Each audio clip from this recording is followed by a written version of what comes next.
dear friends, I would like to welcome all of you at the second summit of the International Crimea Platform, an initiative that we founded a year ago in Kiev to advance the occupation of Crimea on the occasion of its first anniversary. The year that passed since the first summit has completely changed the life of Ukraine and the entire democratic society. Even despite the challenges we faced this year, we have a lot to be proud of and a lot to plan for the future.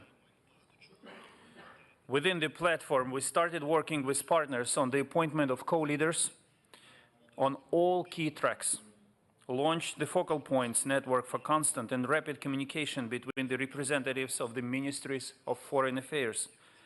This network is utilized actively to provide partners with actual information on the situation in Ukraine in the context of the Russian war. We also launched the work of the International Expert Network of the platform. On February 26, 2 days into the large-scale aggression, the Crimea platform approved the joint statement on the occasion of the Day of Resistance to occupation of the Autonomous Republic of Crimea and the city of Sevastopol. Regrettably, due to security challenges today, we have to gather around the online table. But I am pleased to note that this table is much bigger than last year. Our Crimea platform turns into a global initiative, and it will continue to expand. And here, with great pleasure and without any further ado, I open today's summit and invite President of Ukraine, His Excellency Mr. Volodymyr Zelensky, to take the floor. Дуже дякую. Шановні пані та панове, Thank you. Ladies and gentlemen, dear participants and guests of the Crimean platform, all those here with us and online, dear citizens of Ukraine from Crimea and in Crimea. I know that you're watching and listening to us today. It's very important for me. It's very important for society. I know that Crimea is with Ukraine, is waiting for us to return. I want you, all of you, to know that we will return, and we shall remedy everything that the invaders did to our peninsula, what was brought to Crimea and the entire Black Sea region, together with Russian weapons, with Russian aggression. That was the catastrophic environmental threats, unprecedented destruction of nature in Crimea, the destruction of social life, economic decline, destruction of monuments, militarism. And when the Russian fleet based in occupied Crimea blocked our ports in the Black Sea and the Sea of Azov, it triggered a global food crisis, as well as the rights of people, the rights of Crimean population, the population of unitary state, the state of Ukraine. But despite of everything, despite of any threats, Ukraine is strong enough and powerful enough to see a perspective for Ukrainian Crimea. It's an honor for me to announce the start of the second summit of the Crimean platform. Over the year, we've managed to significantly expand the capabilities of the Crimean platform. As was just mentioned by the Minister Kuleba, last year we had 46 foreign countries and international organizations. This year we already have something around 60, so I'm very grateful to that. We have 40 presidents and prime ministers, including the leaders of the J7 countries. I'm grateful to all of you for understanding the importance of your actions, of your support to our joint actions, as well as to our joint work. And this year, we also have representatives of 2 more continents, the Africa and South America, and that demonstrates that there is no limit in the world, that the truth about the Russian war against Ukraine would not be able to overcome. Of course, it is clear who are we fighting against. The obvious security risks require the summit to take place in the online format, but the international practice has already proven that such a format can be absolutely effective for politics, diplomacy, and most importantly, for the protection of freedom. And especially now, I want to thank one of the leaders who's with us here today in Kiev, Andrzej Duda, the President of Poland. Thank you, Andrzej. Thank you to you as a friend, to all of Ukrainians, and your presence, together with me, together with the people of Ukraine, confirms the extremely close ties and historic understanding between Ukrainians and Poles. Thank you. Ladies and gentlemen, as I address our citizens, I often use this honorific address, like all our fellow defenders, men and women.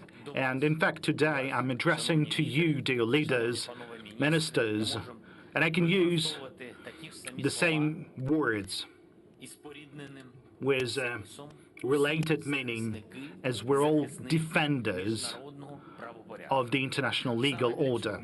This is why we are here today. This is why the Crimean platform was established and operates over the year.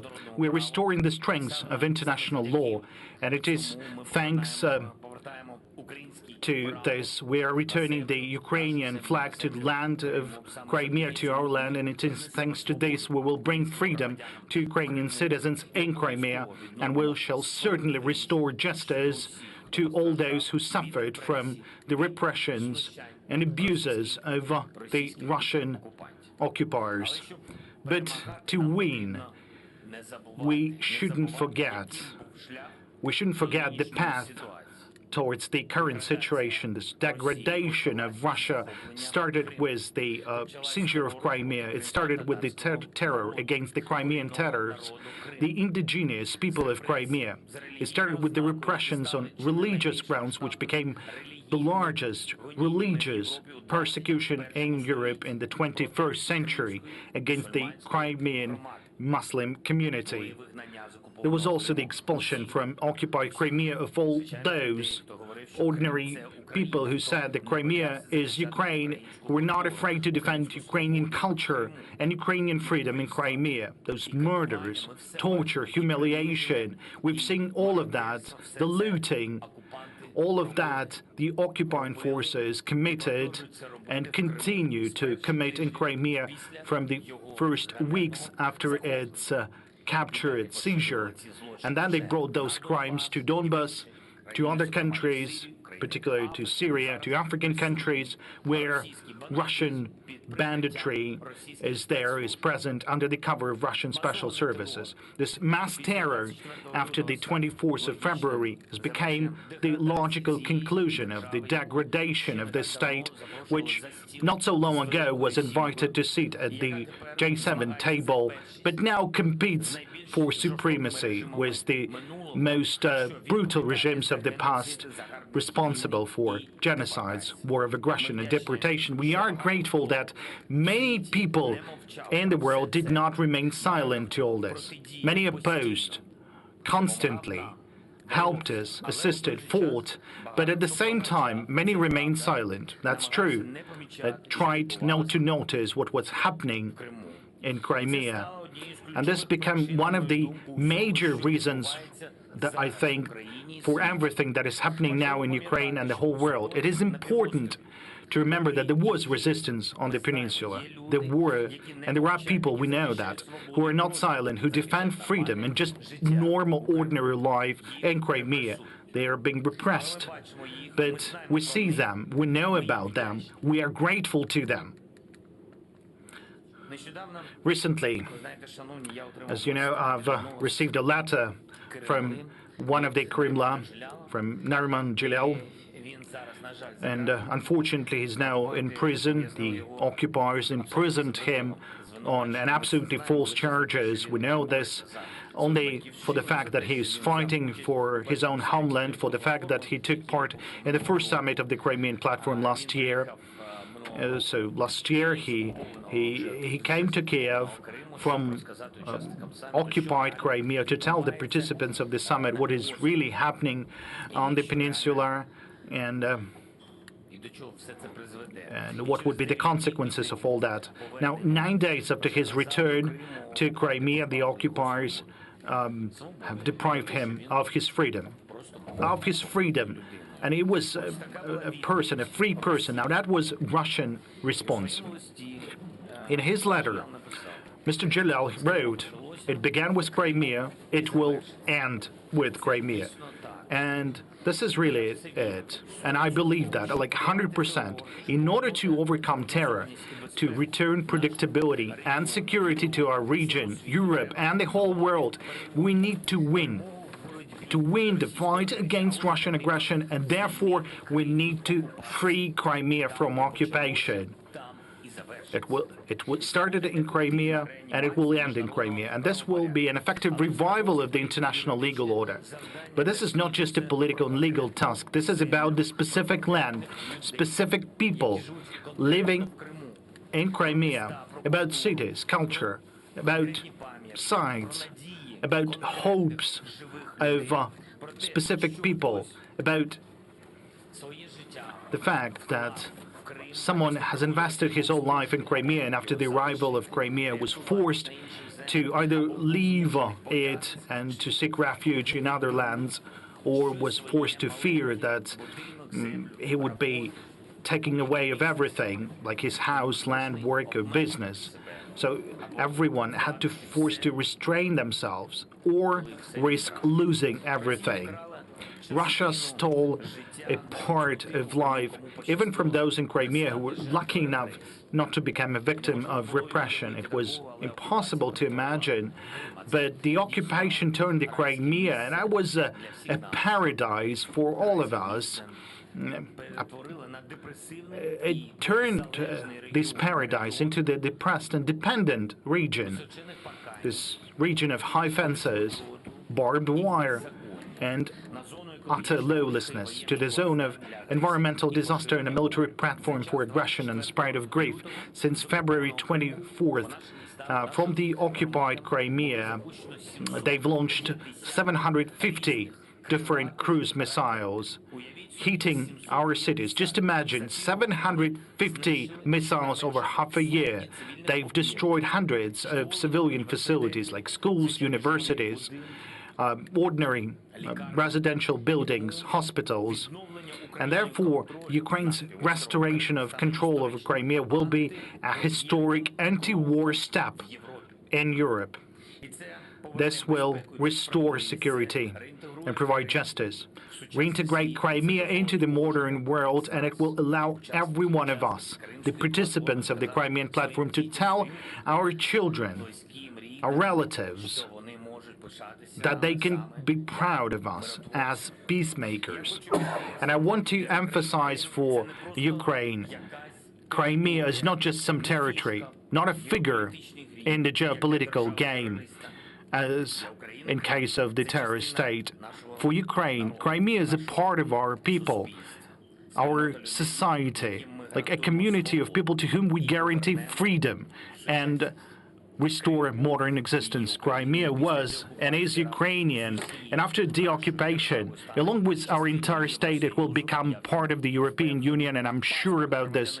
The passport of a citizen of Ukraine will also be the passport of the European Union.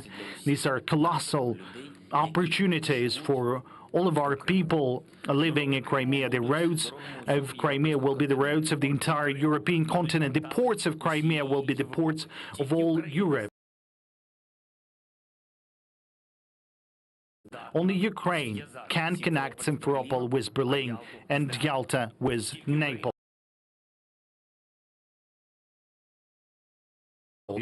Normal water supply, normal potable water, normal garbage disposal, effective rules of handling waste and sewage. Only Ukraine can build a modern irrigation system in Crimea and integrate Crimean agricultural production and the entire business sector with this enormous European market.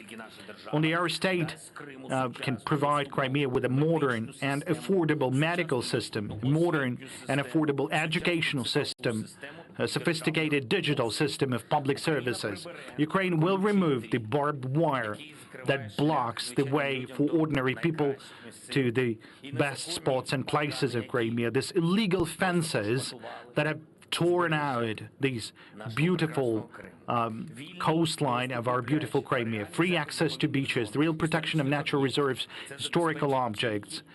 Only Ukraine can provide this, and not someone who came to capture, to steal, and to humiliate people. It is Ukraine that would be able to restore the system of sanatorium and rehabilitation centers, professional institutions that would be able to host hundreds of thousands of people annually, millions of tourists, children and adults, civilians and veterans, our citizens and foreigners, everyone who could be helped with this precious nature of Crimea, and millions of tourists, at least of middle class, that can come to Crimea only thanks to Ukraine.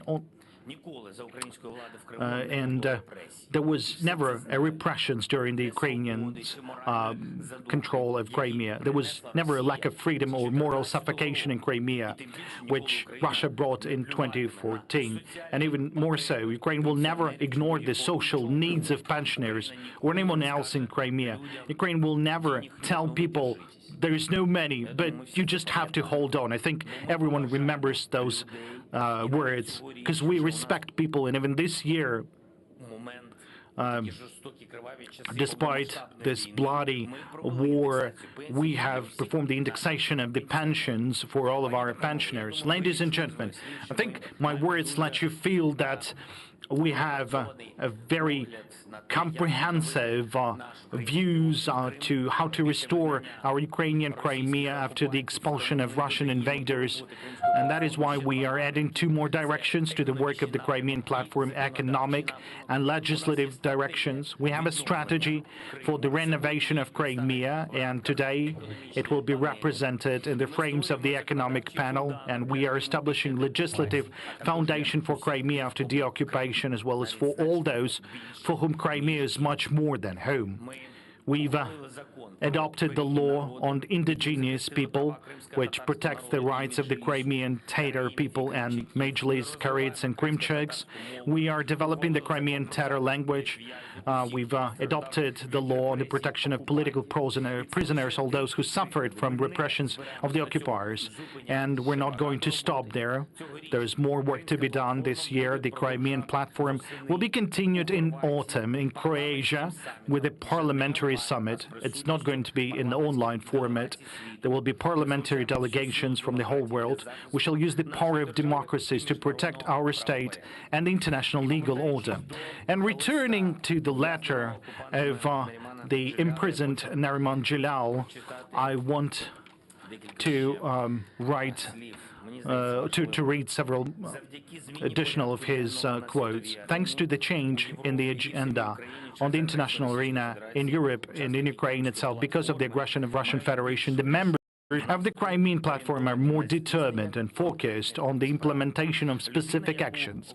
Now, the persons whom the occupiers were sent to prison only because he was defending the truce and participated in last year's Crimean platform, hopes for specific actions from all of us, the participants of this summit. And we, all of us, we must not betray his hope. We have to be effective and strong. Thank you. I'm grateful for everyone for participating in this second summit, to all those present in this platform. Glory to Ukraine. Дякую, пане президенте. Thank you, Mr. Now I President. open the floor to our distinguished guests. I would like to appeal to everyone to respect the 3-minute time limit. If you could deliver your remarks in shorter time, it will be much appreciated, without any losses to the content of your statements, indeed. And now it's my particular pleasure to give the floor to the special guest of Ukraine today, His Excellency President of the Republic of Poland, Mr. Andrzej Duda. Mr. President, please. Thank you very much. Panie Prezydenте, Володимире, Дорогий друже, пані та панове, кийметлі Крим сакенлері, кийметлі Крим достларimiz.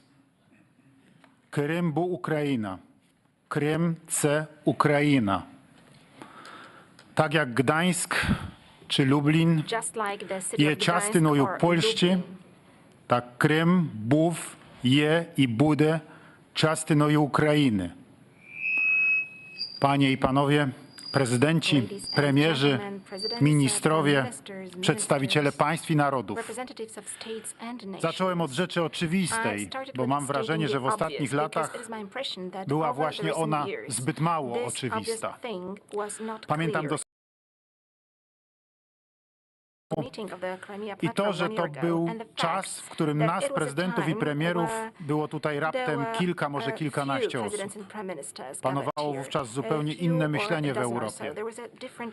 Tak jak gdyby Krym po prostu przepadł i że choć my, Zachód, nigdy tego nie uznamy, to musimy się z tym pogodzić, że Krym jest pod rosyjską okupacją, dla niektórych wręcz, że Krym staje się Rosją. A ja jeszcze raz powtarzam. Krym był i jest taką samą częścią Ukrainy, jak Gdańsk albo Lublin są częściami Polski, jak Nicea jest częścią Francji, jak Kolonia jest częścią Niemiec, tak jak Rotterdam jest częścią Holandii. Myślę, że wielu z nas musi zrobić sobie rachunek sumienia za to, co stało się w ciągu ostatniego roku. Was the de facto agreement to the occupation of Crimea not a false message sent by many countries towards Russia, that the appeasement policy could be applied, and that such policy would somehow soften the policy of the occupier, that one could conduct business as usual?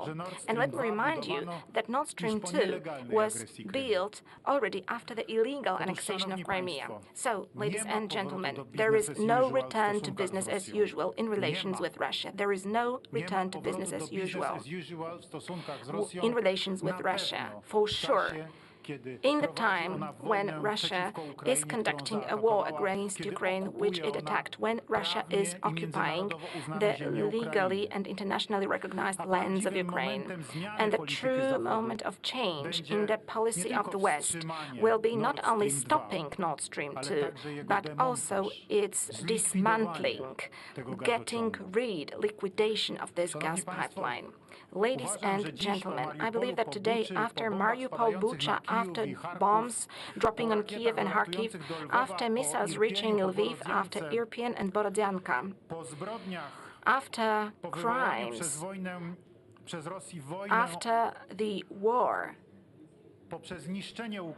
of Russia against Ukraine, through the destruction and degradation of Ukraine, we all have to be clear and say Russia has the duty not only to go back to the line from the 23rd of February, it also has to take into account the right of Ukraine to liberate all of its internationally recognized territory, including Crimea.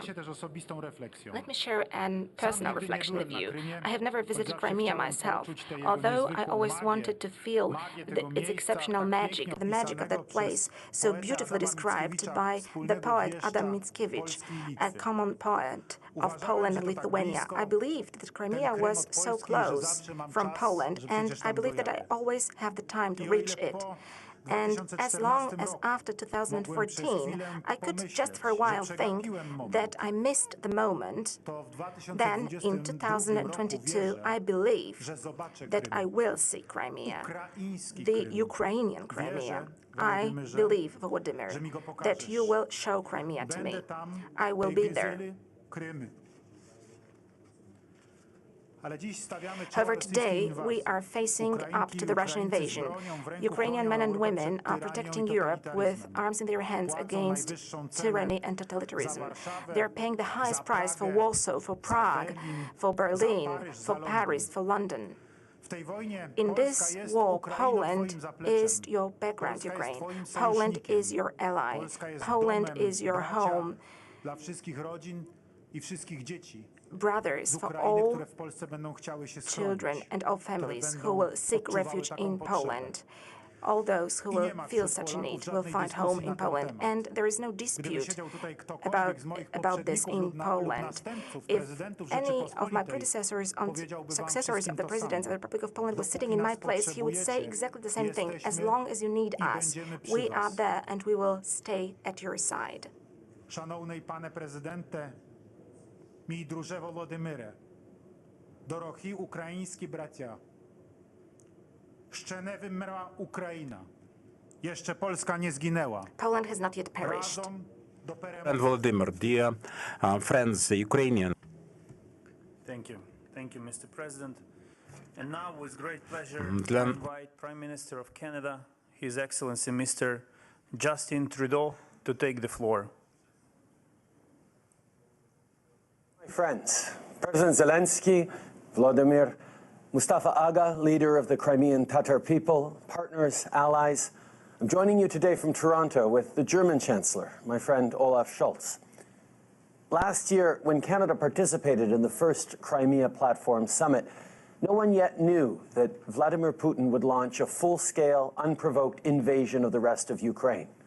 Today, on the eve of Ukraine's Independence Day, we're here to reaffirm our steadfast support for the full restoration of your independence, territorial integrity, and sovereignty. We're here to remind the world that within Ukraine's internationally recognized borders, there is Crimea. Crimea is a part of Ukraine, not a part of Russia.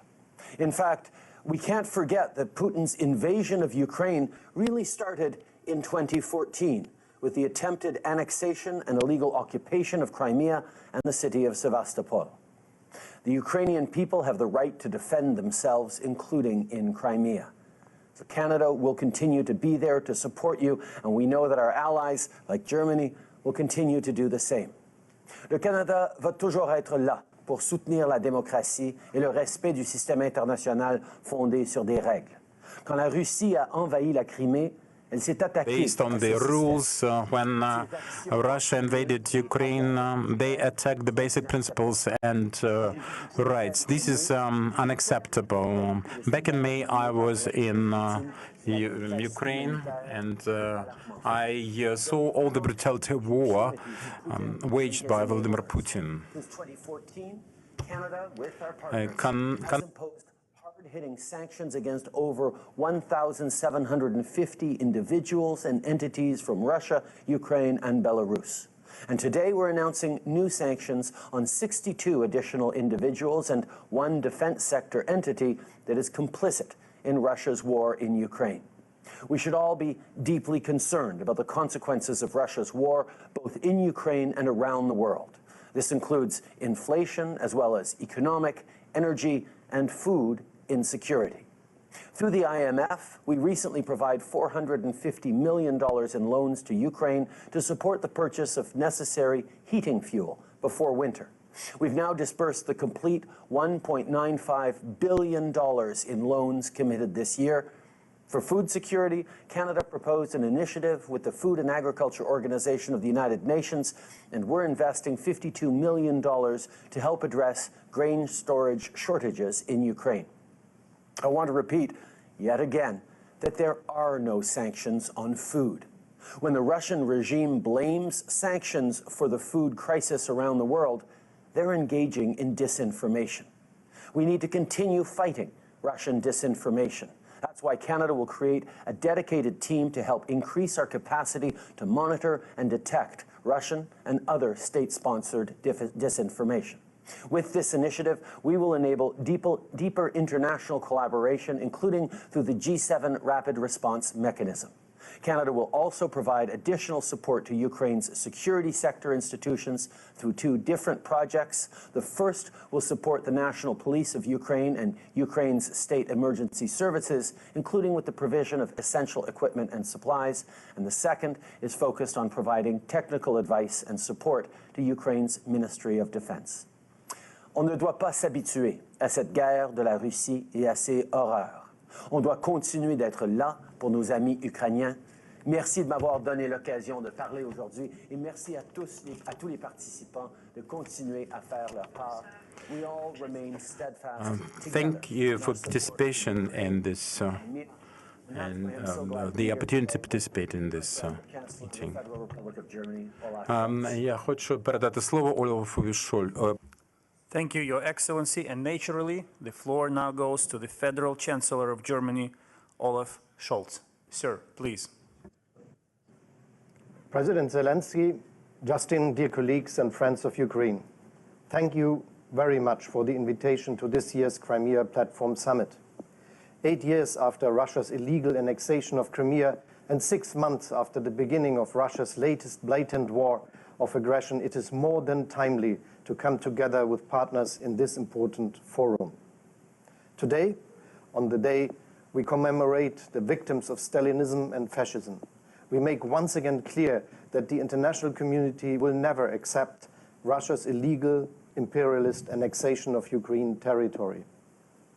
Russian unprovoked and unjustified war of aggression against Ukraine has been met with a courageous defense by the Ukrainian people. To them, I pay my utmost respect. Their resolve and bravery are admired all over the world. They reject a world where might makes right, where great powers can just swallow up smaller states if they like. This summit demonstrates that today Ukraine's partners are more united than ever. I can assure you, today as in Elmau, when I met with my fellow leaders of the G7, Germany stands firmly by the side of Ukraine for as long as Ukraine needs our support. We will uphold our unprecedented sanctions together with partners. We will support Ukraine financially. We will continue to supply weapons. We have put on track a new package, including another modern air defense systems, rocket launchers, and tons of ammunition, anti-drone devices, and armed recovery vehicles. Our hospitals will continue to treat wounded Ukrainians. Our borders, our schools, and our labor market will remain open to all who must flee Russia's terror. What is equally important, together with our partners and allies, we have intensified our outreach to third countries to further strengthen the international support of Ukraine. Under the German G7 presidency, Argentina, Senegal, South Africa, India, and Indonesia were invited to the Elmau summit as partner countries and were closely involved in our discussions on the repercussions of the Russian war of aggression. Be it via G7, the EU, the United Nations, or the Crimea platform, we will continue our international outreach and underline the global dimension of this conflict. We condemn Russia's attempts to forcefully integrate parts of Ukrainian territory. Our message is clear. Any sham referenda or other attempts to alter the status of parts of Ukraine territory will never be recognized, and that such steps preclude any negotiation approaches.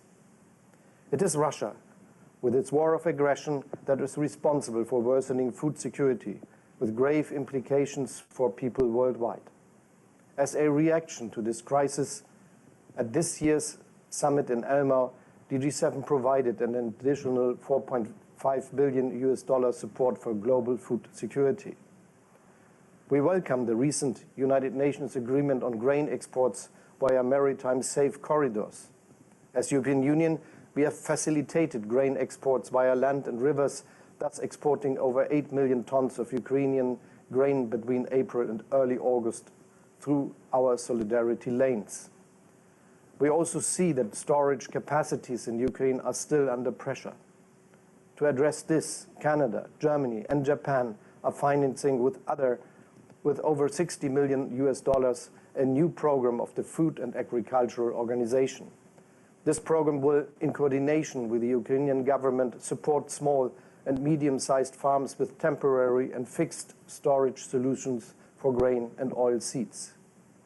In addition, the international community also has to engage actively in the long-term reconstruction of Ukraine. Bearing in mind the size of the challenge, we need to accelerate the work that we started in Lugano. In support of this process, in my capacity as President of the G7 and together with the European Commission, I will host an international high-level expert conference for reconstruction in Berlin in October. We want to bring in international expertise as early as possible and take forward the proposals that are already on the table. Ladies and gentlemen, I'm certain Ukraine will overcome the dark shadow of war because it is strong, brave, and united in its fight for independence and sovereignty, and because it has friends in Europe and all over the world. I wish my Ukrainian colleagues and friends a safe celebration of their National Independence Day tomorrow. Thank you. Thank you, Mr. Chancellor. And the next speaker is the Prime Minister of the United Kingdom, His Excellency, Mr. Boris Johnson.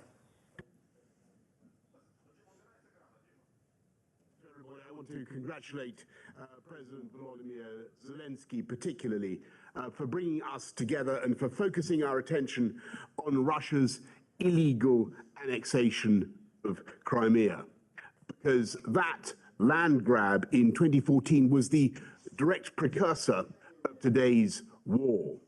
And we should have the humility to acknowledge that not everybody realized the sheer enormity of what was happening at the time. All of our countries, however, reacted with strength and unity after Putin escalated his onslaught against Ukraine on the 24th of February this year. But the first act of this tragedy happened exactly 8 years earlier, almost to the day, when Russian forces began fanning out across Crimea and taking control of a peninsula which constitutes 10,000 square miles of sovereign Ukrainian territory. At a stroke, Putin forcibly annexed the territory of a European country and forcibly redrew a European frontier for the first time since 1945. He ignored the fact that Russia itself had repeatedly recognized Crimea as being part of Ukraine. And he broke so many international agreements that I can't list them all, but they include Article 2 of the United Nations Charter, the Helsinki Final Act, and the Russia-Ukraine Treaty of Friendship. And ever since the annexation, the people of Crimea have endured a brutal and systematic campaign of human rights abuses by the Russian authorities, including the persecution of the Tatars, arbitrary arrests with a tenfold increase in detentions last year, and the restriction of land ownership to Russian citizens. Once he grabbed Crimea, Putin deployed more and more Russian forces in the peninsula, turning the territory into an armed camp from which to threaten the rest of Ukraine. And so Crimea duly became the launch pad for the invasion on the 24th of February, or one of the launch pads. And I'm afraid that all this has even greater salience today because Putin is planning to do to other parts of Ukraine, indeed all of Ukraine, what he has done to Crimea. And he is preparing more annexations and more sham referendums. So it has never been more important for us all to stand together in defense of the foundational principle of international law, which is that no territory, no country can acquire territory or change borders by force of arms. And so it follows that we will never recognize Russia's annexation of Crimea or any other Ukrainian territory. In the face of Putin's assault, we must continue to give our Ukrainian friends all the military, humanitarian, economic, and diplomatic support that they need. Until Russia ends this hideous war and withdraws its forces from the entirety of Ukraine. Thank you all very much. Thank you, Prime Minister. Our next speaker is His Excellency, Mr. Emmanuel Macron, President of France. Monsieur le Président de l'Ukraine, cher Volodymyr, Mesdames et Messieurs les chefs d'État et de gouvernement, Mr. President, ladies and gentlemen, dear heads of states and governments, ministers, ambassadors, dear friends, it's been 8 years since the Russian illegal annexation of the part of Ukraine, more specifically the Autonomous Republic of Crimea and the city of Sebastopol. And thus it has violated the fundamental norms of the international law. It defends the norms that guarantee the international security. This is why France has always supported the sovereignty and territorial integrity of Ukraine and will continue to do so. The occupation of Crimea by Russia is a clear deterioration of the situation with the human rights on the territory of the Crimea, and we've seen this and we've mentioned this during the General Assembly of the UN. And local population suffers because of that. I would like to remind Russia of its commitment on compliance with the norms of international law. A year ago, we've already met to condemn the annexation of the Crimean Peninsula. Unfortunately, Ukraine has selected the path of diplomacy, while Russia has selected the path of war. And once again, it has violated the fundamentals of the international law and starting its full-scale aggression on the 24th of February. France and the European Union, as well as other allies to Ukraine, shall support your struggle, your defense, because this is a justice struggle for your sovereignty, for your territorial integrity, and our decisiveness was not changed. We are ready to continue with our efforts on the long-term perspective. The international community condemned this aggression, and I would like to say on behalf of all of our European friends, the friends from Africa, from Asia, from Latin America. What is happening now in Ukraine is not only about the Ukrainian people. Of course, primarily this is the fight of Ukrainian people for its independence and freedom, but it's all about all of us, because we feel the consequences of this war, and it has to do with all of the other countries. It destabilizes the international norms and rules. There's humanitarian consequences, the consequences in terms of energy and food supplies. All of these is the consequence of the choice made of Russia, that is to attack Ukraine on the 24th of February. The war started by Russia is the war against the very principles of the international law that regulates our relationship. Many countries that have gathered today, that struggled for its own freedom, decolonization, they're here with us today because they have protected their own rights for self-determination. What is happening today is not only a war on the territory of Europe, it's all about the universal principles. There is our ability to live in peace and friendship with respect to sovereignty, territorial integrity, which are the fundamental and major values and the principles of the international order, which serve as the preconditions for guaranteeing the peace. Russia has made choice, despite its commitments that they've taken 30 years ago. Russia has made his choice to step away from those principles, and we believe this is a weakness. It's all about the freedom of all us and the peace in all parts of the world. This is why I would like to call upon Russia to cease the military actions and to withdraw its forces from the territory of Ukraine and to use all forms of diplomacy in order to protect Ukraine, its territory and its future. Recently, we've seen that the war is also about the Crimea, just as the rest of the Ukrainian territory of the past 6 months. Today, we've seen a lot of victims and casualties among the Ukrainian population, and I would like to express words of condolences to the families of the victims of this aggression. Mr. President Volodymyr,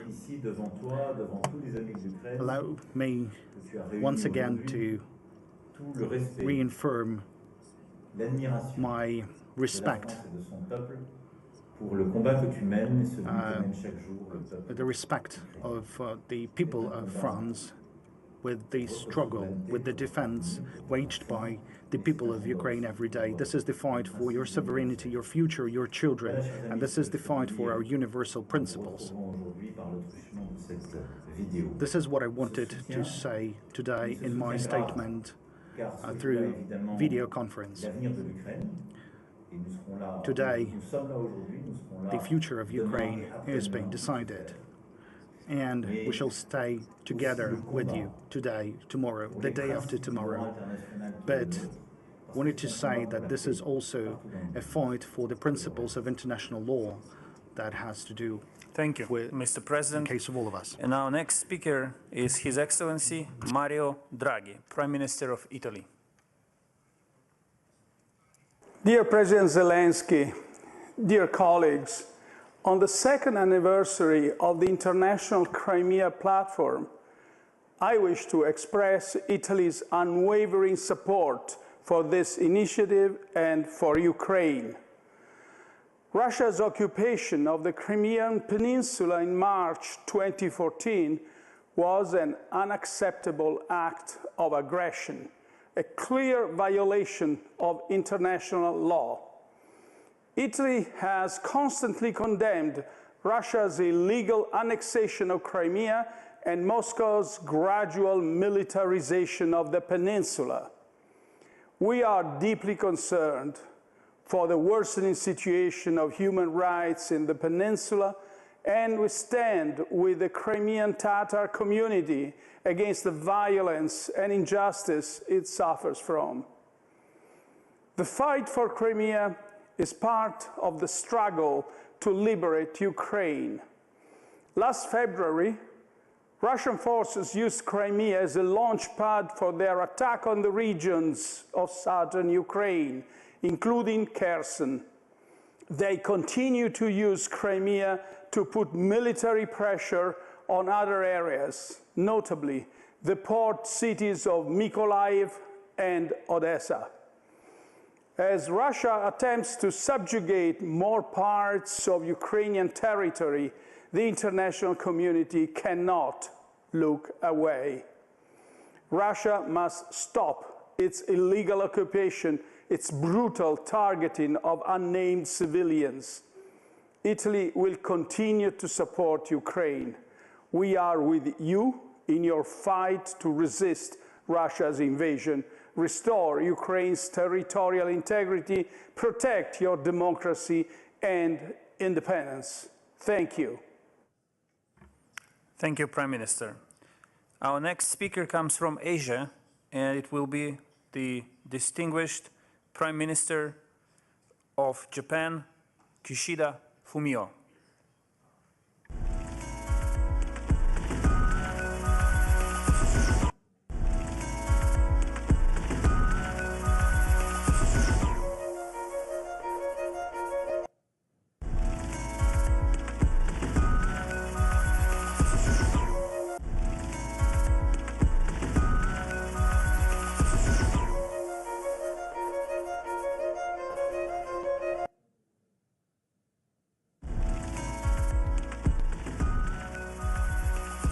For some technical reasons, we will return to His Excellency Prime Minister of Japan in a couple of minutes, and I will now give the floor to President of the European Council, His Excellency Mr. Charles Michel. Sir, the floor is yours. Thank you for giving me the floor. Dear President Zelensky, Dear friends, excellencies, Crimea is Ukraine, and I start with the same and clear message I had the occasion to convey last year when I had the occasion to take part in the first Crimea platform in Kiev that you initiated, dear Vladimir. The European Union does not and will not recognize the illegal annexation of Crimea and Sevastopol. Russia's aggression against Ukraine did not start on February 24th. It started in 2014 with the illegal annexation of Crimea. And this was the beginning of Russia's aggressive and unlawful acts against your country and against your people. This war has caused unspeakable suffering for millions of Ukrainian families. And since February, Russia has used Crimea as a strategic springboard to invade other parts of Ukraine from the south and to attack Ukraine with indiscriminate missile strikes. Russia is also using Crimea as a transit point to deport Ukrainian citizens through infamous filtration camps and where acts of torture and abuse have been reported. Crimea has become a transportation hub for grain stolen from other parts of Ukraine, and Russia's military presence in Crimea has enforced his blockade of Ukrainian Black Sea ports, and we have seen the brutal consequences: damage to the Ukrainian economy and a global food security crisis, especially in vulnerable countries. Let's be clear, this is a deliberate and cynical choice by the Kremlin, a deliberate decision to weaponize hunger and to try to weaken the departure of the first commercial ship. Commend the UN Secretary General's action to make this deal a reality. We will remain extremely vigilant to make sure Russia implements this deal fully and in good faith. Ladies and gentlemen, dear friends, we also want to express our grave concerns about the repeated shelling at the Zaporizhzhia nuclear plant. Russia's actions are risking a nuclear disaster, and this is a moment for caution and restraint. We fully support the efforts made by Secretary General Guterres and the United Nations. Russia must immediately give access to UN experts, and we also support establishing a demilitarized zone around the nuclear power plants. Finally, ladies and gentlemen, dear Vladimir, dear friends, the European Union has been rock solid in our support for Ukraine's sovereignty and territorial integrity since 2014, and our support for your country is unprecedented. We have repeatedly condemned this war in the strongest possible terms. We have called out Russia's atrocities against Ukrainian civilians, and we've demanded that Russia fully respect international humanitarian law. We are also actively supporting the ICC investigation into war crimes, and we have also adopted the most hard-hitting sanctions ever against Russia. We have also bolstered our already substantial support to Ukraine with humanitarian aid, with macrofinancial assistance, with support for refugees, and with unprecedented military support. We are also committed to Ukraine's bright and prosperous future, and we are ready to play a major role in international efforts for the reconstruction of Ukraine. Dear President Zelensky, since March, the European Council has clearly stated that Ukraine belongs to our European family, and in June, we formally granted candidate status. Dear Ukrainian friends and brothers, let me repeat one more time, loud and clear. Your future lies within the European Union, and your bravery is an example for all of us. And dear Andrzej Duda, I have the same dream, I hope. I have also the occasion to pay a visit with you, Vladimir, to Crimea. The EU is right by your side in these dramatic times, and we will stay there for as long as it takes. I call on all countries around the world to clearly condemn Russia's illegal actions. Ukraine's full territorial integrity within its internationally recognized borders must be restored. Crimea is Ukraine. Ukraine is Ukraine. You can count on us. Slava Ukraini. Thank you. Heroyam Slava, Mr. President. And the next speaker on my list is Her Excellency President of the European Commission, Ursula von der Leyen. Madam President, the floor is yours. President Zelensky, dear Volodymyr, President Duda, distinguished guests. In February and March of 2014, Russia carried out its annexation of the Crimean Peninsula through brutal force. This brazen violation of Ukraine's territorial integrity and international law marked the beginning of Putin's deplorable attempt to deny Ukraine its freedom. It was a direct response to Ukraine's revolution of dignity, in which brave Ukrainian citizens demanded justice, democracy, and the right to choose their own future in Europe. Crimea has since then been used not only as a Russian military base, but also as a testing ground for the brutal methods Russia is now applying across the other occupied parts of Ukraine. You know that the European Union is Ukraine's closest friend and a staunch defender of international law. We will never recognize the illegal annexation of Crimea and Sevastopol by the Russian Federation.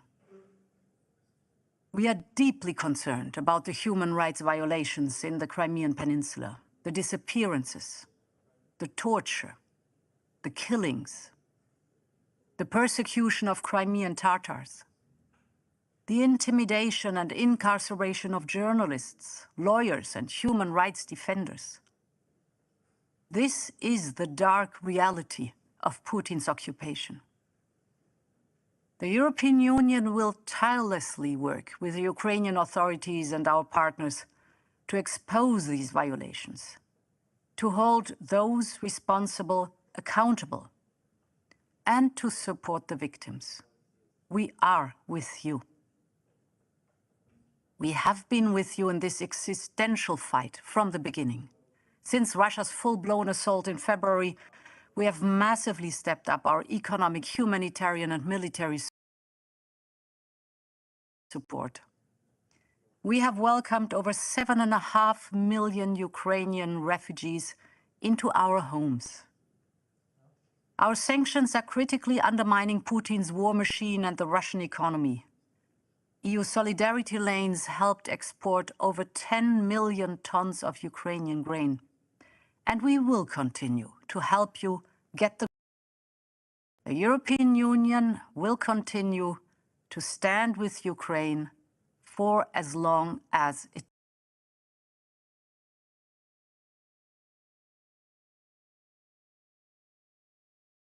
takes.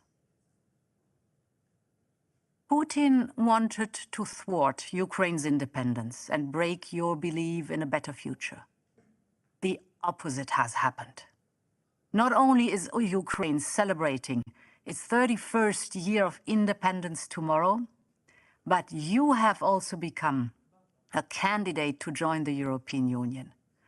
Our people have never been closer, and our commitment to a free and democratic Ukraine has never been stronger. Slava Ukraine. Thank you, Madam President. As President Zelensky mentioned in his remarks, we will become members of the European Union together with Crimea, and Crimeans will be part of Europe as citizens of Ukraine. We have fixed technical problems which allows us to go back to Asia and to listen to the remarks of His Excellency Prime Minister of Japan. 岸田文雄です。ウクライナが大きな困難に直面する中で、今回の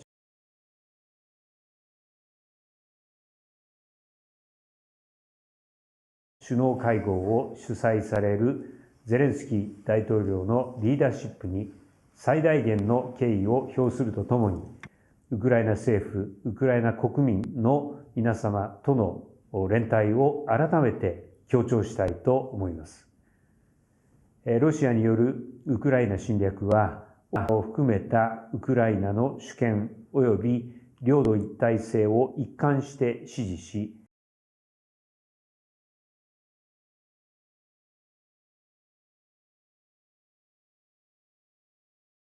一方的な現状変更の試みには断じて反対します。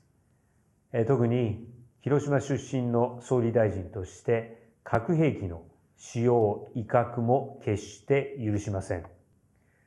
日本は強力な対ロ制裁を講じるとともに、人道支援、財政支援、装備品等の提供、物資輸送支援等のウクライナ支援を実施してきました。今後も先般の G7 エルマウサミットにおいて発表したウクライナの穀物貯蔵能力強化、総額約11億ドルの支援を実施していきます。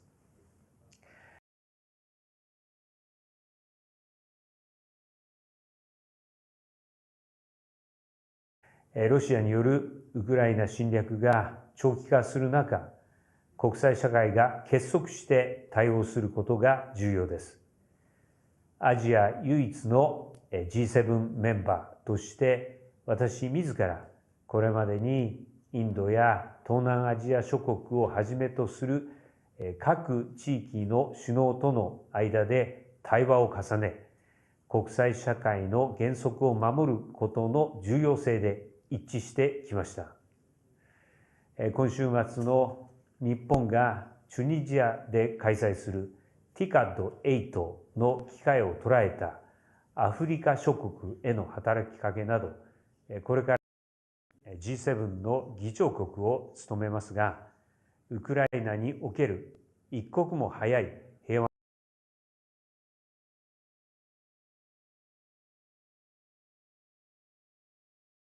の回復及び復興の実現に向け、国際社会と緊密に連携しつつ、また日本の経験を生かし、最大限の努力、積極的な貢献を続けていきます。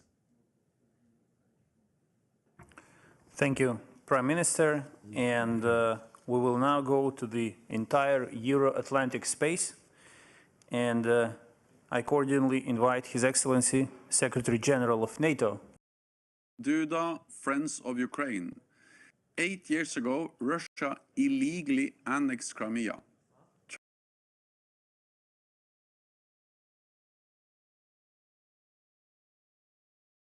Transforming it into one of the most militarized areas in Europe, and using it as a launchpad for a full-scale invasion of Ukraine 6 months ago. President Putin thought he could crush the Ukrainian people and armed forces. He thought he could divide our democratic nations, and he thought he could dictate what others do. President Putin was wrong. The presence of so many friends of Ukraine here today proves this. Ukraine has suffered 6 terrible months of war, but you have also shown your incredible ability to resist brutal aggression, to strike back, retake territory, and impose major costs on Russia. NATO stands in full solidarity with Ukraine. Allies fully support Ukraine's sovereignty and territorial integrity, your right to self-defense and to choose your own path. President Putin started this unjustified war. He must stop this war and withdraw his forces from Ukraine. NATO has stood with Ukraine since your independence. We significantly stepped up stronger, better trained and better led than in 2014. And since February,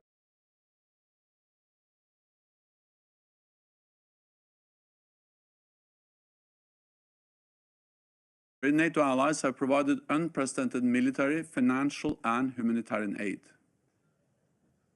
NATO is part of the US-led Ukraine Defense Contact Group to mobilize support. And I actively engage with leaders to urge them to provide more weapons and more ammunition more quickly. At our Madrid NATO summit in June, we agreed a strengthened package of assistance, including fuel, food, medical supplies, protective military gear, and secure communications, as well as equipment to counter mines, drones, chemical and biological threats. And we have over a dozen new projects in preparation for the winter. At the same time, we have strengthened our presence in the east of the alliance, because NATO's security guarantees leave no room for miscalculation in Moscow, and they enable allies to support Ukraine's right to self-defense. We are committed to our partnership, continue your defense and security sector reform, and help you on the path of post-war reconstruction.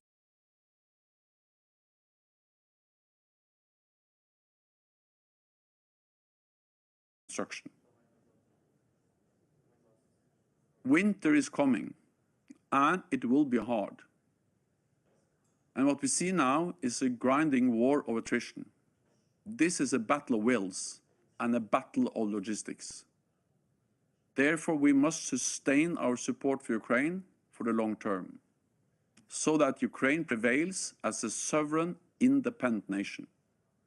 A strong, stable, and independent Ukraine is essential to Euro-Atlantic security.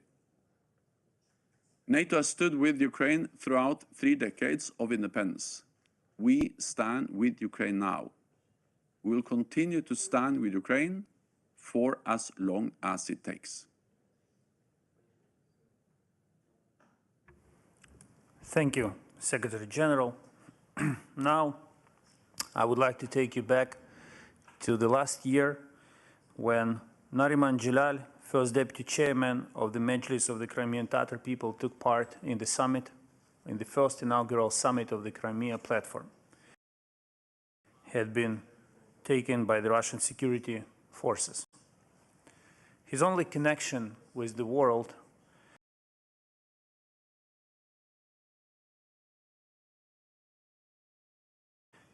from a dark prison is letters. And I invite you to watch a short video with the involvement of his wife, Levisa Jalalova.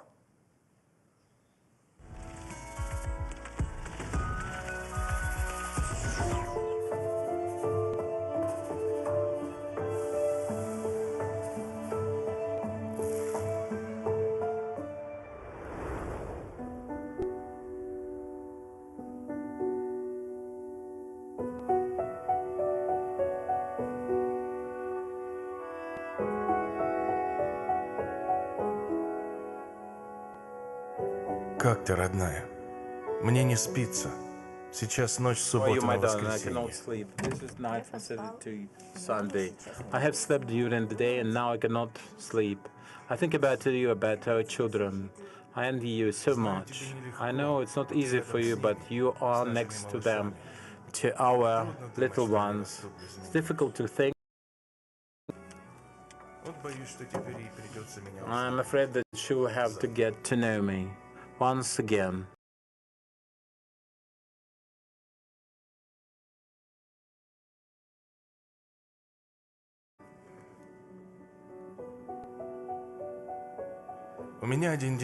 I have one day like another. Time is very slow. Just 1 month has passed, another month.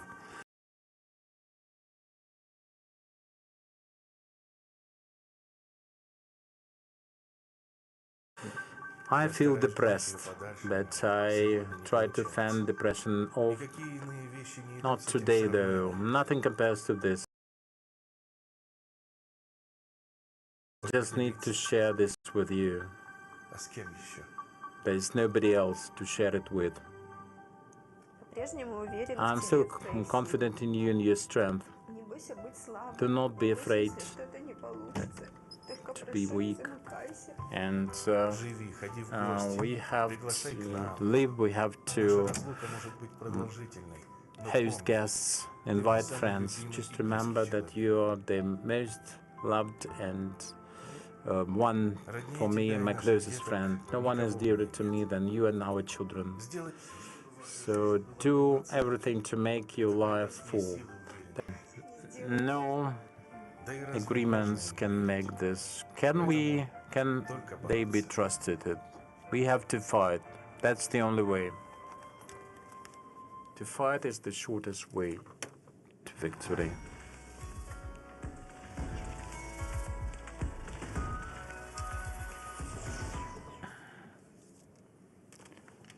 It will not be an exaggeration to say that the remarks by Nariman at the last summit of the Crimea platform were very moving. But these words that we just heard, they are deeply touching and deeply motivational. They motivate all of us to fight for his freedom, but also for the freedom of the entire peninsula. And of course, after listening to the words of a brave man, Nariman Jalal, I would like to give the floor to another brave man, leader of the Crimean Tatar people, Mr. Mustafa Cemilev. Cumhur Reisi, Kırım platformasının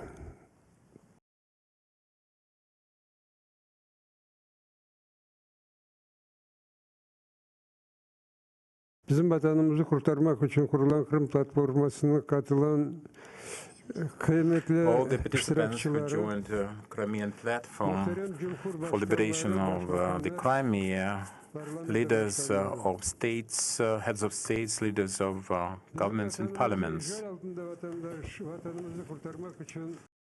who joined this platform for liberation of the Crimea. This year,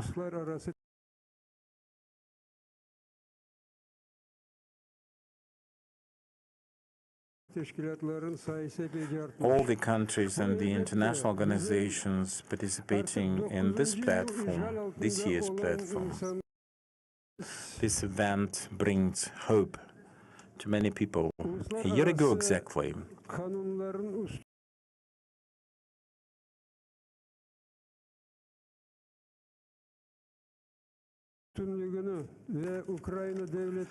to provide for the rule of law and full restoration of territorial integrity of Ukraine in order to strengthen peaceful diplomatic and sanction techniques to restore our territorial integrity, we adopted a resolution. Occupation of the territory of other countries is not just a blunt violation of the international law, but this brings threats to all the world's order and brings about great damage for the occupying power.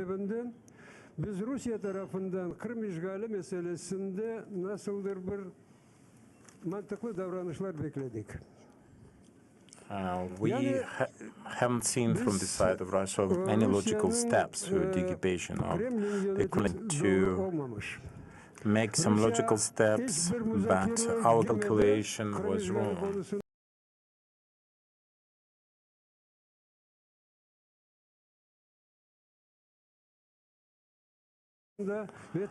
And that department, Russia, didn't start any talks on the occupation. 6 months ago, it ventured to get engaged in the full-scale aggression against Ukraine. As our president said, back in 2014, the Crimean Peninsula, which was then annexed,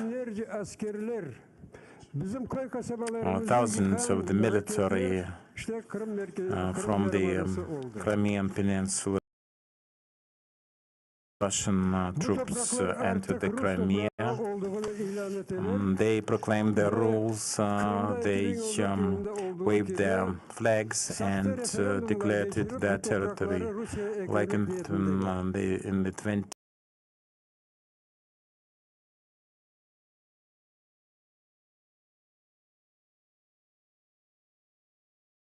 2014, they have the sham referendum trying to incorporate new lands. At the same time, the Crimea became hub for the people protesting against the war in the Zaporizhzhia and Kherson region, protesting against the war to be brought to. And they torture people, make them admit to the crimes they never committed. And in the peninsula,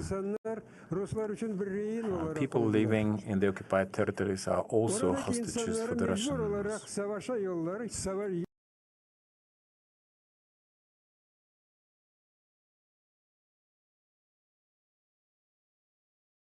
The people living there are forced to join the armed forces of the occupier, and they are doomed to death or killing their own compatriots.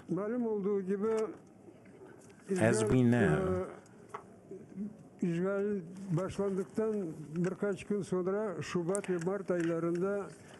after the beginning of the full-scale invasion of Russia into Ukraine in February-March this year, they had several rounds of the Russian-Ukrainian talks. The Russian party expressed certain conditionalities for the ceasefire, and those conditions were totally unacceptable. Among them,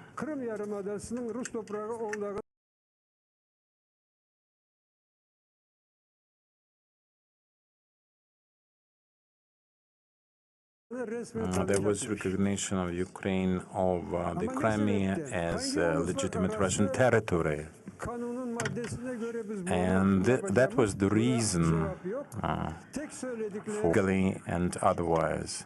They just use the state of play as the legitimate state. They let you know that if we do not accept their ultimatum,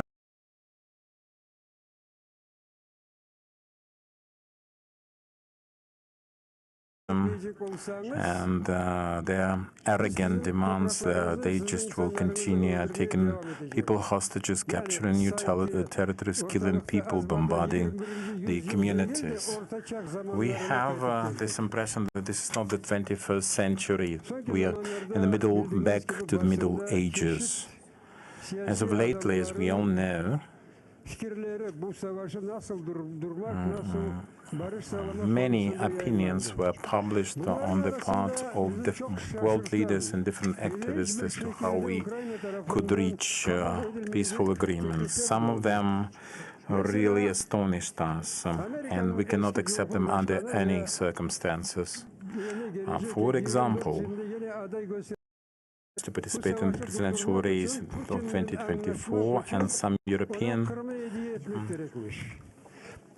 officials, Putin should be given the Crimea as a present so that Putin does not lose his faith in this war and has some exit strategy. Our people and all the our people, the Crimean Tatars and all Ukrainians,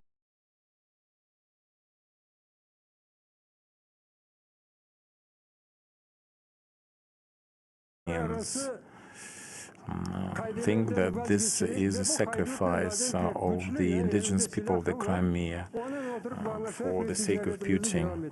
This is defying the international law and appeasing the well-armed thug. But we believe that such position will never prevail in being shot and sheltered from the military bases and the territory of Crimea, from the waters of the Black Sea and the Caspian Sea. Many civilians are killed. The critical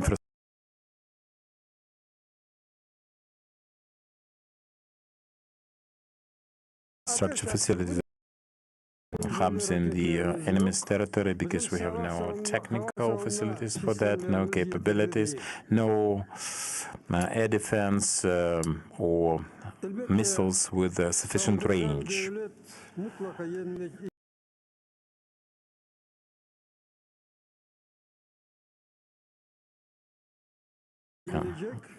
naturally the aggressor will be defeated someday. All the occupied territories will be liberated by all means. And not just in Ukraine, but I'm sure that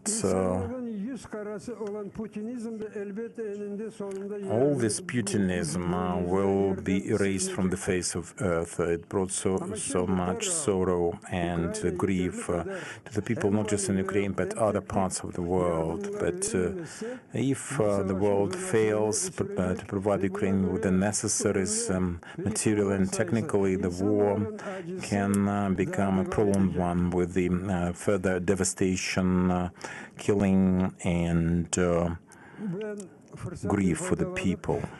Using this opportunity,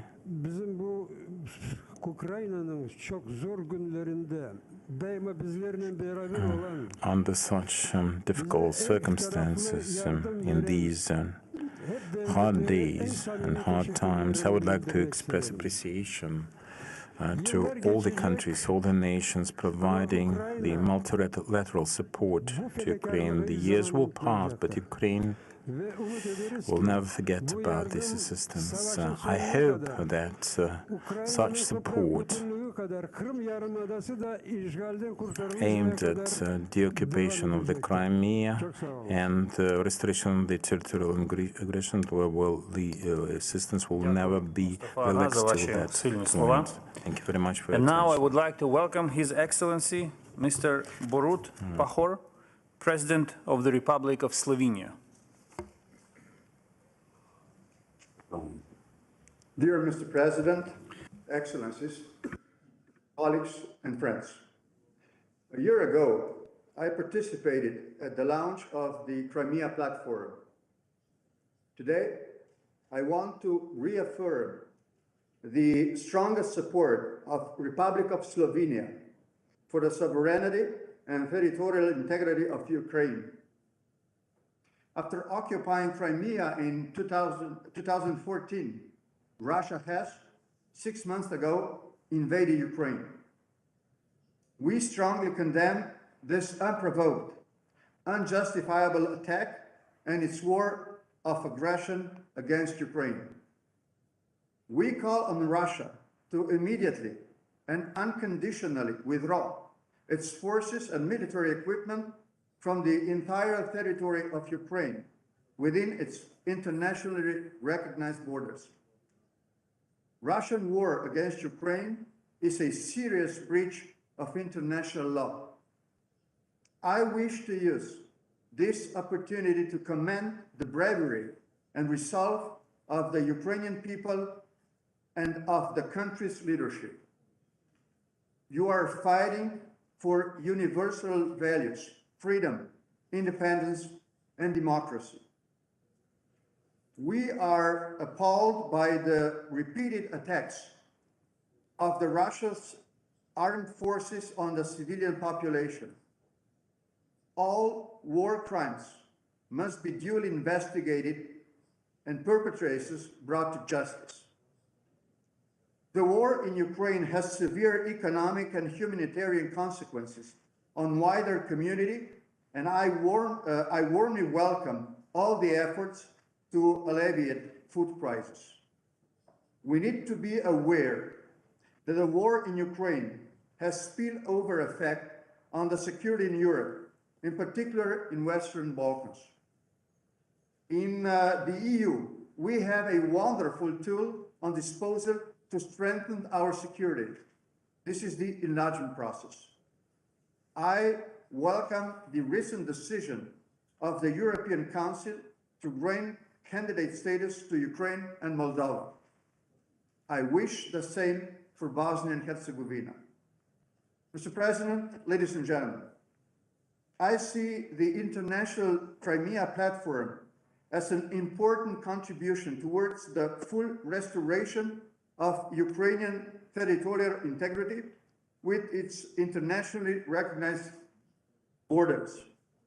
Our common goal is to restore peace and stability in Ukraine. And let me reassure that Slovenia will continue through maybe would need it. We are with you. Thank you, and I wish you all the best. Thank you, Mr. President. And the next speaker on my list is the President of the Republic of Estonia,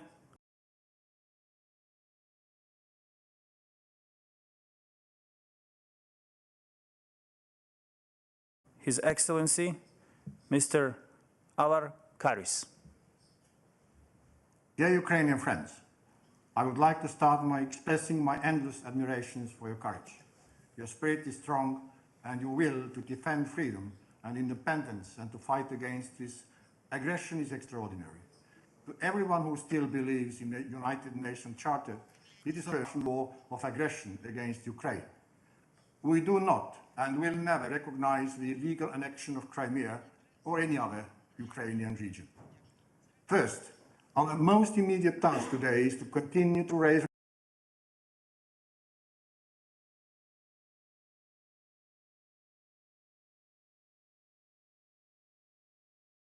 the cost of war to Russia. Our response so far has neither changed Russia's calculus nor stopped its aggression. To reach a lasting peace in Ukraine, we need a twofold solution. We must do more and speed up the military aid needed by Ukraine to liberate its territory and step up sanctions pressure on Russia. We propose to toughen the travel restrictions as a moral duty to step up against the outrage and injustice against Ukraine, against the evil the Putin's regime represents. Every single Russian citizen has the duty to affect the cause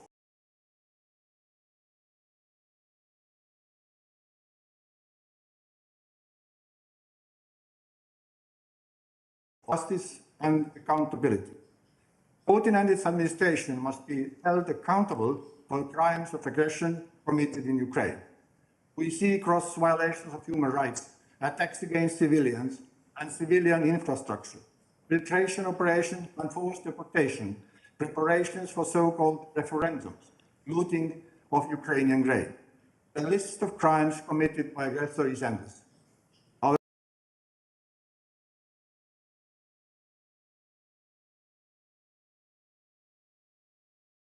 Our common duty is to bring perpetrators of war crimes, crimes against humanity, and genocide to justice. As the ICC does not have a jurisdiction over the crime of aggression, serious consideration should be given to the establishment of an independent special court. Respect for international law must be restored. International peace and security for future generations. Third, I would like to highlight the importance of teaching history. Our future depends on the youth sitting in the classrooms today and on their education. We are made by history. We cannot let the lack of knowledge to define our future. To avoid such a brutality repeating and to see that peace prevails in the future, we have to start teaching history of our nations, to evade misunderstandings caused by active brainwash through the war of spreading the false propaganda. I argue if everyone knows the history of Ukraine, even for past 100 years, it will be easier to ensure that non-recognition policy will last as long as it's needed. Because those who know history are destined not to repeat mistakes and build a better future. Today we see how ignorance makes it easy for any aggressor to put forward its false narratives and build the evil empire of lies on them. I call everyone to join initiative Learn History. We should invite our historians to record history lessons in all languages and create a space History Changes the Future for these lectures to help the teachers all over the world to find the credible material of our past. Estonia will support Ukraine as long as it takes to help you win this war and restore Ukraine's sovereignty and territorial integrity within its internationally recognized borders. Last but not least, dear Volodymyr, I want to fully join your confidence. This war started in Crimea and it shall end in Crimea. Thank you. Thank you, Mr. President. And I'm pleased to give the floor to President of Finland, His Excellency, Mr. Sauli Niinistö. Mr. President, ladies and gentlemen, I would like to join my colleagues in thanking President Zelensky for convening this summit. Since our first gathering in Kiev last August, the situation has worsened dramatically. Accordingly, the objectives of this platform have become even more important. Russia's war of aggression and the ongoing invasion of Ukraine are grave breaches of international law. As part of the European Union and in coordination with our transatlantic partners, Finland's response has been firm. Our political, economic, military, and humanitarian support to Ukraine has been strong. The support will continue for as long as needed. At the same time, we call on Russia to cease its military actions immediately and unconditionally. We call on Russia to withdraw all its troops and equipment from the entire territory of Ukraine, including the illegally annexed Crimean Peninsula. Mr. President, Finland's commitment to Ukraine's independence, sovereignty, and territorial integrity within its internationally recognized borders is unwavering. Finland supports international efforts to restore Ukraine's territorial integrity. All Ukrainian determination. I would like to congratulate Ukraine for its European Union candidate status. Ukraine belongs to the European family. Finland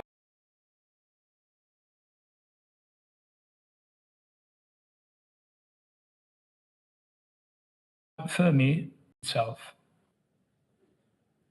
Mr. President, on behalf of the people of Finland, I send my best wishes to the people of Ukraine on the eve of your National Day.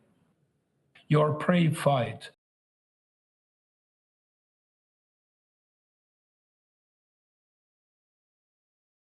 for freedom and for European values and principles deeply touches us. Ordinary Finns have shown exceptional eagerness to help and cooperation. Finland stands with Ukraine. Thank you, Mr. President. And our next speaker is Her Excellency,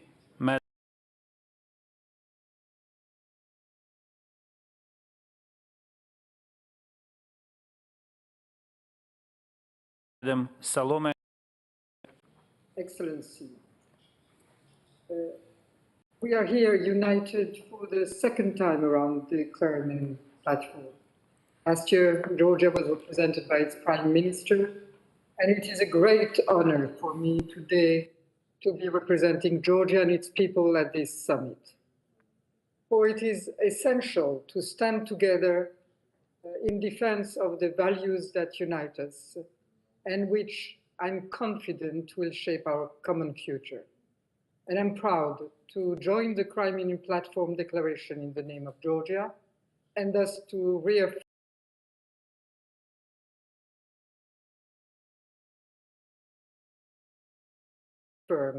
our support to your territorial integrity, to your sovereignty, to your deoccupation strategy. Crimea is Ukraine. Joining you today in this event, we remember all too well that tomorrow Ukraine is celebrating its Independence Day and will be marking 6 months of. We all know that the Russian aggression in Ukraine did not start last February, and that Crimea was indeed the initial challenge, reminding us too well that unanswered challenges to peace and security, unanswered aggressions to one's country's territorial integrity leads only to more aggression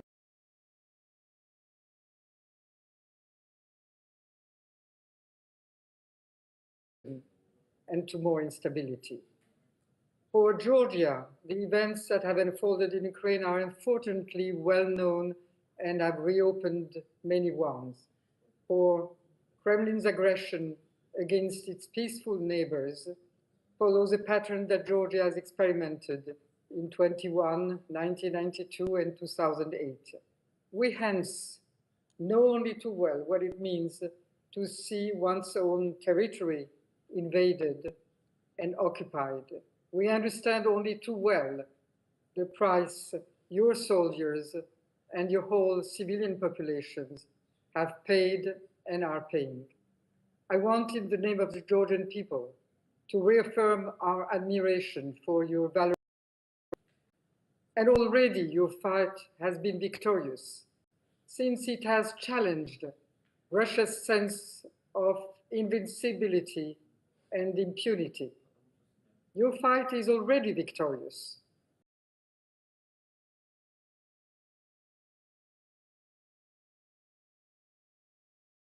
Since it has generated an unprecedented response of the international community, a strong and united response, one that was not foreseen by President Putin, a type of response that we had not seen in 2014 during the annexation of Crimea or in August of 2008. Today's response is one that will change the future. It is evident that the war in Ukraine today on Odessa significantly undermine the Black Sea security and hence the global security. As the world faces unprecedented risks of food shortages caused by halted grain exports, we are once again reminded of a very elementary principle that peace and security cannot be divided. We are all in the same boat. In these difficult times, the Ukrainian people have further unified around their European aspirations. I would like to wholeheartedly congratulate Ukraine for receiving the candidate status and express my confidence that Georgia will soon join our two partners, Ukraine and Moldova, on this common path. I am strongly convinced that this anachronistic war will end soon and that Ukraine, standing on the right side of history, will emerge victorious. Occupation has no place in the 21st century. Dear President Zelensky, I'm confident that we will witness our nations regaining unity. Independence Day. Slava Ukraini. Thank you, Madam President. And now I'm pleased to give the floor to the Prime Minister of the Kingdom of the Netherlands, His Excellency, Mr. Mark Rutte.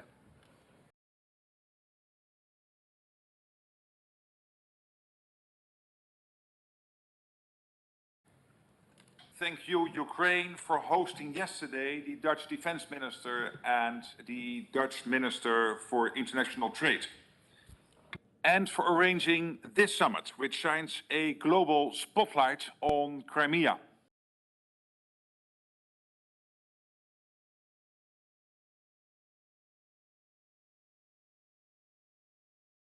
The images of the illegal annexation of Crimea in 2014 are still etched in my memory. And so are those of the atrocities that have taken place over the past 6 months. As those images clearly show, Russia continues to commit grave violations of human rights and international humanitarian law. Russia's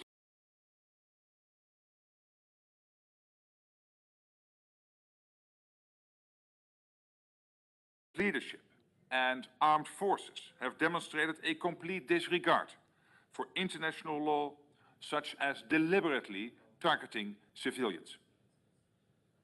The Netherlands and Ukraine have shared a special bond since the tragic downing of flight MH17 in 2014. Our two countries stand side by side in the pursuit of truth, justice, and accountability. We do so as we continue to deal with the impact of that particular tragedy. And we do so against the backdrop of the fresh atrocities committed by Russia in recent months. I'm fully committed, as you know, to that partnership, and our cooperation will endure. The Netherlands will continue to stand with Ukraine and its people. The Crimea platform is an important instrument which brings together many countries and organizations that are all united in the same cause, the territorial integrity and sovereignty of Ukraine. We all look forward to international law to the people of Crimea. I would also like to briefly look ahead to tomorrow's celebration of 31 years of Ukrainian independence. An Independence Day that will take place in difficult circumstances, but one that is more significant than ever for Ukraine, for Europe, and for the entire world. At the end of the day, it is as simple as this. Only the Ukrainians, only you, have the right to decide on the future of Ukraine. So let me conclude by repeating, the Netherlands will continue to stand with Ukraine and its people. Thank you. Thank you, Mr. Prime Minister.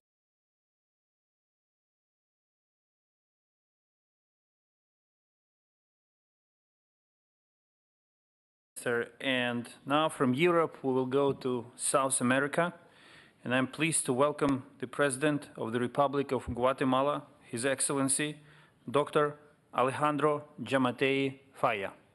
Estimado pueblo ucraniano, reciban un fraternal saludo en nombre del gobierno y el pueblo de Guatemala. Esteemed ladies and gentlemen, let me greet you. Warm greetings from the Guatemalan people. We would like to express our sympathy because of the hardship you have to undergo. And we are very proud. We are very excited witnessing your heroic fight, and we appreciate very much this opportunity to create the initiative that is called the Crimean Platform and is focused on restoration of the territorial integrity of Ukraine. And this provides us with the opportunity again to assure and confirm that it is not something acceptable when a bigger power attacks a smaller but democratic and free country. Guatemala always has supported civil ways to solve the international problems and international condition to comply with the Charter of the United Nations in such developments. We would like to again re-emphasize our support for Ukraine, its sovereignty, and our decisive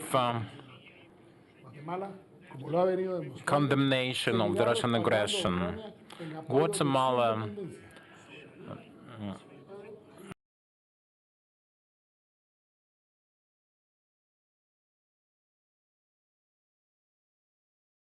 demonstrate Ukraine's sovereignty and internationally recognized borders. We are never silent, turning a blind eye on such threats to the world and world security. That's why Guatemala, this very important forum, would like to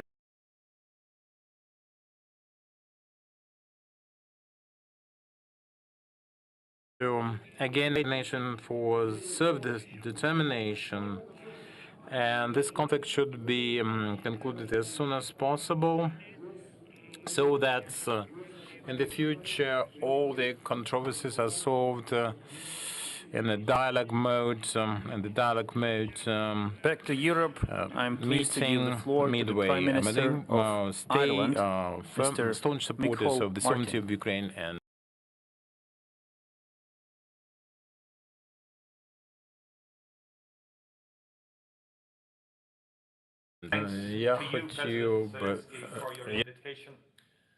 And I am pleased to join today with you, with Prime Minister Shamil and leaders from wider Europe and the world.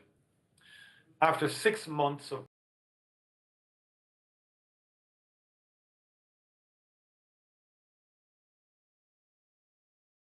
brutal war terms Russia's unprovoked and unjustifiable aggression against a peaceful country.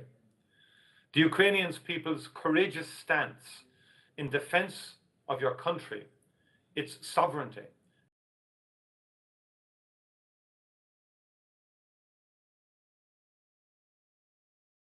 and territorial the world. You should not have had to demonstrate such resolve. It is not right that a peaceful, democratic country and its people should have to endure such suffering. Just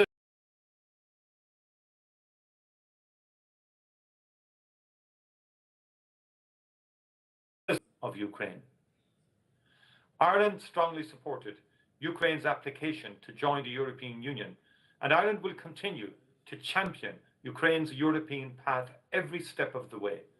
The journey is complex, but the government in Kyiv has proven its commitment to progress. President Zelensky, you have my unequivocal support on this. Russia's immoral actions in Ukraine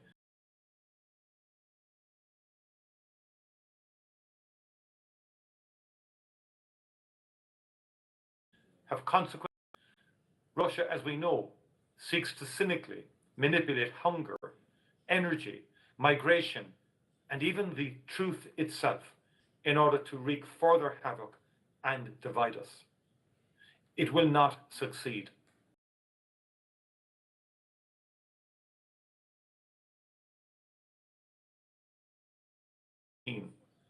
They are the basis of all international law, and Russia's flagrant disregard of them cannot be allowed to stand. If Russia is allowed to succeed, no country can truly be said to be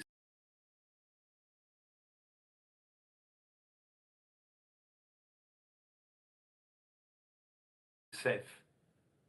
Russia is also solely responsible for the shock to global food security it has provoked. In making food a weapon, Russia has shown its absolute lack of concern. Russia is no friend or ally of the poor. Such inhumanity is difficult to comprehend.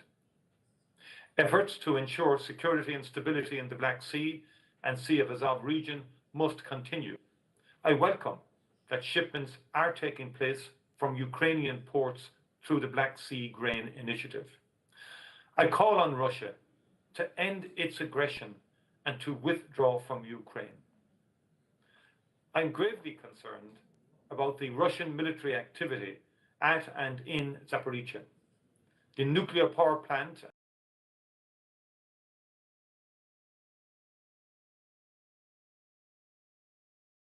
and its surrounding Atomic Energy Agency.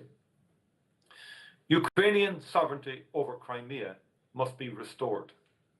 Until that day, Russia must comply with its obligations as an occupying power under international humanitarian law in all territory it has illegally annexed.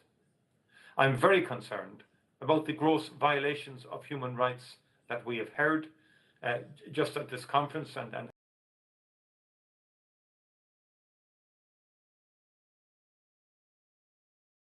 prior to that, and in particular against indigenous Crimea Tatars.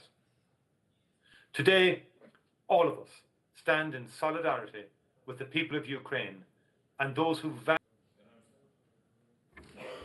Thank you, Prime Minister. I have the honor to give the floor now to His Serene Highness, Hereditary Prince Alois of Liechtenstein.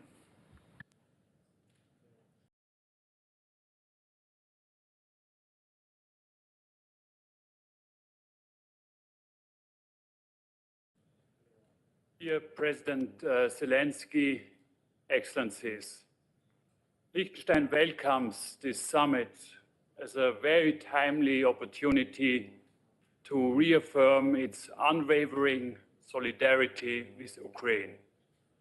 Liechtenstein stands with Ukraine. We will continue our political and financial support and will also continue to welcome Ukrainian refugees in our midst. Since the International Crimea Platform was established a year ago, it was resoundingly condemned by the international community. This unprovoked war of aggression is a continuation and further escalation of the previous aggressions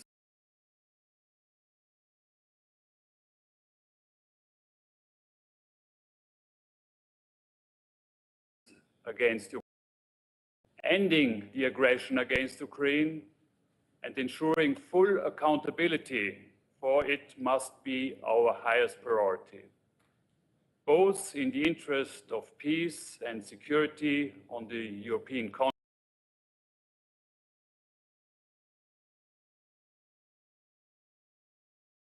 continent. Liechtenstein has been consistent in condemning the illegal annexation of Crimea Peninsula as a clear violation of Ukrainian sovereign and territorial integrity, as well as a blatant violation of international law, in particular the Charter of the United Nations. We have also been consistent in emphasizing that we will not recognize the annexation. As a member of the International Crimea Platform, we fully support the joint statement that will be released today. Mr. President, Liechtenstein condemns the systematic and large-scale war crimes and crimes against humanity committed by the Russian armed forces and affiliated groups, as well as the human rights violations in Crimea, particularly towards Ukrainians and Crimean Tatars.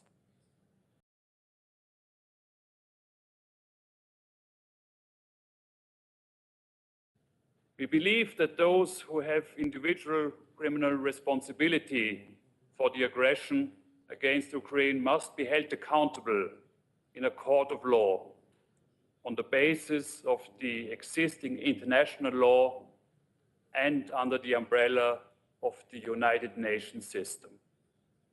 We are committed to working with those who share this objective. We are also committed to assist in the effort to ensure state responsibility for the enormous economic damages inflicted on Ukraine. Mr. President, we are all aware of the cynical weaponization of global food security by Russia. The freedom of navigation in the Black Sea and the Sea of Azov have been greatly impacted by Russia. Today we see the terrible effects, in particular on less developed countries in Africa and the Middle East. We cannot forget the most vulnerable people in other parts of the world. And we support all efforts to restore freedom of navigation and to bring much needed grain supplies to those who need it most. Excellencies, I see today's summit as a strong message of unity, and I am convinced that the Crimea platform can be a powerful platform, especially if additional states from all regions of the world will join its objectives. I thank you. Thank you, Your Serene Highness. I am now pleased to give the floor to the President of the Republic of Iceland, His Excellency, Mr. Gudni Torlacius Jóhannesson.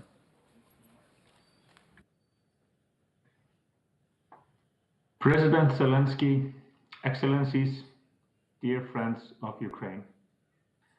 Iceland stands with Ukraine. We have done so and will continue to do so. The government of Iceland supports United Nations agencies and other international organizations that provide humanitarian assistance on the ground. Furthermore, we have warmly welcomed refugees from Ukraine here in Iceland. We Icelanders are blessed in many ways. We live on an island in the middle of the Atlantic. We have no army. We have no immediate neighbors threatening us with violence and war. Still, history tells us that our safety and security depend on the safety and security of others. As long as the Russian invasion of Ukraine rages, freedom is at risk in the whole of Europe. President Zelensky, I admire your courage and guidance during these terrible times. You stepped up as a strong leader when your nation needed a strong leader. At the same time, allow me to say that the world does not need so-called strong men who use military strength to oppress others, leaders who sow fear and mistrust at home and abroad. There is nothing strong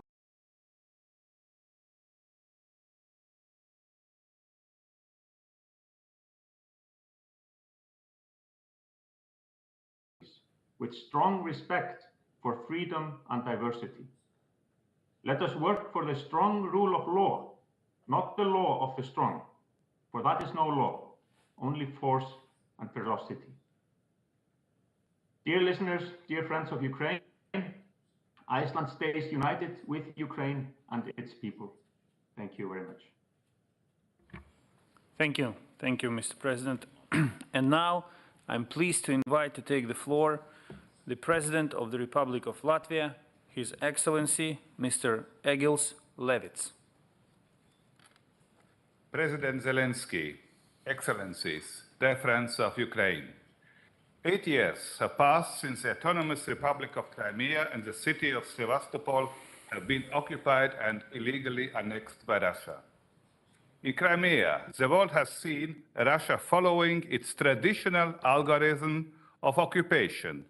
First, the closing down of the legitimate institutions of the occupied territory, then followed by fake referenda, then mass repressions, then deportations of the people of occupied territory and the resettlement of people from Russia in order to make the territory predominantly Russian, and massive Russification policy backed by propaganda. For Latvia, this is nothing new. We experienced the Soviet military occupation nightmare for 50 years. 1 year ago, Latvia participated in the establishment of the International Crimea Platform. It's based on our firm commitment to the non-recognition of Russia's illegal annexation of Crimea. This is essential. In our case, it's allowed us to restore our independence even after 50 years of occupation. And I'm convinced that our non-recognition of Russia's annexation of Crimea will not last so long that soon Crimea will be liberated. Today, Ukraine fights Russia's unprovoked and unjustified war of aggression. This is a brutal war, which Russia must not be allowed to win, a war which will end with the liberation of the entire territory of Ukraine, including Crimea. We stand with Ukraine in this fight. Latvia provides all the support we can, but we all still need to do more. Military, financial, economical, humanitarian support is essential, but we also need to increase international pressure to Russia. We have to work with our international partners worldwide to win over their understanding and support for Ukraine. Sanctions have to be strengthened. The travel of Russians outside Russia should be limited. Those who support aggression should not enjoy going to Europe for fun. We must condemn any Russian attempt to integrate parts of Ukrainian territory by force. We must always support Ukraine's independence, sovereignty, and territorial integrity within its internationally recognized borders. Dear colleagues, nevertheless, the condemnation of the Russian aggression against Ukraine is not enough. In the current situation, decisive is the military support. As Secretary General Jens Stoltenberg just said, more weapons, more ammunition, and more quickly. Ukraine must win this war. This is necessary for the future of Crimea. This is necessary for the future of Ukraine. This is necessary for the future of Europe. This is necessary for the future of international law and international peace order. Let us work together in order to help Ukraine to win the war. This would be also the victory for freedom and democracy. Slava Ukraini. Heroyam Slava. Thank you, Mr. President. And now I invite to address the summit the President of the Republic of Lithuania, His Excellency, Mr. Gitanas Nausėda. Dear Volodymyr, Excellencies, ladies and gentlemen, much has changed since our last meeting a year ago in Kiev. In the last 6 months, we have seen Russia launching a full-scale war against Ukraine and perpetrating numerous atrocities. This assault is instigated by an extreme aggression towards the independent state of Ukraine and its brave people. Russia is trying to undermine the very existence of Ukraine. Russia also challenges the global security architecture and norms-based international order. Russian war constitutes a crime of extraordinary proportions. The international community is united. The war must be stopped. Our duty is to support Ukraine's sovereignty, independence, and territorial integrity. This is where the international Crimea platform becomes of great importance. It is to keep our attention focused on Crimea, a place where the Russian invasion started 8 years ago. In Crimea, the earlier failure of the international community to act in a more assertive way is most clearly visible. Even today, Russia uses the illegally annexed peninsula as a base for new military offensives against Ukraine. Local people, in particular Ukrainian freedom activists and Crimean Tatars, suffer disproportionately under the occupation. Crimea must therefore also become the place where this senseless war ends. To stop further attacks against the Ukrainian statehood, the peninsula must be returned to its rightful owners. Ukrainians who were captured and imprisoned under the occupation must be set free. Otherwise, no one, including Russia itself, can guarantee the safety of the occupiers and colonists living there. It should be clear by now that Russian actions can bring only more depth and destruction. Appeasement does not work. Only our firm and united response may disperse the bloody vision of restoration of the Russian Empire. Therefore, it is vital to strengthen the international sanctions, continue Russia's political and economic isolation, and limit its ability to prolong this war. To boost our own resilience, we must collectively get rid of the dependence on Russian energy resources, the way Lithuania has done it when this war began. Our assistance is critical in supporting both Ukraine's military efforts and the effective functioning of its economy. We must be ready to help rebuilding the country now. Finally, we must always remember that Ukraine is fighting for all of us. The outcome of this war will define the future of Europe. It must be Ukraine who wins for the right cause. Thank you very much, dear friends. Thank you, Mr. President. I have the honor to welcome President of the Slovak Republic, Her Excellency, Madam Zuzana Chaputova. Dear President Zelensky, dear Volodymyr, dear all, Crimea is Ukraine. The law is that simple. In 2014, President Putin illegally annexed Crimea and the city of Sevastopol. He did it right in front of the world's eyes, hoping that they would accept that Russia's imperial ambitions are above international law. Our non-recognition and sanctions have made it clear. Russia must reverse its actions. It must end its illegal invasion and occupation. But in 2014, our reaction wasn't enough, because Russia has continued its brutal actions in Ukraine. It is no longer part of the family of nations that respect the rule of law.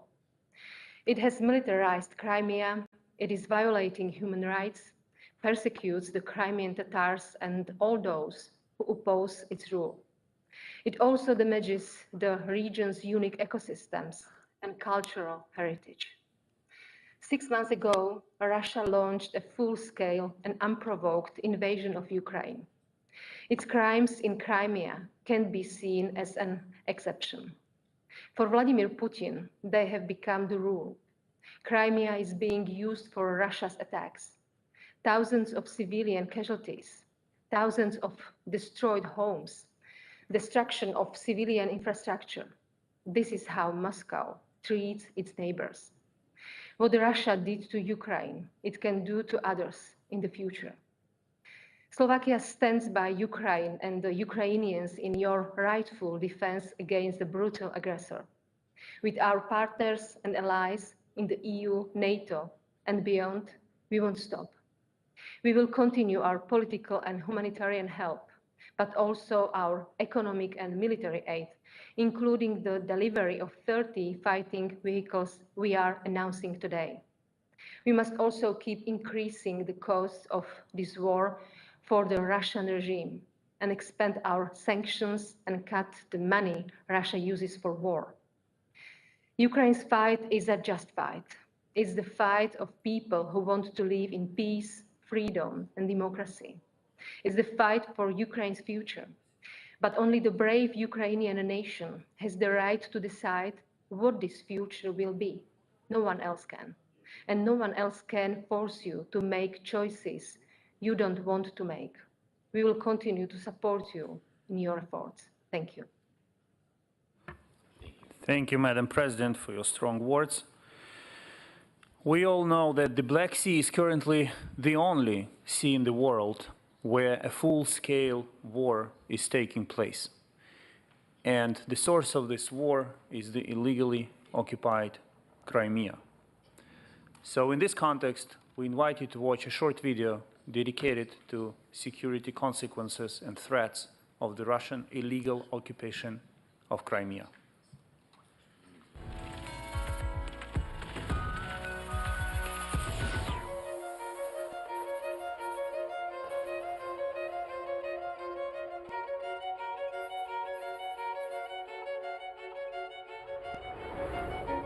Green and not so polite, armed incognitos in military uniforms, and the Trojan horses who are hiding behind the backs of the locals. In a few weeks, they will take hostage the entire Crimea. Що так підступно буде в лютому 2014 року, ми дійсно не знали. Єдине, що ми встигли зробити, це своєчасно весь свій флот спустити на воду і вийти з порту Керч до порту Бердянськ. Later, the commander of the Kerch border detachment, Yuri Loshak, will head to the maritime guard of Mariupol, and he will recall how he slipped out of the embrace of the Russian world without betraying either his oath or himself. У мене не виходили, тому що, мабуть, знали, що ні на які пропозиції я не піду, нічого мені не обіцяли, там, ні квартири, ні машини, ні якісь там гроші, тому що, мабуть, знали, що я не такий. Росіяни, опять же, вони ж оцю всю кампанію, вони ж її планували заздалегідь. Andriy Rozhenko is from the well-known naval dynasty in the Crimea. In 2014, he was the deputy chief of staff of the Navy in Sevastopol. After the occupation, he moved to Odessa, and he has never seen his father again. Ну, я пам'ятаю, як я крайній раз йому потиснув руку, от батько. Оце я пам'ятаю. То, що він мені казав, все було правдою. Він казав, що то, що росіяни залишились в Криму, це дуже погано. От так воно і вийшло. The Kremlin referred to the geographically well-placed peninsula as to an unsinkable aircraft carrier, and it began to pump it up with arms. Вони почали будувати підводні човни, надводні кораблі. Вони перекидали авіацію сучасну, як винищувальну, так і бомбардувальну. Вони перекидали ракетні комплекси, вони перекидали системи ППО. Дуже багато зараз флоту і багато військовослужбовців, які прийшли на нашу землю через Чангар, через Чаплинку і в район Херсона, в район Мелітополя і в район Маріуполя. Це були звідти війська із Кримського полуострова. For 8 years, Russia has been stubbornly ignoring the rights and freedoms of the Crimeans, by hook or by crook, turning them into powerless vessels and into cannon fodder. Всі мешканці Криму, які були там на момент 2014 року, пройшли через дивну процедуру примусової паспортизації. Вони можуть бути призвані до армії, і за ухиляння від цього призову вони підпадають під юридичну відповідальність, тобто вони можуть бути ув'язнені. Мілітаризація йде в дитячих садочках, мілітаризація є в школах, є юнармія, яка абсолютно по моделі відповідає Гітлер-Югенту. Оголтелая такая пропаганда против крымских татар, все это наталкивало на мысли, оно, видимо, так и было, направленные на то, чтобы вытеснить коренной народ из Крыма, поскольку они поняли, что с ними не договорятся. And yet, after February the 24th, the Russian unsinkable aircraft carrier became a thorn in the throat of the entire civilized world. Зерно, яке крадеться зараз в Україні, його перевозять, власне, через територію Кримського півострову, через закриті порти, які є окупованими, і потім вантаж перегружається, перезавантажується, підробляються документи і відправляються в країни Сходу. Тому тут це дуже такий наочний приклад, що Кримський півострів точно має бути звільненим. Крим для мене це мої кращі роки життя. Там виросли мої діти, там народився мій син.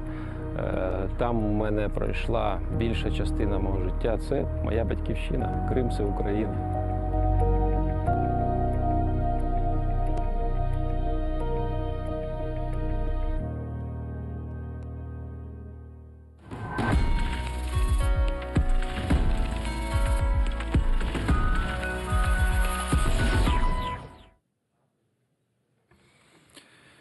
And now we will continue our summit and we will go back to South America. I'm pleased to give the floor to the President of the Republic of Suriname, His Excellency, Mr. Chandrik Kapersad Santohi.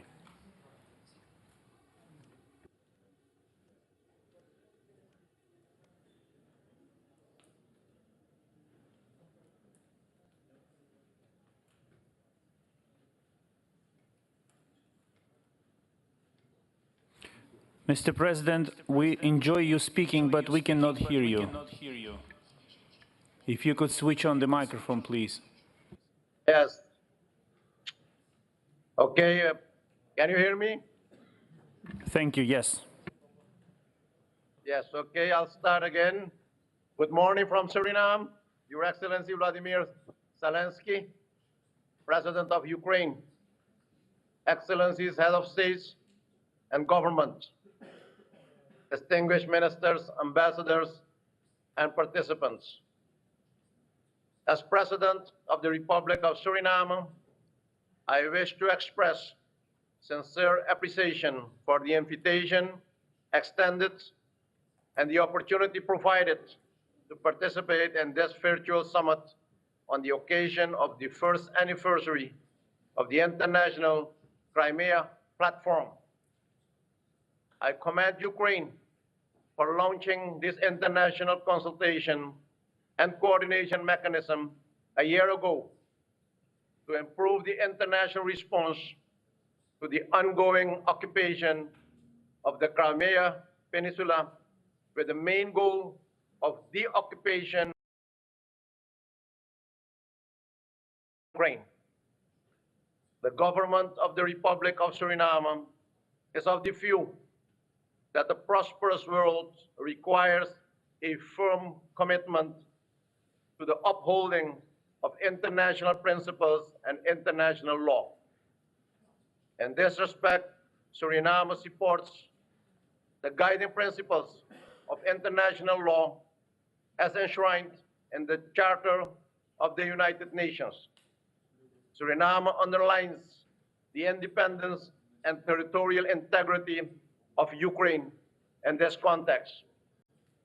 Adherence to this internationally recognized legitimate and territorial integrity principles is of immense importance for the security and survival of all states, especially small states like my country, Suriname. Therefore, it is appropriate to underscore that the Republic of Suriname remains committed to democracy, strong democratic institutions, good governance, sovereignty, territorial integrity, rule of law, human political rights, and fundamental freedoms, as well as peace and security. In the same vein, we repeat the importance of intensifying diplomatic efforts for a peaceful settlement through dialogue and reaffirming respect for the international system and global peace and security. These are indispensable for achieving sustained growth and sustainable development. These are the principles we are supporting. President Vladimir Zelensky, I can assure you of the support of the Republic of Suriname for Ukraine's sovereignty and territorial integrity within its internationally recognized borders, including the Crimean Peninsula and the adjoining territorial waters. In closing, allow me to wish you and the people of Ukraine strength and courage during these challenging times, and I sincerely hope that through dialogue, long-lasting peace can be achieved, emphasizing that peace in all regions is of fundamental value for maintaining worldwide peace. I thank you very much, and may God bless you all. Thank you. Thank you, Mr. President. It was encouraging to hear you, and we appreciate your address. And now we go back to Europe, to our close neighbor, Moldova. I'm pleased to welcome the President of Moldova, Her Excellency, Madam Maia Sandu. Dear President Zelensky, distinguished guests, ladies and gentlemen, we met in Kiev a year ago to voice our strong support to the sovereignty and territorial integrity of Ukraine within its internationally recognized borders, including Crimea. The Crimea platform was established with an understanding that the international order only works when it is based on rules, inviolability of borders, non-use of force, non-interference in internal affairs, respect for human rights, and economic development. Few imagined that all of this would be shattered. For over six months now, we have been living in a world without rules. Russia has been waging a war against Ukraine, which has brought untold sufferings to the Ukrainian people and undermined the rules-based international order. I saw Kiev and its suburbs before the war and now. Bucha, Irpin, Borodyanka. Ukrainian civilians killed, Ukrainian cities and towns leveled by shelling.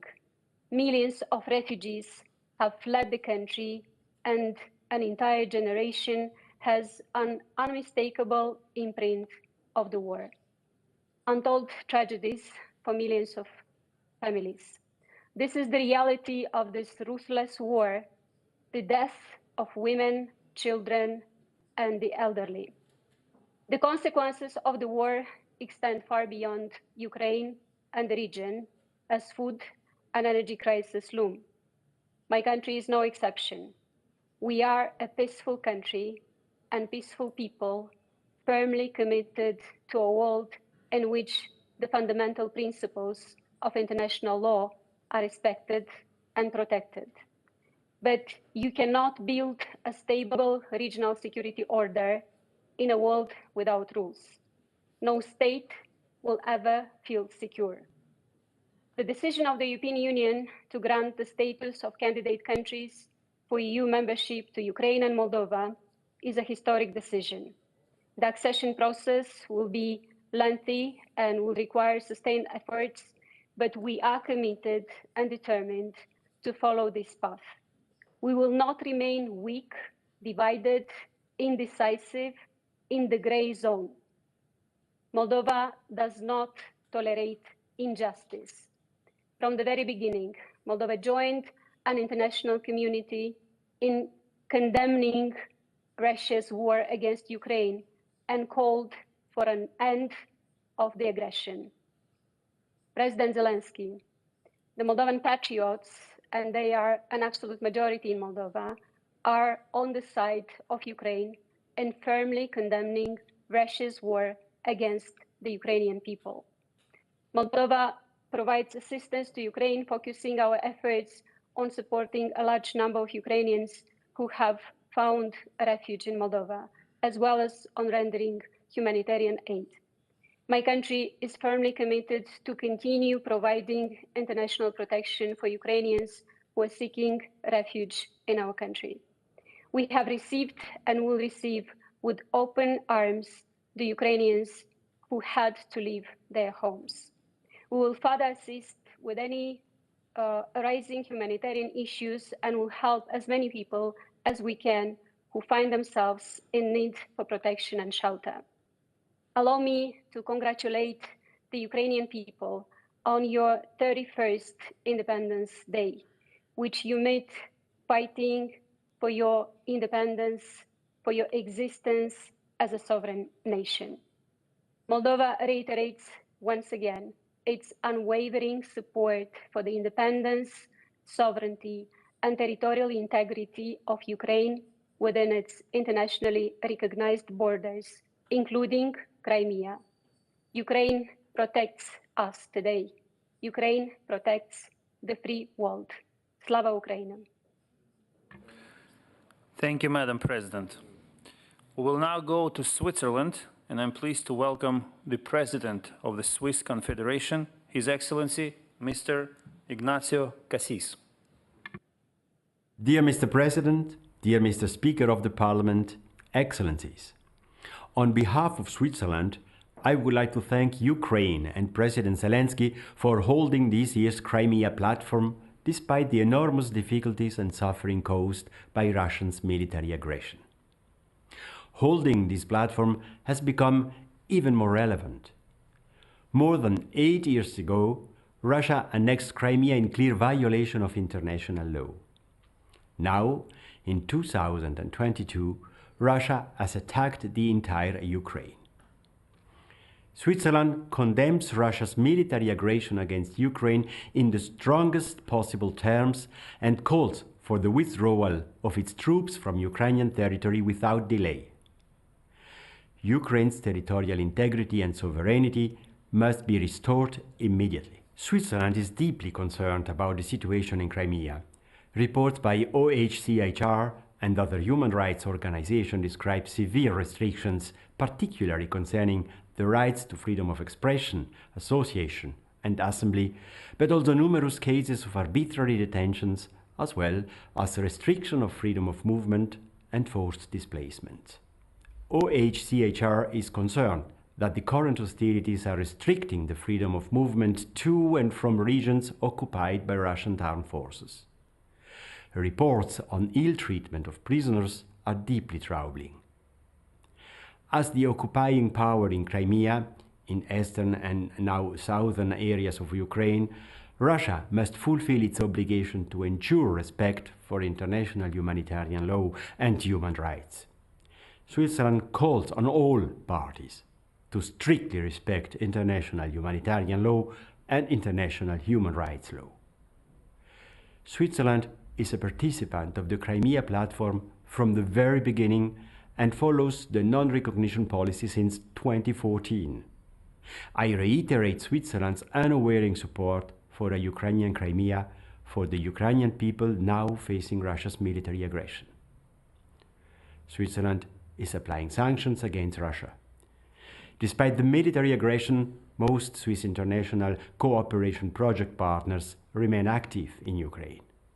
Our humanitarian aid package comprises financial contribution, the delivery of aid supplies, and of personnel. Together with Ukraine, we have launched the recovery process of Ukraine in Lugano.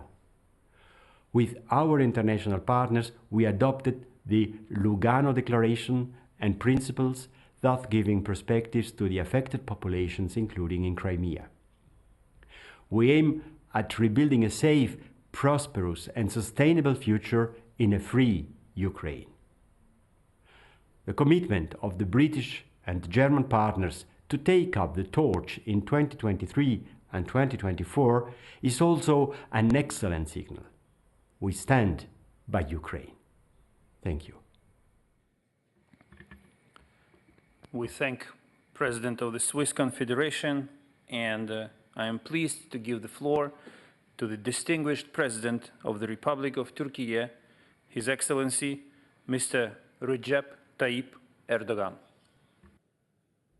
Ukrayna Devlet Başkanı Sayın Zelenski, saygıdeğer devlet ve hükümet başkanları, kıymetli uluslararası teşkilat temsilcileri, sizlere en kalbi duygularımla, saygıyla selamlıyorum. Kırım Platformu'nun kuruluşunun 1. yıl dönümü vesilesiyle düzenlenen bu zirvede sizlere hitap etmekten memnuniyet duyuyorum. Nazik davetleri için Ukrayna Devlet Başkanı Sayın Zelenski'ye teşekkür ediyorum. Kırım davasının barışçıl yollardan daha etkin bir şekilde savunulması amacıyla kurulan platformu isabetli buluyor ve destekliyoruz. Bu desteğimizi geçtiğimiz yıl Kiev'de düzenlenen kuruluş zirvesine Dışişleri Bakanımızın bizzat katılımıyla göstermiştik. Önümüzdeki dönemde de platformun çalışmalarına her düzeyde katkı vermeyi sürdüreceğiz. Türkiye, Kırım'ın ilhakını tanımamakta, bu adımın gayrimeşru ve hukuk dışı olduğunu ilk günden beri açıklıkla savunmaktadır. Bu sadece hukuki değil, ahlaki temelleri de olan ilkeli bir duruştur. Kırım'ın ayrılmaz parçası olduğu Ukrayna'ya iadesi, esas itibariyle uluslararası hukukun gereğidir. Ukrayna'nın toprak bütünlüğünün, egemenliğinin ve siyasi birliğinin korunması sadece bölgesel değil, küresel güvenlik ve istikrar bakımından kritik öneme sahiptir. Kırım'ın yerli halklarından olan Kırım Tatar soydaşlarımızın güvenlik ve esenliğinin temini de Türkiye'nin öncelikleri arasındadır. Kırım Tatarı vatandaşlarımız Kırım'daki gelişmelerin yakın takipçileridir. Bu vesileyle geçen sene platformun Kiev'deki ilk zirvesine katıldıktan sonra gözaltına alınan Kırım Tatar Milli Meclisi 1. Başkan Yardımcısı Nariman Celal ve arkadaşlarının bir an evvel evlerine ve ailelerine kavuşmaları beklentimizi tekrarlıyorum. Tarih boyunca büyük acılara maruz kalan Kırım Tatarları kendi ana yurtlarında barış içerisinde yaşamanın Türkiye bu süreçte Ukrayna hükümetinin ve Kırım Tatarlarının yanında olmayı sürdürecektir. Değerli katılımcılar, 24 Şubat'tan bu yana devam eden savaşın Ukrayna'nın toprak bütünlüğü ve egemenliği temelinde adil bir barışla sona erdirilmesi gerektiğini savunuyoruz. Türkiye olarak bu amaçla diplomasi kanalını işler hale getirmek için büyük çaba harcadık. Mart ayında Antalya'da yapılan Dışişleri Bakanları toplantısı, akabinde İstanbul'da ev sahipliği yaptığımız barış görüşmeleri ve son olarak tahıl konusunda varılan anlaşma gibi önemli ve somut başarılar elde ettik. 18 Ağustos'ta Lviv'e yaptığım ziyarette bu tavrımızı bir kez daha ortaya koyduk. Ancak yakalanan ivmenin korunması ve kalıcı sonuçlara dönüşmesi tarafların barış yolunda atacağı adımlara bağlıdır. Barışın tesisi doğrultusunda kolaylaştırıcılık ve arabuluculuk gayretlerimizi yılmadan, yorulmadan sürdürmeye kararlıyız. Savaşın bitmesi ve Karadeniz Havzası'nın yeniden huzur ve istikrara kavuşması sadece bölgeye değil, tüm dünyaya derin bir nefes aldıracaktır. Bu düşüncelerle Kırım dahil Ukrayna'nın toprak bütünlüğüne desteğimizi tekrarlıyor, bölgemizin en kısa zamanda yeniden barış iklimine kavuşmasını diliyorum. Hepinize saygı ve selamlarımı gönderiyor, en kalbi teşekkürlerimi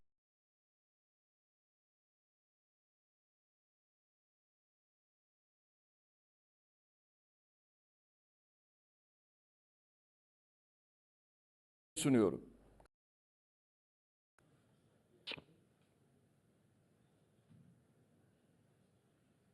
Predsjedniče President Zelenski, Zelensky, dame i gospodo. ladies, Vanjska politika Bosne i Hercegovine prema međunarodnim partnerima, što uključuje i prijateljsku Ukrajinu, zasniva se na otvorenosti i ravnopravnosti, uzajamnom poštovanju suvereniteta i teritorijalnog integriteta, principu miroljubive saradnje, poštovanju međunarodnog prava i uvažavanju obostranih interesa, što je izričito navedeno u strategiji vanjske politike Bosne i Hercegovine, koja je u potpunosti u skladu sa paviljonom Ujedinjenih nacija.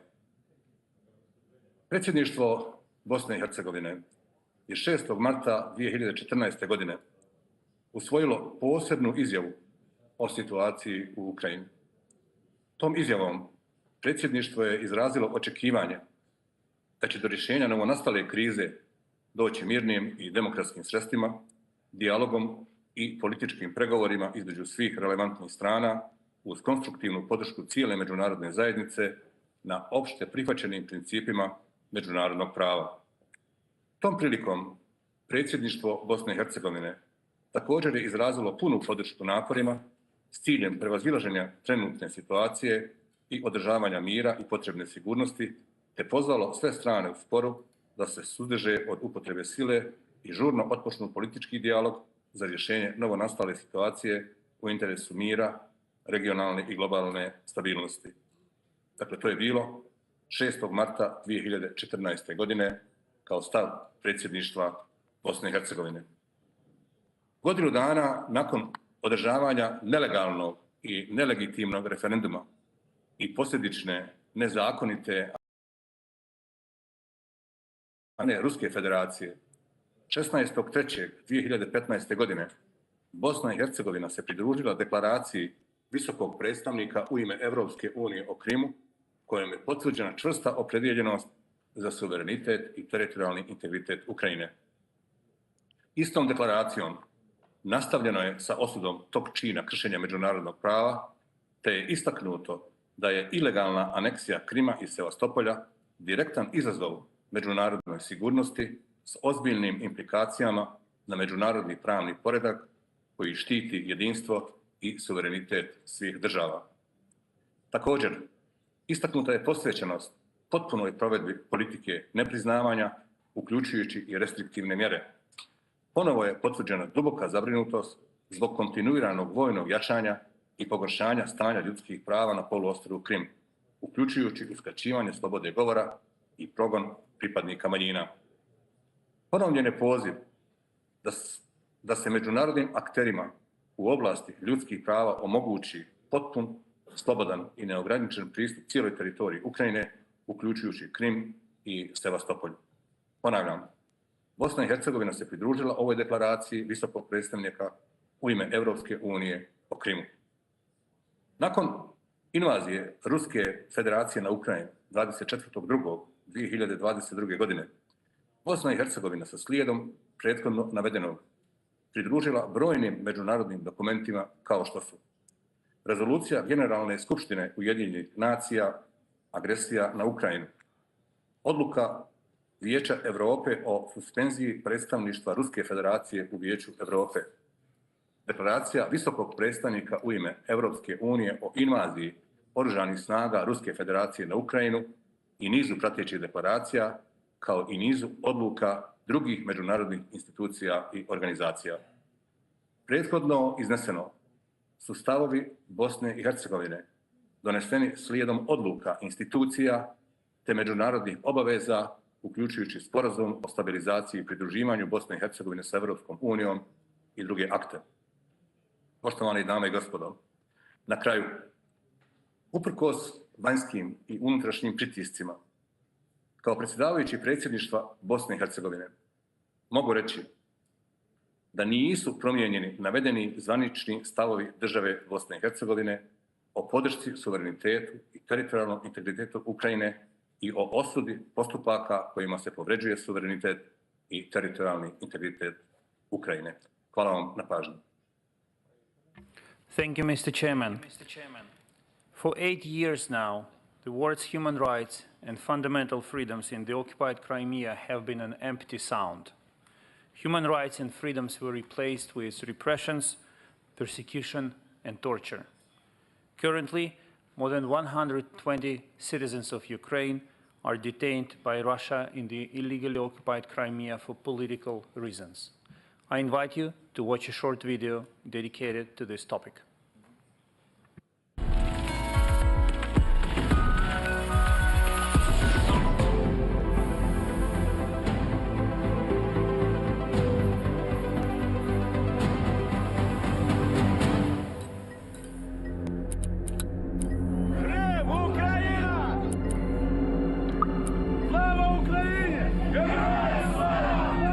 Persecutions, arrests, tortures, assassinations. This is how Russia tames those who dissent. For the past 8 years, human rights have no rule on the peninsula. The terror has. Можливо, історики колись визначать, скільки людей було вбито через використання Росією Криму для терору. Десятки тисяч, сотні тисяч.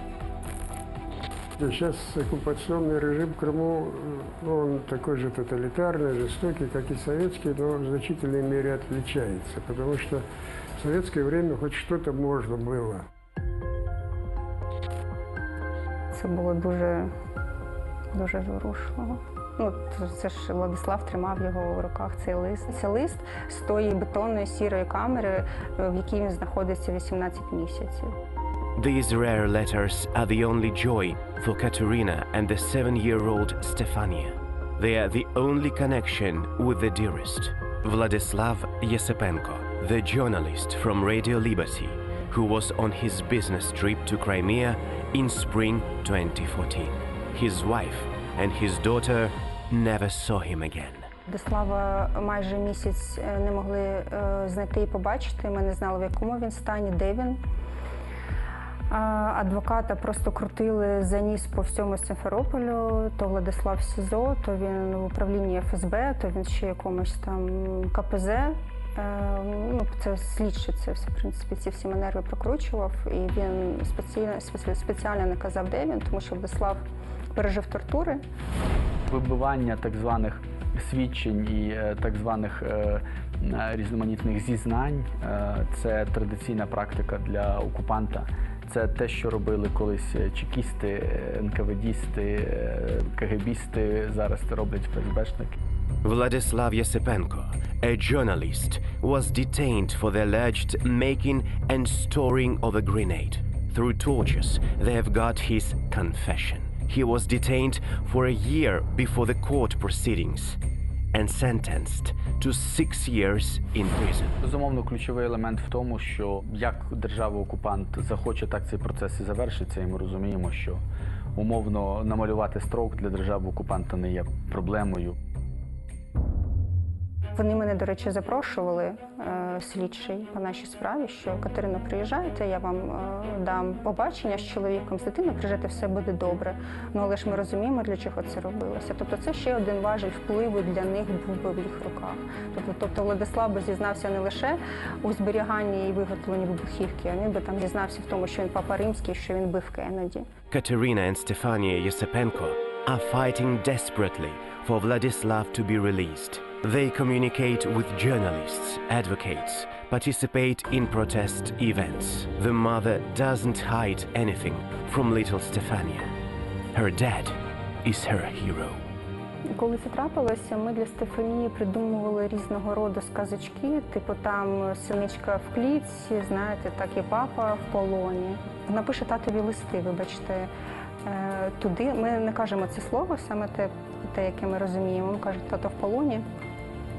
Але вона дуже сумує, вона знає, що тато робив добру справу, що тато працював на свою батьківщину, і що тата просто затримали в полоні, тримають погані дядьки, і тато потрібно визволяти.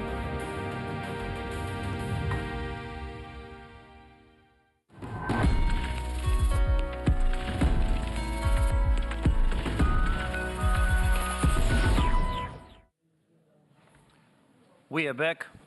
And I'm pleased to welcome the Prime Minister of the Kingdom of Sweden, Her Excellency, Madam Magdalena Andersson.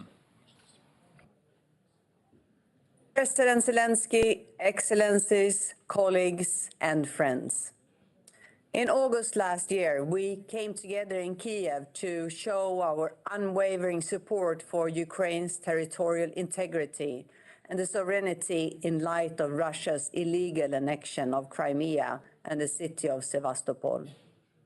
Since then, Russia has launched an unprovoked, illegal, and ruthless full-scale war of aggression. This has made an already dire situation in Crimea even more alarming. For instance, Russia uses the peninsula as a launching pad for attacking other parts of Ukraine. Sweden is deeply concerned by the countless violations of human rights and international humanitarian law committed by the Russian authorities in the Crimean Peninsula and elsewhere on the temporarily occupied Ukrainian territory. And I was shaken by what I saw and heard during my field visits to Bucha and Borodyanka in July. Russia's aggression is primarily about Ukraine. It is also an alarming consequences elsewhere, in Europe and globally, including as regards energy and food supplies. And for this, Russia bears full responsibility. Sweden does not and will not recognize Russia's illegal annexion of Crimea or any future attempts to unlawfully annex Ukrainian territory. We must continue to stand united in our support for Ukraine now and in the long term. We must ensure that the international community continues a coordinated and principled response to stop Russia's aggression and hold those responsible accountable. We owe it to Ukraine and its people, and we need it to prevent similar aggression from being repeated elsewhere. Might does not make right. Sweden will continue its steadfast support to Ukraine, and my government will shortly present additional comprehensive support packages that will strengthen Ukraine's resilience. The stronger Ukraine is, the safer the rest of us are. Thank you. Slava Ukraini. Героям слава. Thank you, Madam Prime Minister. And our next speaker will be the Prime Minister of Belize, His Excellency, Mr. John Antonio Briceño.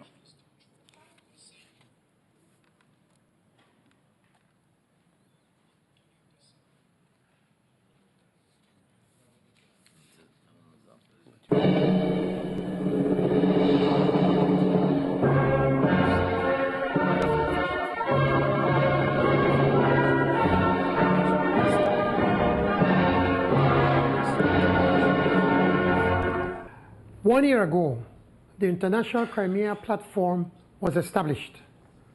the platform affirmed the Ukraine's full exercise of its sovereignty and political independence.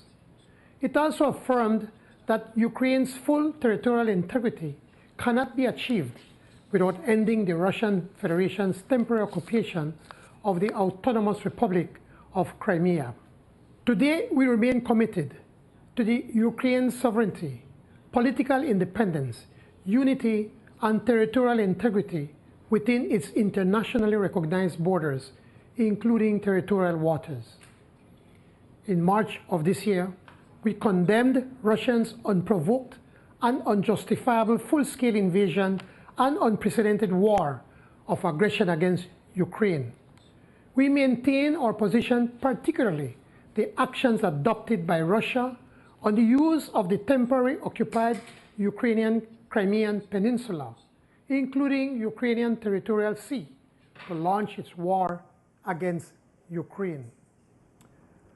Russia's extensive use of Russian military aircrafts and warships for missile strikes and indiscriminate attacks at civilians and Ukrainian civilian infrastructure for further aggression and military invasion of southern Ukrainian regions must stop.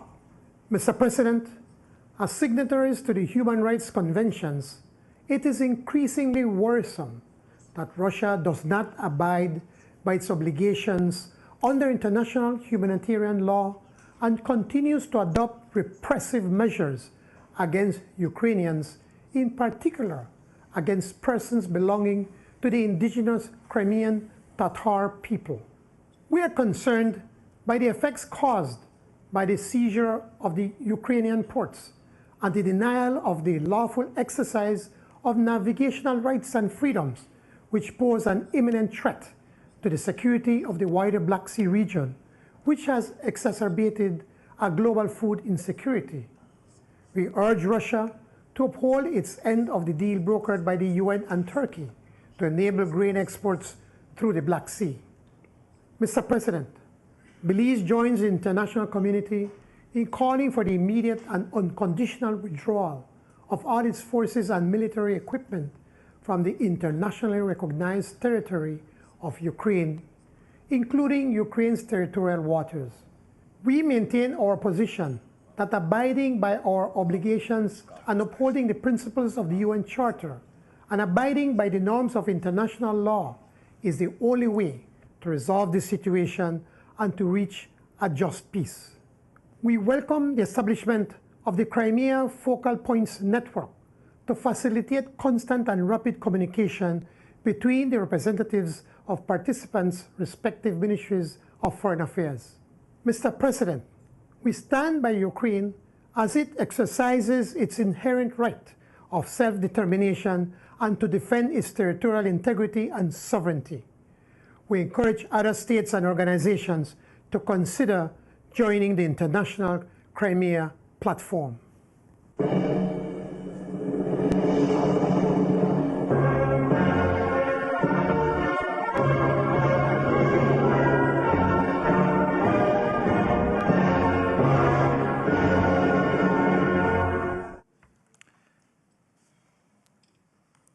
We thank Prime Minister, and now I'm pleased to welcome the Prime Minister of the Kingdom of Denmark, Her Excellency, Madam Mette Frederiksen. Excellencies, dear colleagues, friends of Ukraine, tomorrow it will be exactly 6 months since Putin's brutal attack on Ukraine. It has been half a year of terror, of unspeakable suffering for the people of Ukraine, attacks on civilians, women, children, elderly. And we will never forget the horrible crimes committed by Russia. And we need to ensure that Putin pays a high price for his war of aggression. A war that started 8 years ago in Crimea. Today we are together to reaffirm a simple message. Crimea is Ukraine. And the borders of Ukraine are internationally recognized, no matter the lies from Putin or anybody else stating the opposite. And there can be no doubt, it is up to Ukrainians to decide their own future, not an autocrat from Russia. Right now, Ukraine is fighting for democracy, for freedom, for justice, values that we all believe in and need to stand up for. And Denmark will do what we can to help the Ukraine people. 2 weeks ago, we hosted a donor conference in Copenhagen with Ukraine and the United Kingdom. Here, new contributions of 1.5 billion euros from international partners were announced, including 110 million from Denmark for additional weapons and training. And Denmark has taken on a special responsibility to help rebuild the city of Mykolaiv. We continue to support the return of all currently occupied territories of Ukraine, including Crimea and the city of Sevastopol. And we are, of course, ready to do more, because Ukraine, all of Ukraine, belongs to the Ukrainians. Thank you, President Zelensky, for your brave leadership. And thank you all present here today for doing the right thing and helping our friends in Ukraine in these dark times. Thank you. Thank you, Madam Prime Minister. And now I'm pleased to give the floor to the Prime Minister of the Kingdom of Belgium, His Excellency, Mr. Alexander De Croo. Firstly, I would like to congratulate President Zelensky for the organization of this summit, which is a success. Personally, I see our meeting today as a way of not forgetting and reminding ourselves why we are fighting. Even if we are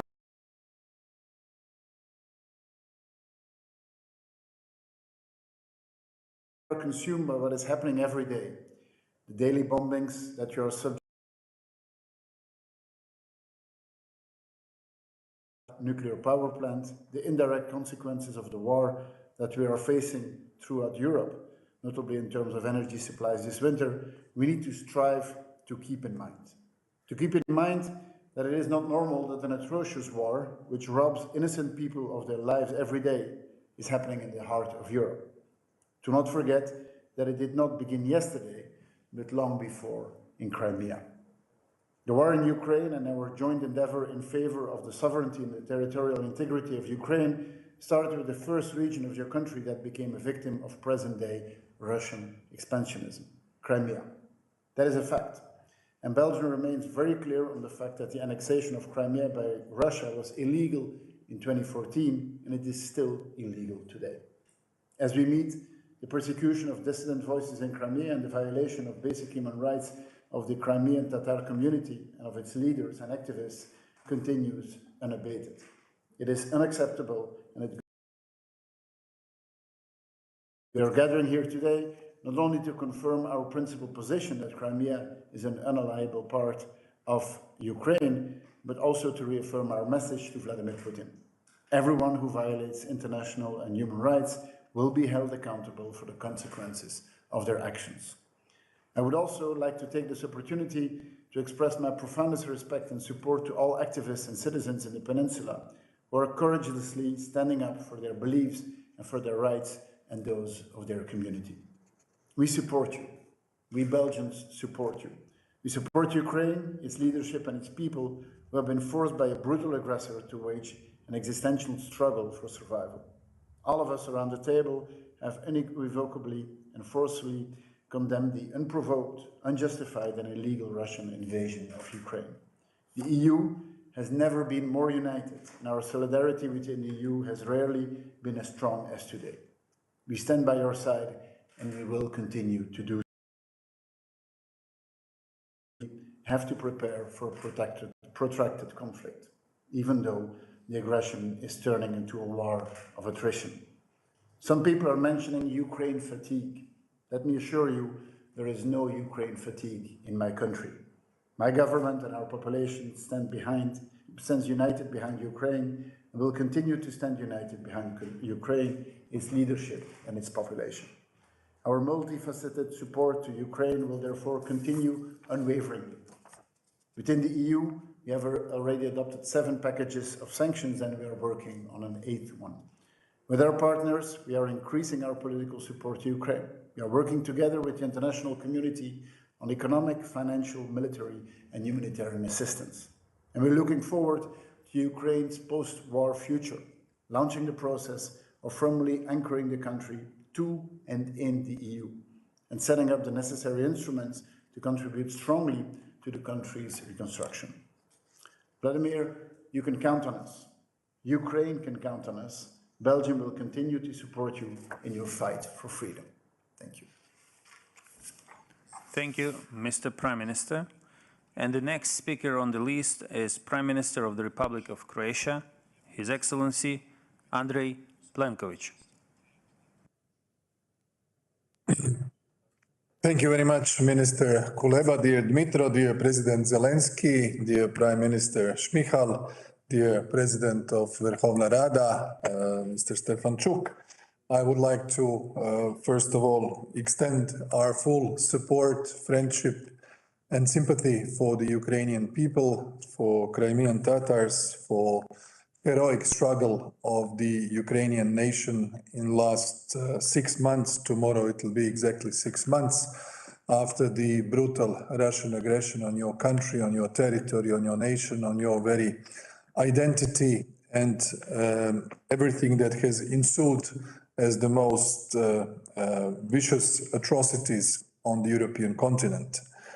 Croatia has strongly supported Ukraine over past 6 months as one of the countries that was the first one to recognize us back in 1991. Croatia offered diplomatic, political, financial, economic support, humanitarian support, and of course, military support. We stand behind your efforts to reintegrate your occupied territories. We stand behind your efforts to make the country functioning in the very dire circumstances. And we believe that the Crimea Platform Summit is an important forum which can emancipate the issue of Ukraine as a general issue, but also in particular the issue of Crimea. As you remember, I was there last summer to support you concretely when it comes to take Crimea, and I repeat this on behalf of the Croatian government also today. We are very much concerned with the situation of human rights on the Crimean Peninsula, as we have been following this issue over the past years since 2014. And we feel that the international community should remain united, especially the West, strong and clear and principled vis-à-vis the situation that you are facing today. What is globally going on is the conflict between democracies and the authoritarian regimes. And this is the essential message. And the theater where this aggression takes place, unfortunately, is Ukraine. We will be behind you, we have been behind you, and you know that you have friends in Zagreb, and the entire Croatian nation is with you, and we will keep on supporting you, also receiving Ukrainian refugees on our territory and offering support in every way that we can. And I also greet my friend Mustafa Jamilev, who is also there with you. Slava Ukraini. Thank you. Heroyam Slava. Thank you, Prime Minister. For connection reasons, I would like to slightly adjust the lineup for our summit and try to bring in Minister of Foreign Affairs of the Republic of Liberia, His Excellency D. Maxwell Sah Kimaya. He will speak on behalf of his President of Liberia. We will now try to connect with him and take our summit to Africa.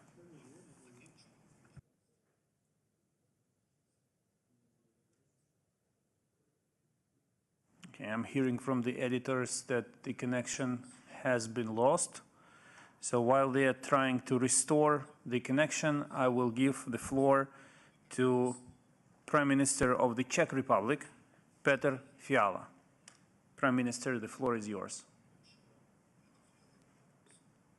Dear friends, dear colleagues, the Crimea platform is meeting at the highest level only for the second time. The situation has escalated significantly, but our goals have not changed. We are here again to discuss justice and to talk about the future, not only for Crimea, but for Ukraine as a whole. Our interests are moral, as the freedom of Crimea and the rights of its people are at stake, and also pragmatic, as stability in the Black Sea region is in everyone's interest. The Russian regime violates human rights dramatically in many territories it controls, and it's always trying to grab more. Our common mistake is that we fail to take a tougher stance against the violations of international law.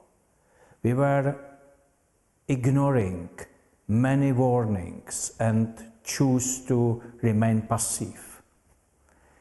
I say it is not only as the Prime Minister of a country that just a few days ago commemorated the Soviet invasion in August 1968.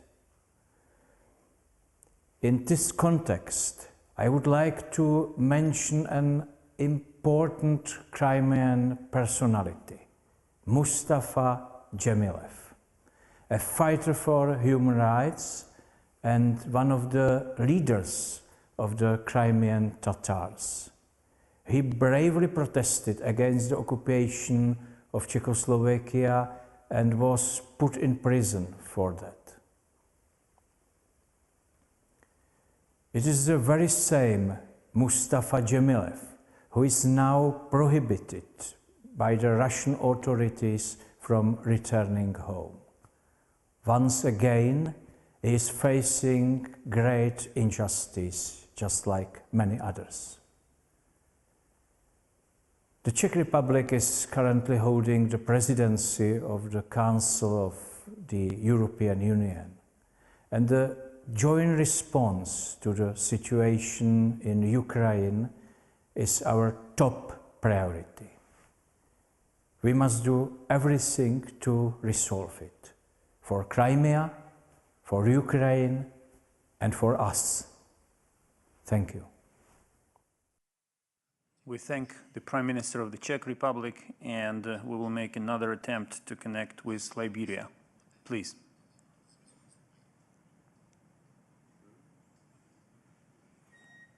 Minister, the floor is yours. We are happy to see you on the screen. Thank you for connecting with us.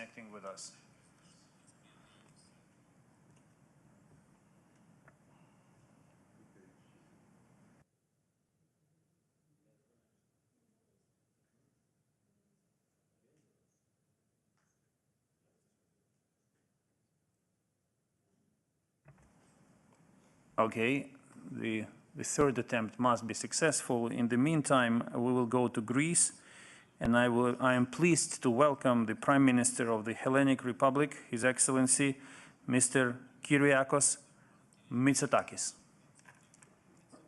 Dear President Zelensky, dear all, I'm very happy to be with you all today, even if virtually, on the eve of the National Day of Ukraine.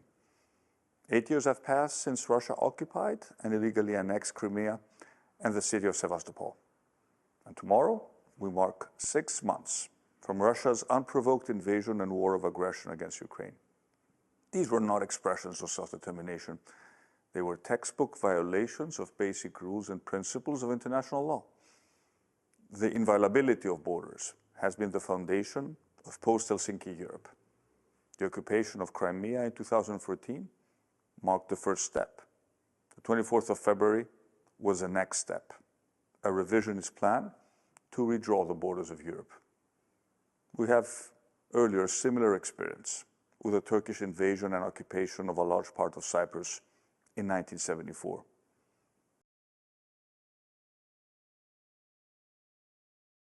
The pain and the cost this brings to a country. We have all seen the consequences of the Crimea occupation and annexation. Human rights violations, in particular towards ethnic Ukrainians and Crimean Tatars. The Crimea, historically the home of many peoples and cultures, including my own, is now being absorbed by Russian expansionism. And since February, Russia has also used Crimea for its military operations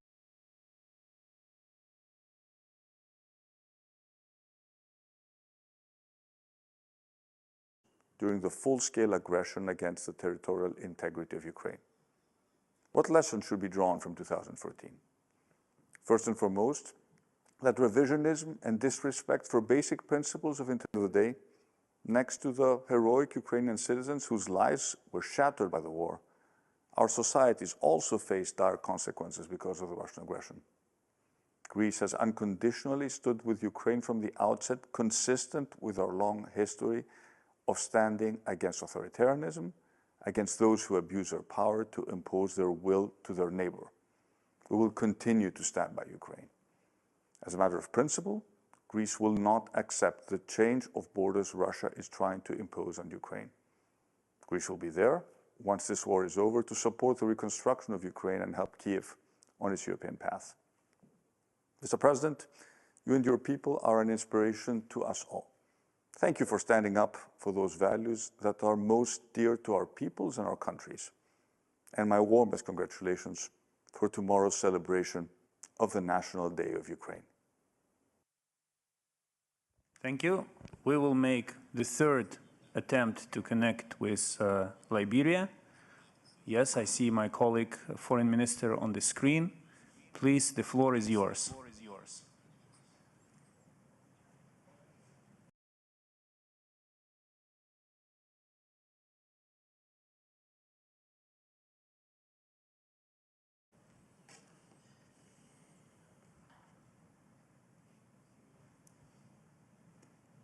Can you hear us?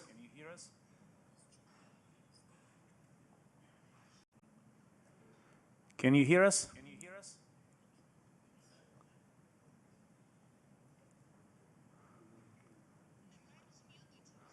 Can you please unmute the microphone? We cannot hear you. We see you speaking, we cannot hear you. Unmute the mic, please.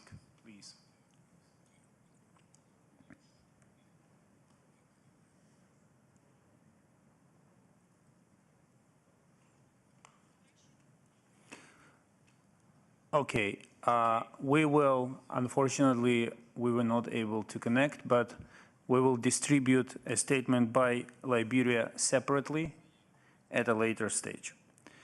And now we will go to Luxembourg, and I'm honored to give the floor to Prime Minister of the Grand Duchy of Luxembourg, His Excellency Mr. Xavier Bettel. Dear President, dear Volodymyr, dear friends, yes, a year ago, when you started the Crimea platform, we all wished that we wouldn't be again together to remember what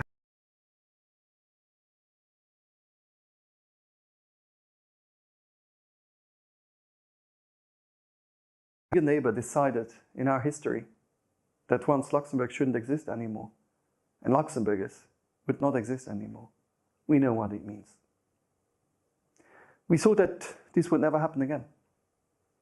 And so a breach of international law, no respect of borders, it's something we mostly know from our history book. But it's still the actuality. So we have to be solidar with you, because what happened to you yesterday can happen to others tomorrow. In Luxembourg, we are proud to welcome Ukrainians.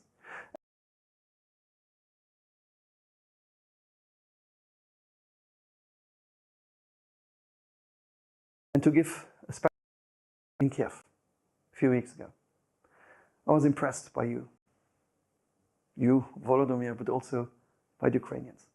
I met people who lost everything, nothing left, who lost family, who lost their goods, who lost their houses. But they still have hope. As you know, at the beginning, I wanted to have contacts with both parts. But I visited Bucha. I saw what happened in Bucha. And afterwards, to watch those criminals makes me, I prefer to avoid the word. But this is the reality. This is not a film. This is the reality. Every day, people are dying. Yes, Ukraine has to suffer because of a bigger neighbor.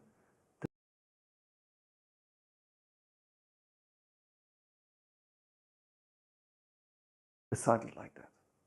So you can count on us. You were able to count on us, you can count on us, and you will be able to continue to count on us. And we don't have to give up. We should still remind every day what is a normal situation. That would be the worst case. Stay strong, you can count on us. And I hope that we will be soon be able to see us in a different situation, in a peace situation. You deserve, and especially all the Ukrainians who still hope that they will be able to live in peace. And also in Europe, you belong to our family.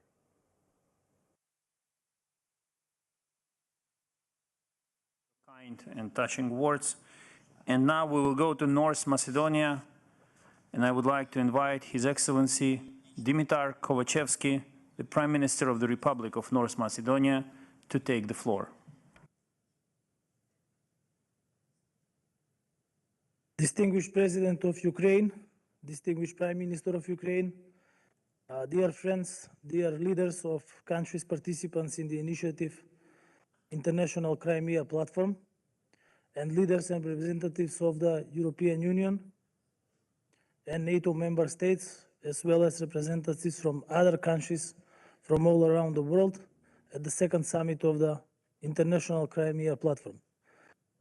I'm here to reaffirm the strong and ambiguous support of the Republic of North Macedonia for the united character of Ukraine, of its independence, sovereignty, and territorial integrity, as well as of the inviolability of its borders. Last year, on this date, with the participation of our foreign minister at the founding summit of the Crimea Platform, we clearly and without hesitation reaffirmed the position on the side of protection of international humanitarian law, with a commitment for respect of the norms protecting the human rights as stipulated in the resolutions adopted by the UNGA and in the decisions of other international organizations. The Russian aggression over Ukraine is inadmissibly violation of the international law. We strongly condemn the military attacks over Ukraine undertaken by the Russian Federation and the crimes of Russian forces over civilians. That is why the Republic of North Macedonia decided to align itself 100% with the policies of the European Union when it comes to the war in Ukraine, and we joined to all respective measures and sanctions towards the Russian Federation. This alignment with the activities and policies of the European Union and the democratic world to us means staying on the real side at the real time. 1 year after the establishment of the Crimea Platform, whose purpose is to increase the effectiveness of the international response to the ongoing occupation over Crimea, and similar intentions for the other parts of Ukraine proved to be the right united efforts for jointly opposing to the increasing safety threats. We are all aware that they can have unwanted proportions, and therefore it is good that these united efforts for their prevention to continue. This platform was the result of such united efforts, but also of the solidarity between the European Union and NATO member states, and it is particularly good that the message of the democratic world is well understood. Yes, we are together and we are united in our efforts to prevent further violation of human rights in Ukraine in order to protect the Ukrainian people and Ukraine from the occupation regime. This presentation of force from one geographically larger country towards geographically smaller country that is determined to share democratic values is a dangerous and inadmissible example that must not turn into practice. Guns and tanks must remain in the history. Diplomacy and pens are the means for understanding of dialogue masses in the 21st century because, yes, peace is the most powerful weapon of humanity. The end of war in Ukraine will not bring victims to life, but the cease of this war days sooner will prevent new victims. Also, it will give a chance for rehabilitation of the economies, and this is necessary, and this is what the citizens expect from political leaders. That is why the Republic of North Macedonia, as a member and country that will have the presidency over the OSCE remains fully engaged towards supporting the efforts for the multilateralism to transcend the militarism. In my capacity as Prime Minister of the Republic of North Macedonia, I would like to reaffirm that we remain committed to supporting Ukraine and the Ukrainian people, and I avail myself of this opportunity to join the appeals to the Russian Federation to immediately cease the unprovoked and unjustified invasion and to refrain from future military actions throughout Ukraine. The future of the world depends on what is being done today, and the world, that is all of us, that are all countries without exceptions. Thank you.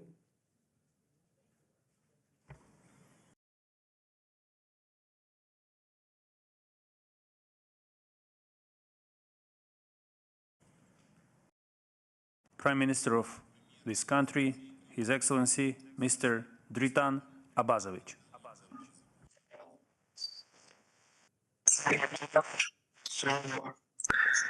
President Zelensky, Your Excellency,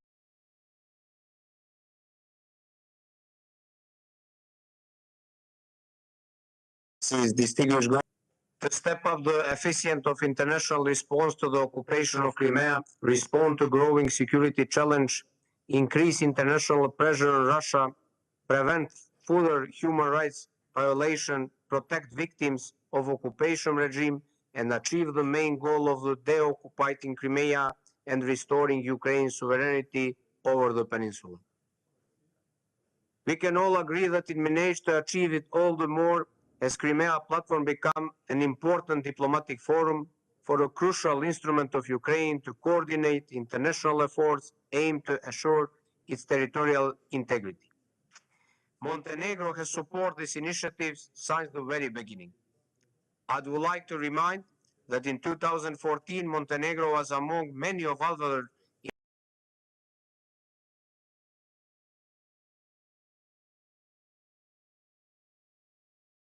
international partners to condemn the illegal annexation of the, and now 8 years on since the illegal annexation of Crimea, we continue to do so, in line with relevant UN resolution and EU Council decision. Unfortunately, this year's summit is taking place on full-scale military invasion of Ukraine by Russia Federation, which brutally started on February 24th. I would like to repeat, as I have done many times so far, that we firmly stand by Ukraine and its people as they face an unpredicted military aggression. We deplore the loss of life and its citizens. The war has a strong impact in international order and careers with its numerous geopolitical, economic, energy, and security implications. In a world that the war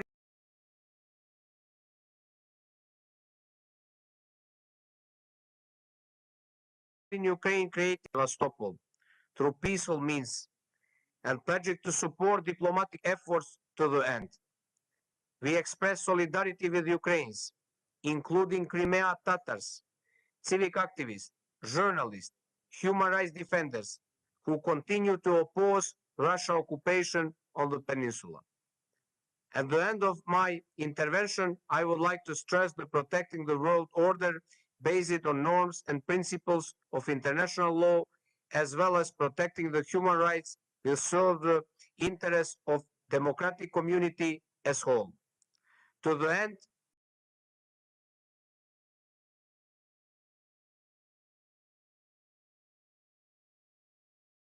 we are committed to supporting this platform to the success. Montenegro, along with its allies,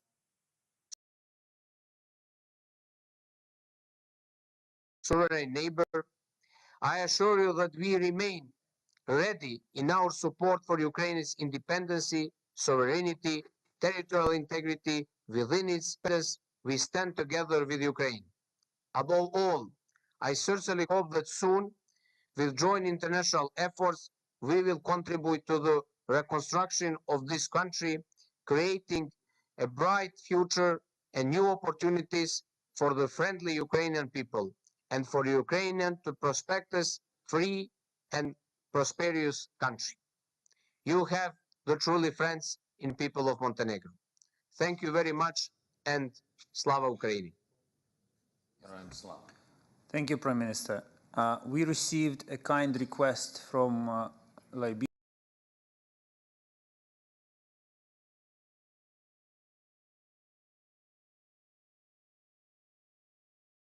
to give them.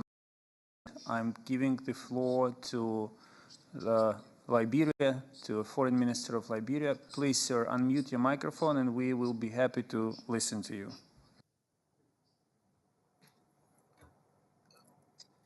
Thank you very much. Do you hear me? Hello? Yes, we can hear you. Please continue. Okay, thank you. Thank you. His Excellency, President Zelensky, Excellencies, distinguished ladies and gentlemen. Let me first of all extend our profound thanks and appreciation to His Excellency President Zelensky and the organizers of this important summit. I bring you greetings and best wishes from His Excellency Dr. George Manuel Weah, President of the Republic of Liberia, and the government and people of Liberia. His Excellency President Weah had planned to personally be present at this online summit, but could not due to unavoidable national engagement. I am pleased to join you in commemorating the first anniversary of the International Crimean Platform. Liberia's participation is a show of solidarity with the government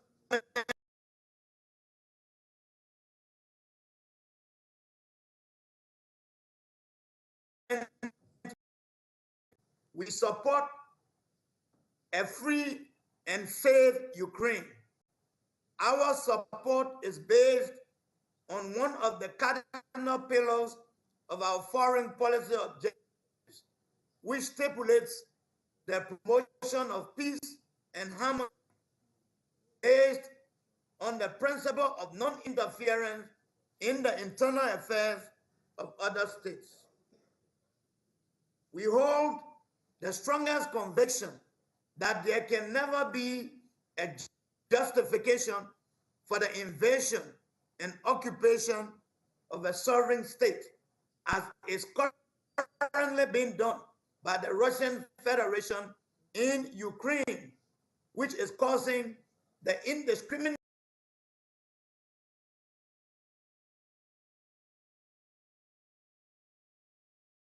death, supports and joins the joint declaration of the International Crimean Platform to be done at the end of this summit by the participants.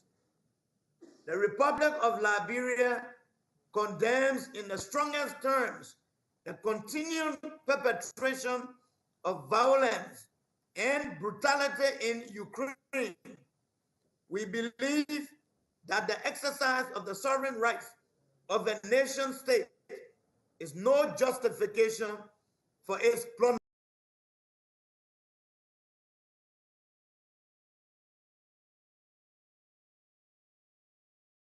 and violation of the basic and inalienable rights of the Ukrainian people by the Russian Federation.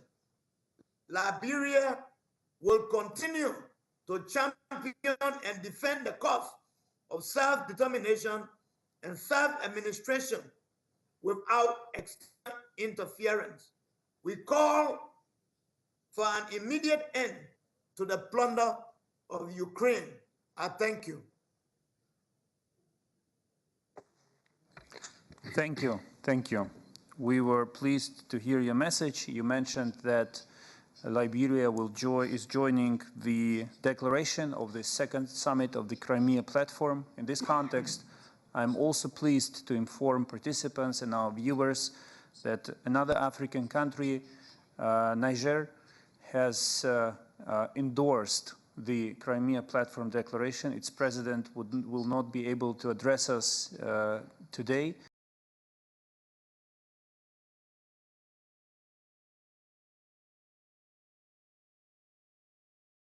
Of the declaration of the Crimea platform and are joining our format, which is also appreciated. Now I will take us back to Europe, and I would like to welcome Prime Minister of Romania, His Excellency Mr.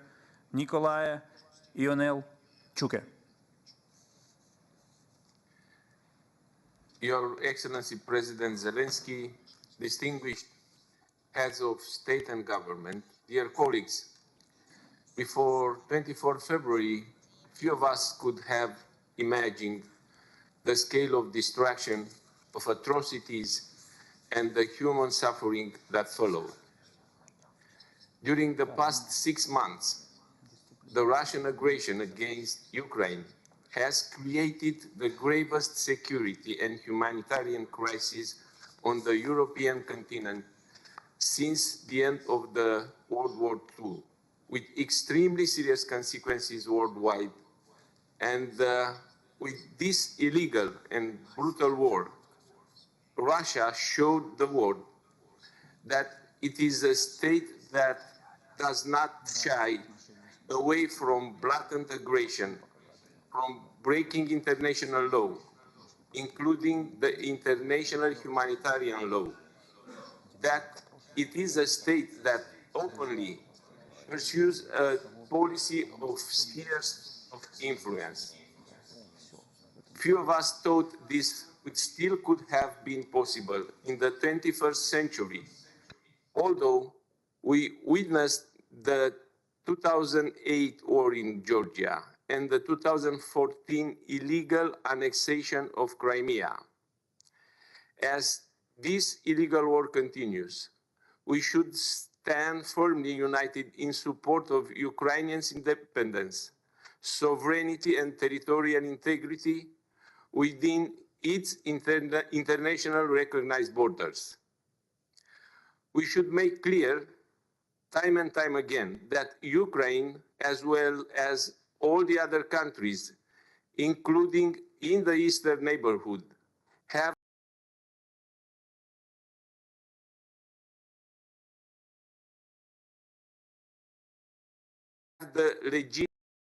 their own legitimate choices, free of any outside interference. Our unity and solidarity in providing concrete multidimensional support to the heroic struggle of the Ukrainian people has been and remains our strongest asset. Russia failed to take into account this strong and clear response of the international democratic community as a whole, as it failed to recognize the determination of the Ukrainian people to defend their freedom. We should continue to strengthen our collective stance and redouble our joint effort in support of Ukraine. As the EU member state and NATO ally with the longest land border with Ukraine, Romania and the Romanian people have done their utmost to help Ukraine and the more than 2 million refugees that sought shelter from the war. Our support to Ukraine continues to be manifold and advancing on several tracks: political, economic, financial, humanitarian, diplomatic, and in the field of international law, in order to ensure accountability and fighting impunity. Since the summit last year, the situation in the illegally annexed Crimea has become much worse. the repressive measures against Ukrainians, including Crimean Tatars, and the gross violation of their human rights have intensified.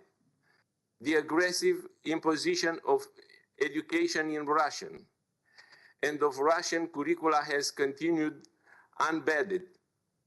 The peninsula is heavily militarized and has been used as a launching pad for the military invasion of Ukrainian southern region and for launching missile strikes at civilians and civilian infrastructures in the rest of Ukraine. An ever more worrying trend has emerged using Crimea as a textbook case for forcibly and illegally integrating occupied Ukrainian territories into Russian control. The past has taught us over and over again that failing to firmly stand up for the rules-based international order carries a heavy price.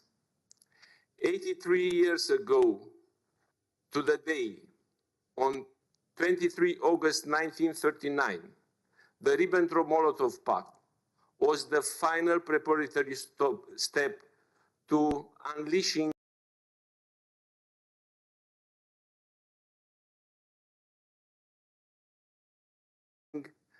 its people, its territorial integrity and sovereignty, its freedom and legitimate right to join the European family, but also our shared values and principles that form the cornerstone of our way of life.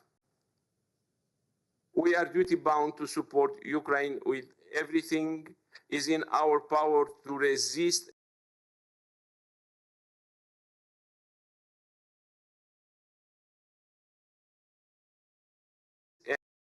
on Romania, and Ukraine must win. I would like also to congratulate you for your National Day. Slava Ukraine. Thank you very much. Героям слава. Thank you, Prime Minister. And thank you for all the support that your country has provided to us. Now I would like to give the floor to the President of the Government of Spain, His Excellency, Mr. Pedro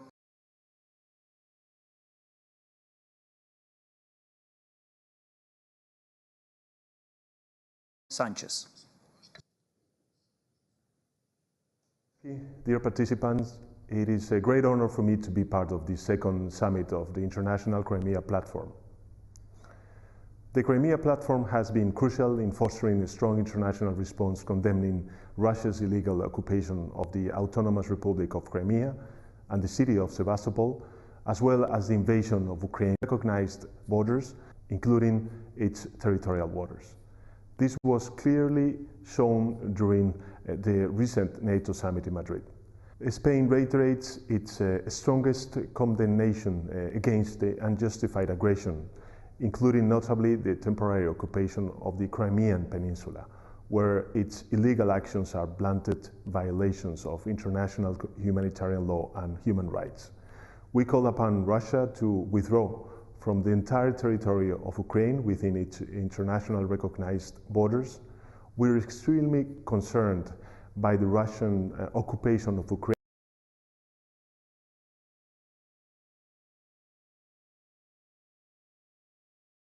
security and threatening the lives of millions of people all over the world.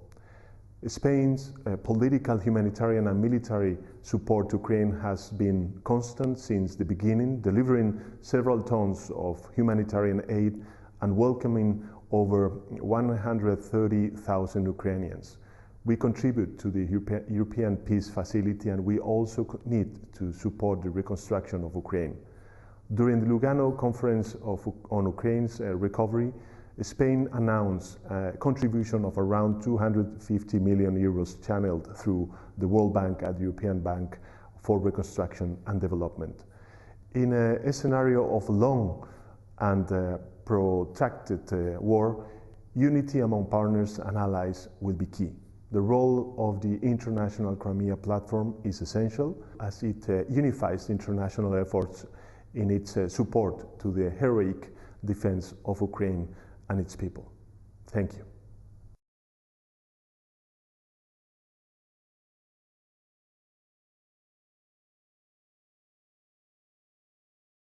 To New Zealand and give the floor to Her Excellency Prime Minister Jacinda Ardern. Mana, ina leo, ina iwi, ina raurangatira mā, tēnā koutou katoa, President Zelensky, Minister Shmihal, Excellencies and friends. In 2021, Aotearoa New Zealand signed on to support the Crimea platform in order to highlight our deeply held concern at Russia's ongoing violation of Ukrainian sovereignty and territorial integrity since 2014. Russia's actions since last year's meeting, and particularly over the last 6 months, have been an absolute affront to all of us. No matter a country's size, wealth or power, its borders are sovereign, and unilateral resort to military aggression to settle disputes directly contravenes the UN Charter. Our presence here today demonstrates that we stand in unity with Ukraine. The Crimea platform provides us with an important opportunity to continue to use our collective voice to hold Russia to account for its actions. We must stand firm in our commitment to the rules-based order, continue to call for diplomatic engagement at every opportunity, and demand the fulfilment of international human rights obligations.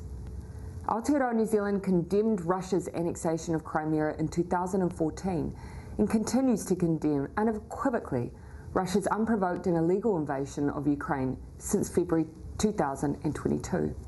We stand with Ukraine in complete solidarity for its sovereignty and territorial integrity. New Zealand is playing our part and will continue to do so. We've sanctioned more than 900 Russian and Belarusian individuals and entities and imposed substantial trade restrictions. We plan further sanctions to reinforce our opposition to the conflict, to exert pressure on Russia, and to complement sanctions imposed by other countries. We've provided humanitarian assistance and a special visa for family members of our Ukrainian community wishing to enter New Zealand.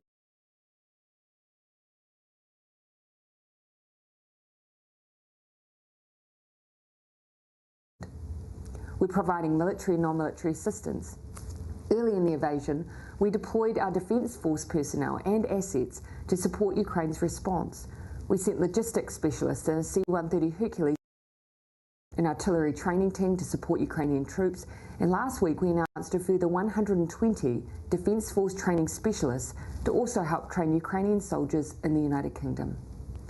We're also making significant contributions to the international legal effort to hold Russia accountable, including by joining Ukraine's case against Russia at the International Court of Justice and by supporting the International Criminal Court to investigate war crimes in Ukraine. In total, New Zealand has provided more than $45 million in different forms of assistance to Ukraine this year. Although New Zealand is distant geographically, we stand shoulder to shoulder with Ukraine. We see the devastating human toll of the war and Russian occupation. We feel strongly that Ukraine's peace and security affects all of us, and we remain committed to lending our support. Our message for Russia is simple. The time has come to change course. Russia must act in a manner consistent with all of its international obligations, withdraw its troops, and end this war immediately. Thank you, Madam Prime Minister. During this summit, we dedicated a lot of time to discussing the issues with human rights in the occupied Crimea and systemic persecutions arranged by the Russian authorities against all dissidents in the peninsula. To wrap up on this important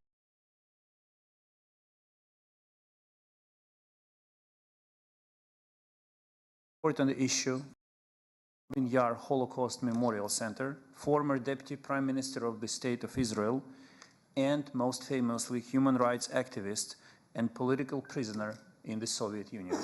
Mr. Sharansky, the floor is yours. Thank you. Dear President of Ukraine, Vladimir Zelensky, distinguished leaders of the free world, I am very glad to have an opportunity to talk to you. I am especially glad to welcome my old friend and comrade in arms, Mustafa Dzhemilov. More than 40 years ago, I was among those who demonstrated demanding his release. I was among those who were sending documents to all the world about tragic life of Crimea Tatars who were expelled from Crimea.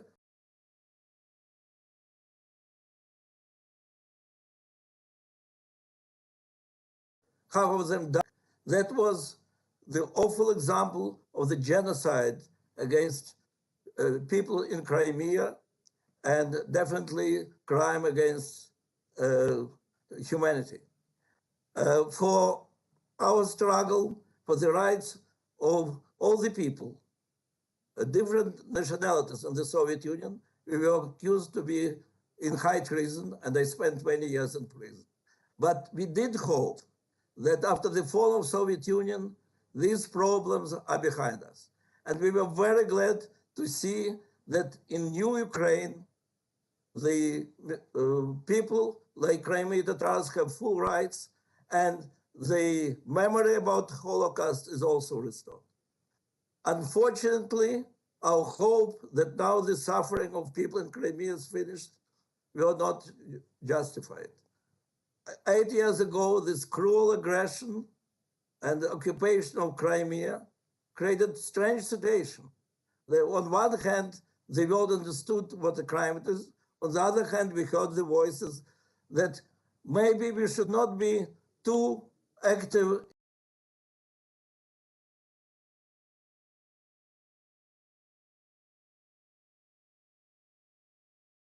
in resisting to Russian aggression. Maybe it is a separate episode. And of the free world encouraged Russian imperialism. It encouraged Russian aggression. In fact, Crimea was used as a launching pad for the continued aggression. Today, Ukraine is paying a very heavy price, but it's fighting for its right to exist as free nation, and also it fights for the future of all the free world. And we understand it very well. I'm really very sorry that my government is not participating in this important conference. I'm sorry that there are some voices which call to be cautious, but I want to assure you that public opinion of Israel, that Israelis not only full deep solidarity with Ukraine, but we understand how kindred are, how similar are our faiths, that we were fighting for many years for our right to be Jewish democratic state, and Ukraine is now fighting for its right to be Ukrainian free democratic state. And our hearts and our solidarity is with you. Slava Ukraini. Thank you, Mr. Sharansky.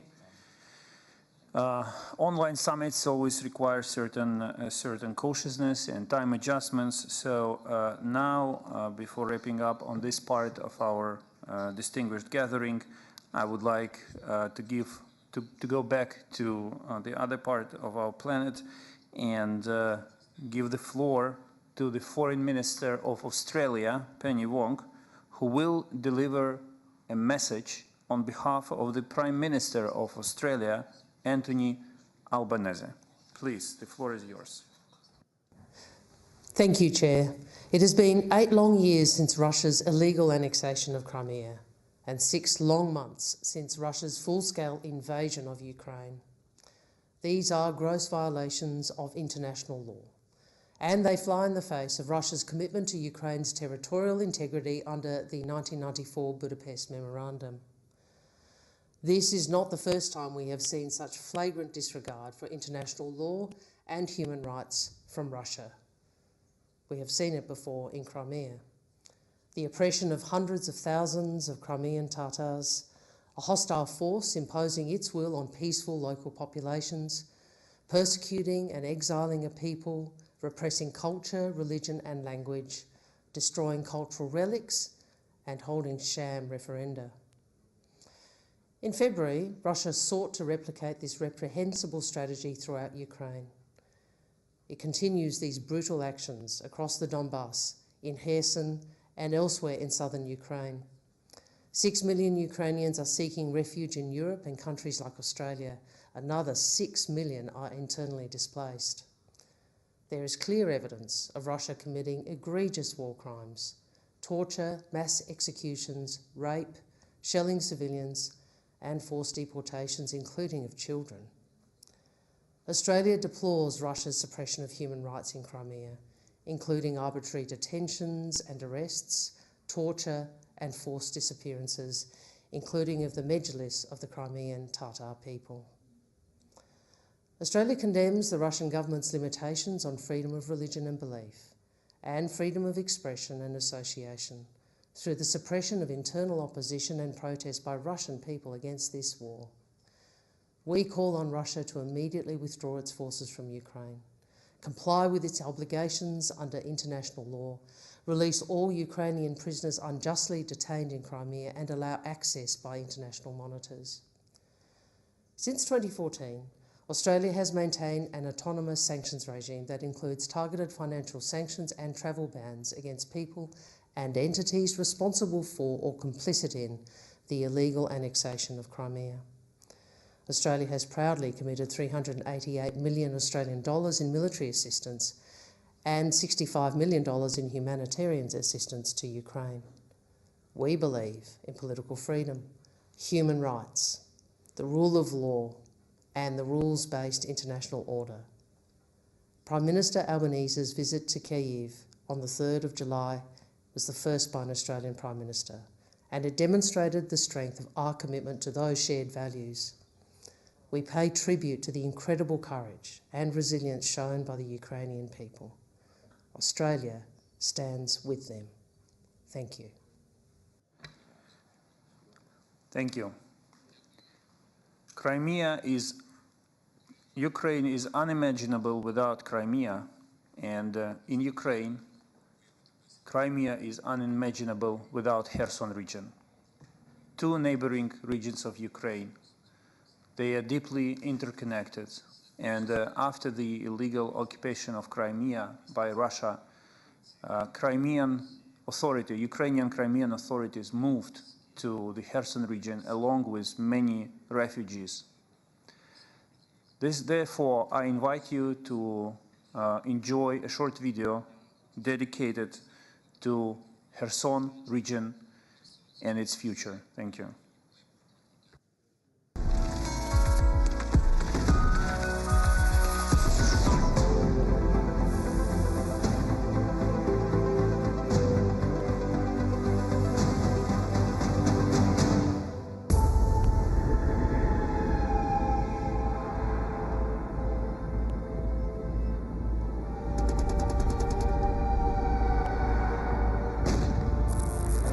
Black Horde from south. Following Crimea, parts of Kherson and Zaporizhia regions found themselves in occupation. Thousands of people are forced to flee, to abandon their homes and everything they had in them. Again. Я не медик, у меня нету навыков, я не могу пойти, там, допустим, воевать, у меня маленькие дети. Мне нужно было сделать свой вклад в помощь моей стране. Crimean resident Irina Makucha makes her contribution in a simple field kitchen. She cooks for the military and elderly people living nearby in Kiev's cheap old apartment buildings called Khrushchev. 2022 год научил нас понимать, что случиться может все что угодно. Даже то, чего ты в страшном сне себе не предполагаешь. Her nightmare began back in 2014, when Irina fled from the occupied Crimea with 3 kids and an infant in her hands. Out there, she was a successful businesswoman. In Novokakhovka, she became a seamstress. В 2014 году швейка нужна, то есть все швейки были заняты на оборонку. Все, хоть кто-то умел хоть 2 куска ткани сложить, все шили туда. Нужно было все.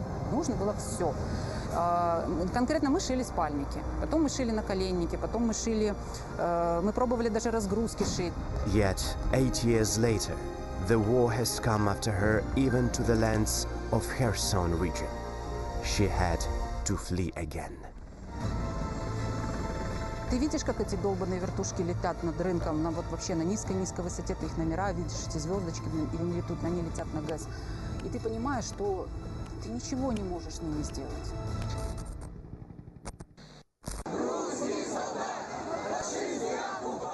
Те, що зараз відбувається на новоокупованих територіях, в Херсоні, в інших, це, власне, є прототипом того, що робилося в Криму. В Криму був такою тестовою площадкою для ведення репресій, для зневолення людей, для подавлення такого видимого протесту. В Крым начали привозить арестованных уже вновь захваченных территорий с Херсонской и Запорожской областей. This story is also about the husband of Ksenia Mironova. As soon as the enemy army began moving towards Kherson, Denis, a former military, joined the ranks of territorial defense. Мой муж каждый день куда-то уезжал, говорил, что или там что-то доставали они топливо, или они там покупали этот хлеб. Каждый день мы выходили на охоту, можно сказать. Эти очередя, дети, конечно, наши, они не привыкли к этому. Когда мне ребенок за хлебом простоял 2,5 часа, вернулся, для него это было удивление, как будто советские времена. The occupiers seized the city. They have immediately started cracking down on the locals. They tracked down Denis as well. Буквально за день до этого он обзвонил всех наших друзей и соседей и просил, чтобы они, если что, меня не бросали. Может быть, он что-то знал, догадывался или готовился, я не знаю. Invaders held Denis in a basement together with other captives. They beat him. They abused him. They sent him half alive to Crimea. He died there because of numerous injuries. У него было сломано 4 ребра, повреждено легкое. Но эти травмы не смертельны, если бы вовремя оказывалась медицинская помощь, которой не было. И вот он просто умирал в этих муках. She made no secret to her son, but he has understood something on his own. His father would have been proud of him. У него планы моего ребенка, он уже хочет отстраивать ее. Он хочет куда-то поступать в строительные, какие-то планы строить дома красивые, мосты. У нас очень большая беда и потеря в семье. Но это не значит, что мы перестали любить Украину, там, родину свою, наоборот. Мы теперь только и живем в надежде на эту победу.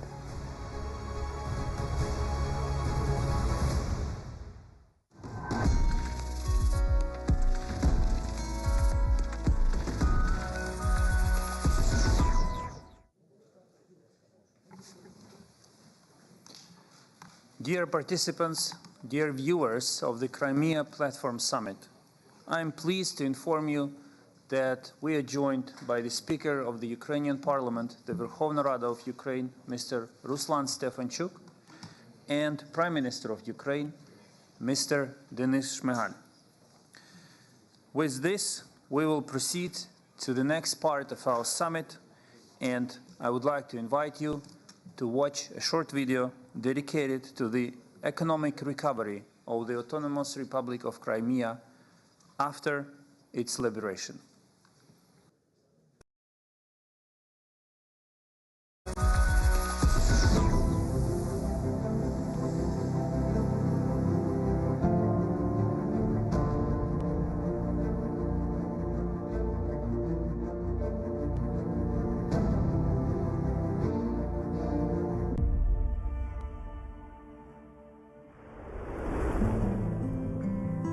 The blooming land, tourist Mecca, Ukrainian Crimea has turned into ruins under the occupant rule. Its economy is experiencing a deep dive. Racketeering and political persecution make work impossible for thousands of Crimean entrepreneurs. Маски-шоу приїжджали, поліцейські, вимушували всіх покидати ресторан. top restaurant in Bakhchisarai and one of the best in Crimea. That is how Kemal Seytveliev's family restaurant was described. It has been that way before 2014, before the Russian occupants came. Там деякий час збирався меджліс, там був український прапор. Він був такою точкою, де дуже багато людей, які були проти цих подій, вони збиралися, говорили один з одним. Дуже швидко через це і закрили. Still, when some close down and prohibit, others give opportunities. Ukraine is already working not only on deoccupying Crimea, but also on developing the vision for the liberated peninsula. Зараз ми працюємо над стратегією економічного відновлення Криму після деокупації півострову. І ми покажемо ці рішення для наших громадян України, тобто яким чином Крим в економічному плані буде виглядати після повернення. І ми дійсно віримо в те, що ця привабливість в економічному плані, в тому числі Криму, буде сприяти деокупації півострова. Якщо рахувати загальні втрати, це близько 88 мільярдів доларів за цей період, от з моменту тимчасової окупації Криму. Ну і приблизно такий порядок потрібен буде інвестицій. Investments will restore the mining industry, agriculture and energy from ruins. The energy system of Crimea will become a part of the whole European one. Renewable energy sources will evolve. The new air hub in Ukrainian Crimea will bring to our country additional 1.5 million tourists a year. 5 million cars will take new roads, and the notorious Crimean bridge will be safely dismantled. Sea transport will annually bring another 150,000 travelers to the peninsula. All 5 Crimean ports will be integrated into the unified maritime cargo system of Ukraine. Ukrainian institutions of higher and secondary education will return to the free Crimea. Indigenous people of the peninsula will be able to get an education in their native language. New institutes and museums will be established. Думаю, що буде таке відчуття, як і з Ізраїлем, що люди будуть повертатися і відбудовувати. Це десятки тисяч компаній, і вони не тільки в Україні, вони зараз по всьому світу є. The general recovery concept is based on simple principles. Incomprehensible to the aggressor, clear to anyone from Ukraine. Ukraine's Crimea has to become open to the world, be independent in energy supplies, and rejoin the legal area. Become the best and the most secure place on the continent. And the integral mosaic uniting the variety of cultures. We want world-known hotel brands to come here. The road to them should be fast and convenient, both from Kiev and from European capitals, from our home to Rome. We will reopen beaches that have been savagely occupied and restricted. The protected area will host modern rehabilitation centers for the soldiers who defend our state and political prisoners who will be released. Само кримськотатарське суспільство, воно дуже активно і до анексії. Якщо Крим повернеться, буде дуже швидке відновлення кримськотатарського бізнесу в тому числі. After being ousted from Crimea, Kemal Seytveliev opened a restaurant chain in Kiev. Here it feels like a part of his native Crimea. These restaurants are adored by the guests, but the biggest dream of the restaurateur is to return together with his family and his business back to Bakhchisarai, back home.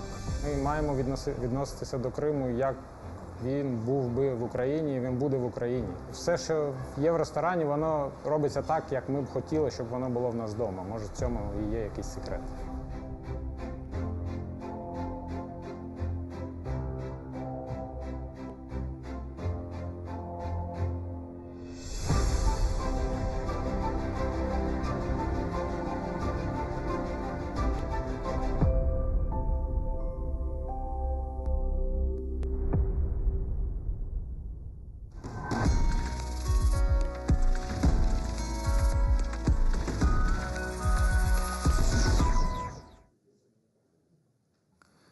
now gives me a particular pleasure to invite to take the floor Mr. Denis Shmyhal, the Prime Minister of Ukraine, to deliver his statement. Please. Шановний пане Голово Верховної Ради України, Mr. Speaker, Your Excellencies, dear friends and guests, ladies and gentlemen, Prime Ministers, Ministers, I would like to greet you, the Ukrainians, at our second International Crimean Platform Summit, United European and Divided Ukraine from Uzhhorod to Luhansk, from Chernihiv to Sebastopol. This is a dream and vision of many generations of Ukrainians fighters for independence and freedom of our country. That's the way we want to see Ukraine, and that's the way we will rebuild it for all, by all means. 4 years of the occupation, the peninsula is turned into a big military based by Russia. The rough losses from the temporary occupation amount to $118 billion. Presently, the Crimea is one of the hubs from which they launch missiles against Ukrainian communities. The military infrastructure of Russia and the Crimea has become a legitimate target for Ukraine, so we're prepared for demilitarization of the Crimea and remove the threats for Ukraine as well as whole Europe. And we would like to greet voluntary withdrawal of the forces, fallback from the Crimea and other territories temporarily occupied. We have no doubts that the day is near at hand when the uninvited guests leave the Ukrainian peninsula. Now they have choice of formats in which to do it. After the occupation of the Crimea will become part and parcel of the big plan for Ukraine's reconstruction. This plan has been developed. It was presented in Lugano. For transformation of all our country, there is a section dedicated to the Crimea and its reconstruction. This stage we present the basic concept, which is to be improved in more detail, but the strategic areas will stay unchanged, just specified, and some meat will be added to the gist of some projects. We remember our trips to the seaside, the highlands, the sun. After 2014, the Crimea is associated with the Russian troops, political persecution, environmental problems, and the war. We have to turn the Crimea into a blossoming orchard. This is our strategy for the European Ukraine, the European Crimea.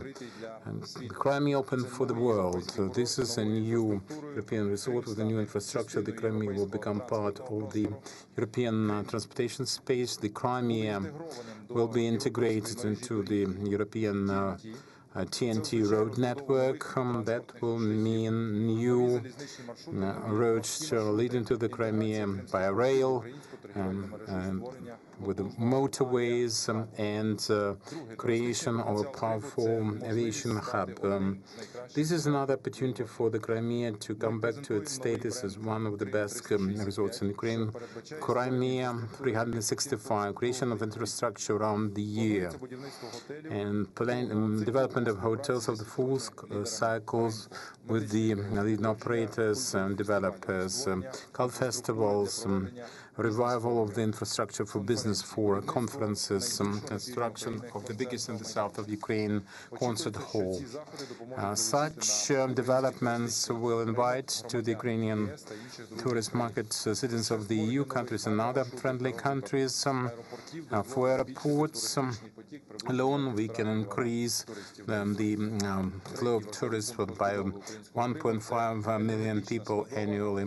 The energy component will have full-scale integration of the energy system of the Crimea into the Ukrainian grid, and that means instant integration into the NTSOE system of Europe. Development of renewables, also wind energy in the Black Sea and the Azov Sea, the great potential of oil and gas sector, remove of the military threat from the Russian 2 trillion cubic meters of the natural gas offshore. Ukraine emphasis on binaries, and this is part and parcel of the environmentally friendly development of system irrigation, support of the heritage sites, grant programs for development of craft wines and agricultural products. That's the concept of the Crimea as a blossoming orchard. Flourishing Crimea is an action plan, not just a dream. So the environmental issue is very important now. Russia is consistently destroying wild nature, polluting soil and water. We have to introduce the European Green Deal course and the Green course. So development of the Crimea will take place in that kind of framework, introduction of environmentally friendly climatic standards for the business development, chemical industries, the status of resource for the ecological systems, rehabilitation of the soils and new water supply system, waste management, liquidation of the after effects of militarization of the peninsula. All these issues are important for systemic restoration of the environment of the Ukrainian peninsula. At the same time, Crimea is not just a separate individual territory developing in some kind of vacuum. It will develop as part of the united economic space of Ukraine under the big reconstruction plan. Back in 2014, possible to re-establish the balance. On the day of our national flag, we have no doubt that our flag, our flying colors will be seen in Ukrainian Sebastopol, Simferopol, Yalta, and other Crimean, Ukrainian cities. The Crimea will blossom like all Ukraine. Glory be to Ukraine, glory be to our Ukrainian Crimea and the citizens of Ukrainian citizens of the Crimea. Well, thank you, Prime Minister. You've outlined the perspectives for the renovation of Crimea. This is crucially important for the Crimean people, for Ukrainian people, to understand what the life would like after the end of the occupation. Of our summit, where distinguished secretaries general of international organizations will address us, and I would like to begin by giving the floor to the United Nations Secretary General, His Excellency Mr. Antonio Guterres. During my recent visit to Ukraine, I agreed with President Zelensky to convey a message as part of Ukraine. I want to utilize this opportunity to reaffirm that the United Nations is guided by General Assembly Resolution 68-262 on the territorial integrity of Ukraine. In line with relevant General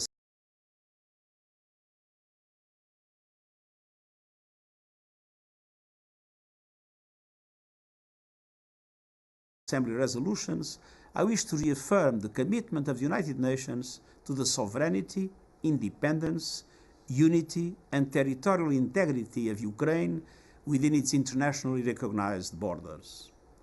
Respect for territorial integrity of states is fundamental to the international legal order. The territorial integrity of states is underpinned and protected by several of the great principles of the Charter. The principle of refraining from the threat of use of force in international relations, the principle of equal rights and self-determination of peoples, and the principle of the sovereign equality of states. This has been reaffirmed by the General Assembly in its Declaration of Principles of International Law concerning friendly relations and cooperation among states in accordance with the Charter of the United Nations, the so-called Friendly Relations Declaration. The territorial integrity of states is inviolable. Every state must refrain from any action aimed at the total or partial disruption of the national unity and territorial integrity of any other state. Most fundamentally, all of these represent bedrock principles and long-standing policies to which the United Nations is fully committed. In addition, in response to a request by the General Assembly in Resolution 73-263, I have also issued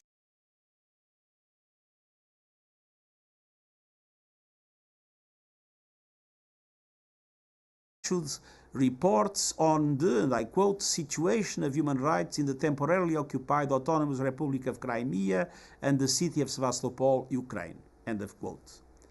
Since 2018, I have submitted 6 such reports. The Office of the High Commissioner for Human Rights continues to closely monitor the human rights situation. Thank you. We thank Secretary General of the United Nations and proceed to the Secretary General of the Council of Europe, Madam Maria. Ukrainian friends, Excellencies, the Council of Europe is proud to participate in the Crimea platform. Our commitment to Ukraine's sovereignty and territorial integrity is steadfast.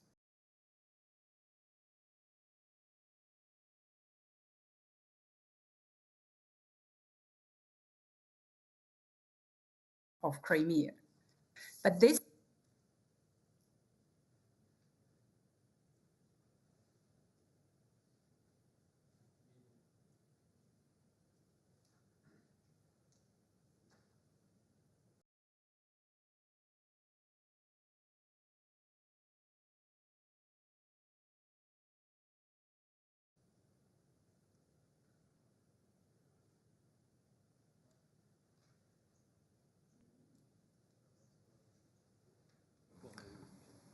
Maria, if I may, we lost you. We cannot hear you. We can still see you, but we cannot hear you.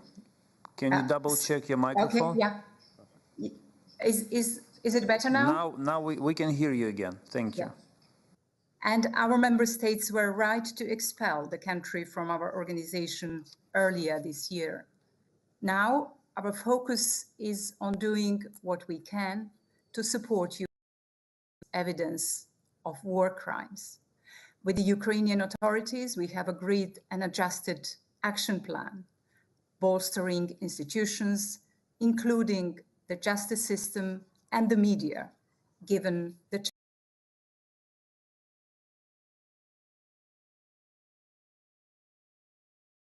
challenges. Important to acknowledge that the situation in the Autonomous Republic of Crimea and the city of Sevastopol has further deteriorated.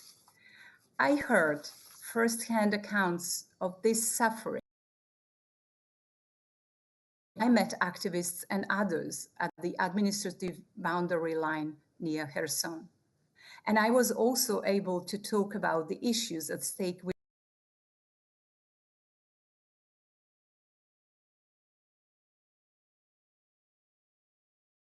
leaders, consultations with Tatar representatives, and with other human rights defenders and civil society activists. And we will continue to work with them on ways to shed light on human rights violations.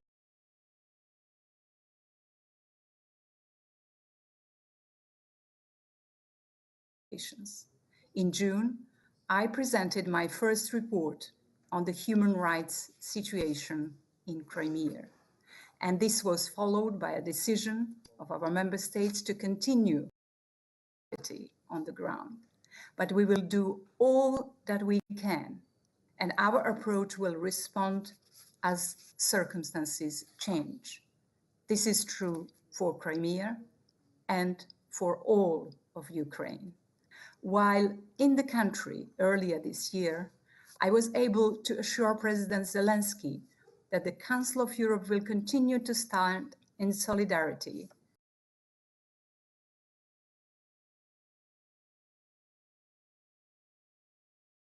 with his goal, in which every Ukrainian is able to benefit from the human rights, democracy, and the rule of law standards that are theirs by right. And finally, congratulations on your Independence Day. Thank you. Thank you, Secretary General, for your kind words and continued support. The next speaker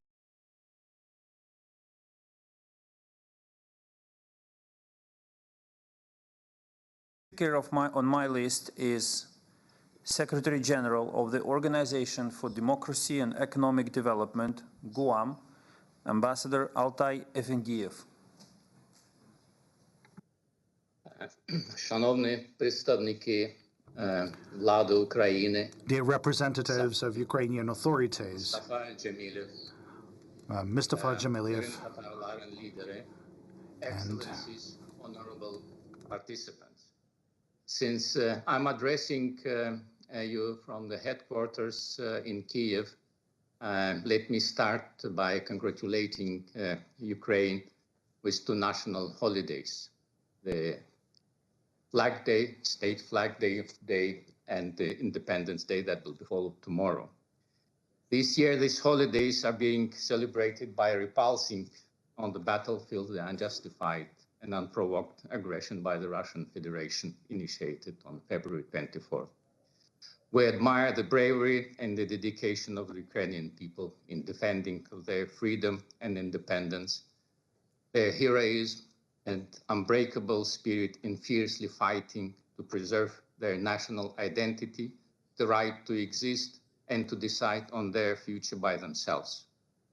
We call on you to stay united and strong and wish you every success in your just, epical, faithful, and missionary struggle. Obtaining this year of the EU candidate status is a big step in this direction. I met the start of the war in Kiev and witnessed the unfolding full-fledged invasion with all its atrocities and horrors. The death of innocent civilians, massive destruction and demolition of cities and towns. The nation is paying a very high price in this existential struggle. And I wish to extend our profound condolences to the Ukrainian people. We share your pain and suffering. And in given circumstances is yet another diplomatic victory of Ukraine that instills hope for a better future. We wish every success to these initiatives aimed at restoration of territorial integrity and sovereignty of Ukraine within internationally recognized border, and with that, peace and cooperation in the wider Black Sea region. We reiterate our full commitment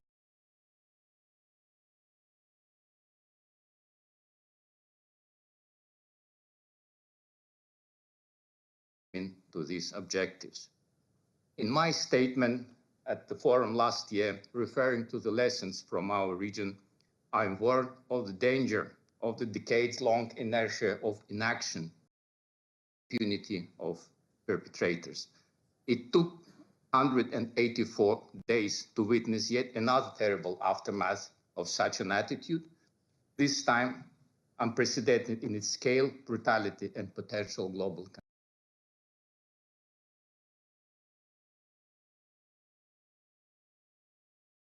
consequences. And its institutions have acted preemptively, uncompromisingly, resolutely, united, and forcefully in protecting law and basic principles of peaceful coexistence. Today, we are in need to critically reassess and rectify mistakes of the recent past, recalibrate the malfunctioning, discredited institution, redesign the whole system of international relations that would ensure rules-based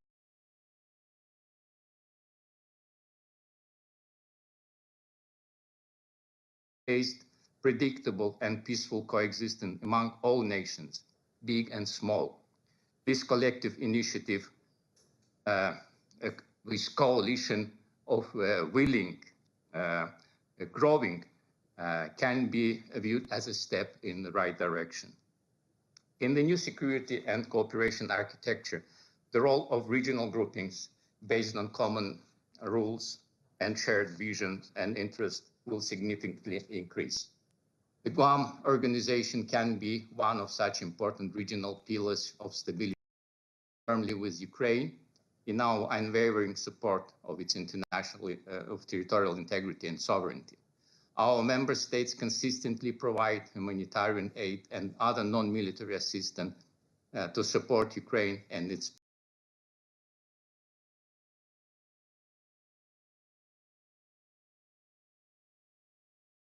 people at this extremely hard time.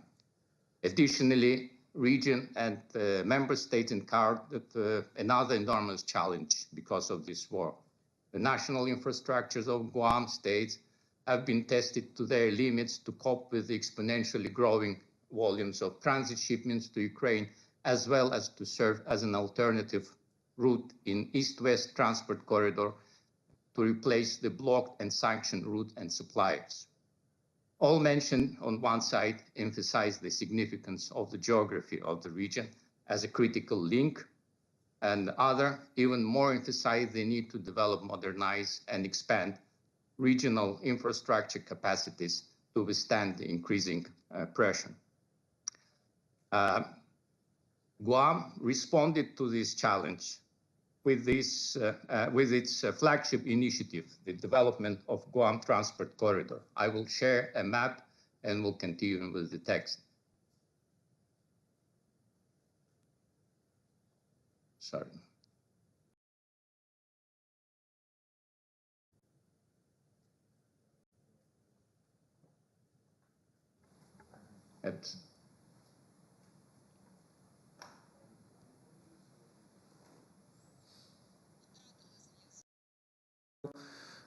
He was close to concluding his remarks. We will be looking forward to receiving his remarks in full. In the meantime, I would like to proceed further. And another important international institution that has joined us today is the Organization of American States. I have the pleasure to give the floor to the Secretary General of this organization, Mr. Luis Almagro.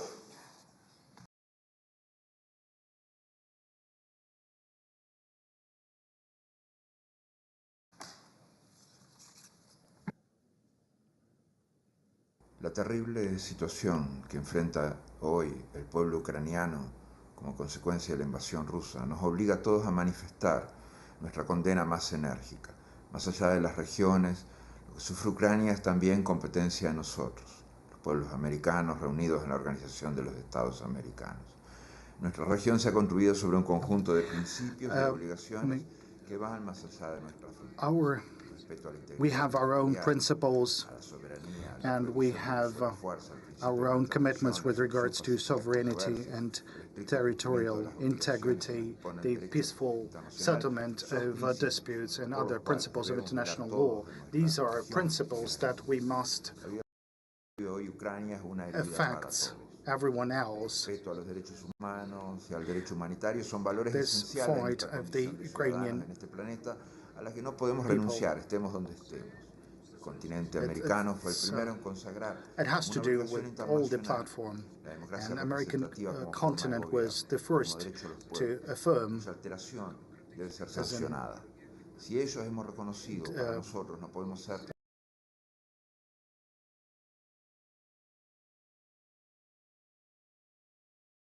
International obligation form of governance in the other countries, and a force has been used against Ukraine despite the will of the Ukrainian people, and we have to take that into consideration.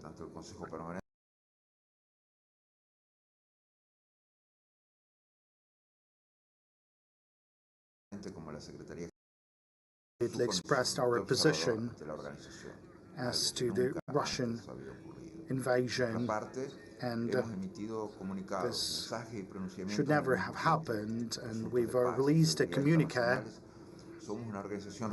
This spirit with regards to the regional principles and the principles of the whole organizations of UN. This is the violation of human rights, the use of force, and this provides certain commitment for us. We offer condolences.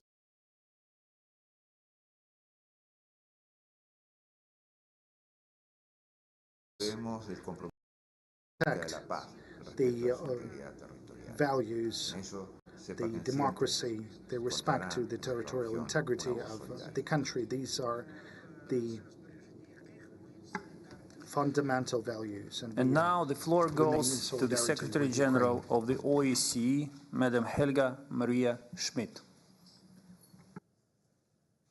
Excellencies, ladies and gentlemen, ever since 24 February, every OSCE Permanent Council agenda begins with the Russian Federation's ongoing aggression against Ukraine. The chair has been firm in ensuring that this topic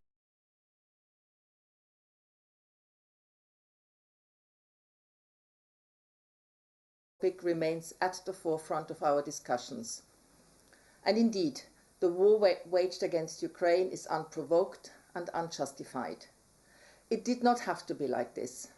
The OSCE has stood for security and cooperation since its earliest days, and options for dialogue were offered, including the renewed OSCE European Security Dialogue launched by the chairman in office in early February. But Russia chose force over dialogue, and the consequences are profound. My recent trip to Ukraine, together with our Polish chair, I felt from your citizens a deep respect for and trust in their country, in its leadership, in its people. I felt their desire to focus on building a better, a more peaceful, a more secure and prosperous future. In this light, the work of the OSCE is more urgent now than ever, both in practice and in principle. For almost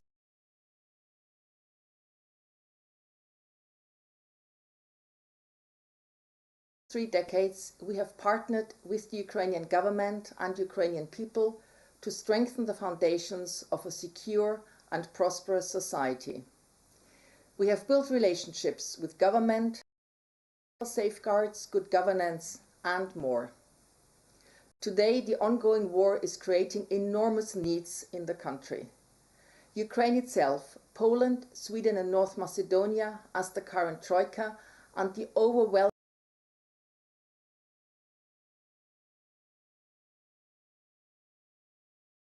majority of OSCE participating states have indicated their desire to see continued strong OSCE engagement and presence in Ukraine, which we will deliver through early August. Our message was clear. The OSCE stands by the people of Ukraine. I was in Turkey only 2 weeks ago and welcomed the brokering of the Black Sea Grain Initiative that, as noted by the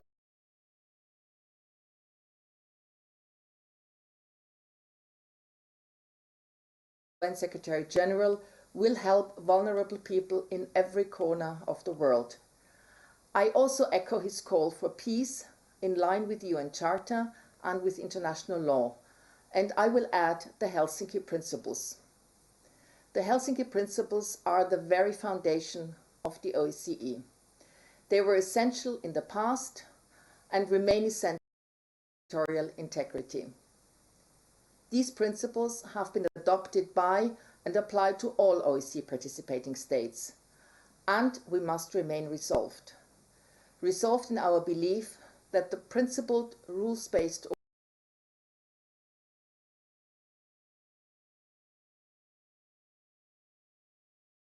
order remains the essential foundation for peace and security in Europe and beyond. Resolved in our demand for compliance with the Helsinki Principles, in letter and spirit, by those in flagrant violation of these principles. And resolved in our commitment to continue providing support to those who are vulnerable, including national minorities, as well as Crimean Tatars and Roma. We will continue to support Ukraine and its independence, sovereignty, and territorial integrity within its internationally recognized borders. And we stand ready to offer all the tools we have in the OSCE to help build peace and security. Thank you for your attention. Thank you, Madam Secretary General. We continue with the speakers on my list, and the next speaker is the... Thank you, President Zelensky, and all the representatives of Ukraine's government for the opportunity to participate in today's summit.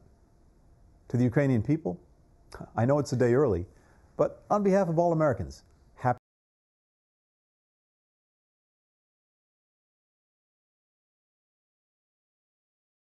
Independence Day. Respect for Ukraine's independence is at the core of the Crimea platform, as is the principle that every nation's sovereignty and territorial integrity must be respected, and no country should be international order, which has underwritten decades of greater peace and prosperity for people around the globe. When that order is undermined anywhere, it's a threat to people everywhere. And governments willing to flout these principles in one place rarely stop there. That's what Russia's actions in Ukraine teach us. Indeed, in Crimea, we see the blueprint for much of President Putin's full-scale invasion of Ukraine on February 24th. We see it in the unelected puppets that the Kremlin is installing in Ukrainian cities it seizes to try to impose Moscow's policies, just like it did in Crimea. We see it in the sham referenda the Kremlin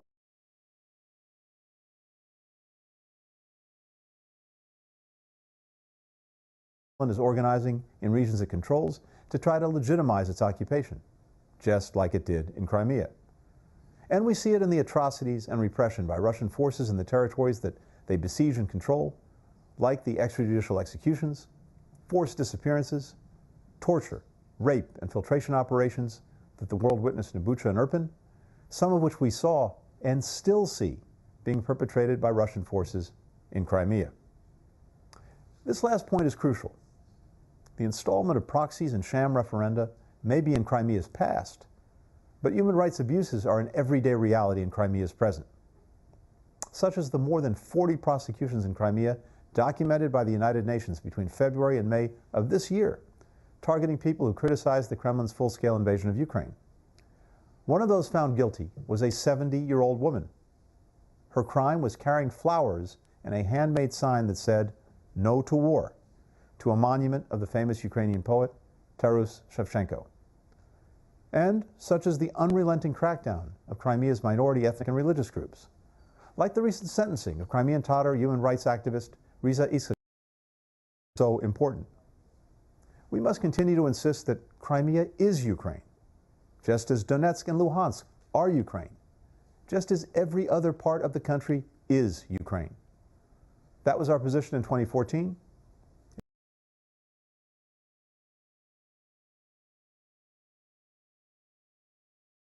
It's our position in 2020. People and their sovereign country are respected. And we must continue to provide humanitarian, security, and diplomatic support for Ukrainians bravely defending their rights, as the United States has done and will continue to do.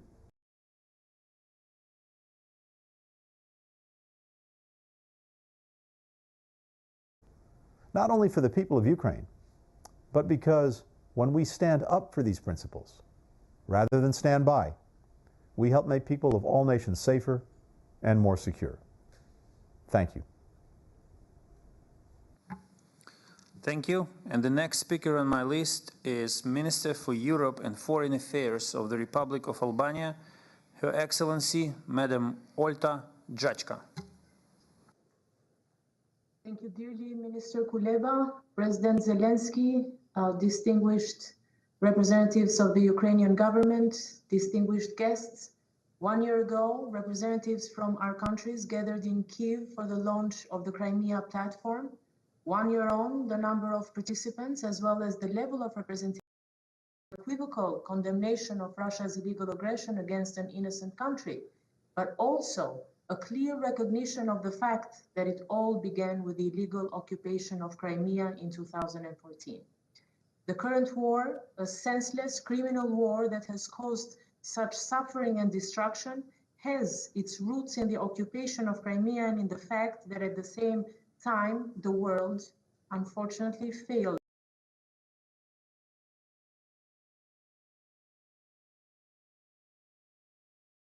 to react properly. The world's reaction was meek, and the price Russia paid for its illegal action was such that instead of serving as deterrence, served merely as encouragement for the current war. We have all seen over the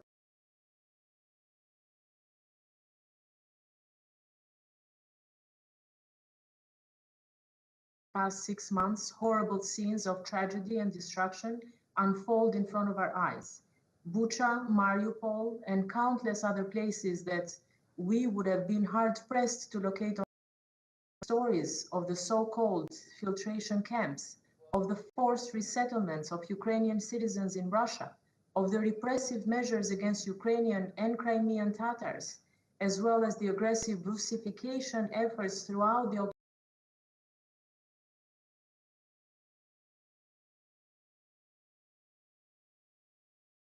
occupied areas, we had hoped would have never repeated itself. Not only did this brutal war of aggression started with the occupation of Crimea in 2014, but the occupied Ukrainian peninsula and its territorial waters were used as a base for further occupation of Ukrainian regions. At the same time, Russian repressive measures in Crimea against Ukrainian and Crimean Tatar activists have become harsher in an attempt of cultural and political erasure of Ukrainian and Crimean Tatar communities, including aggressive Russification of and resettlement of civilian populations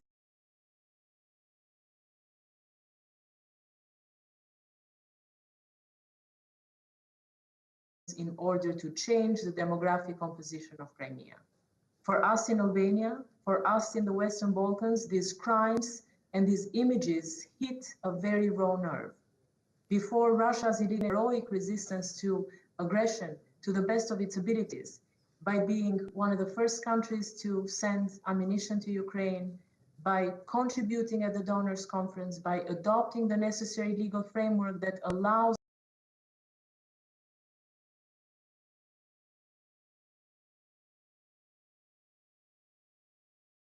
us to welcome in utmost at the Security Council, at the UN Security Council, as co-pen holders with our US allies to support Ukraine diplomatically and isolate Russia.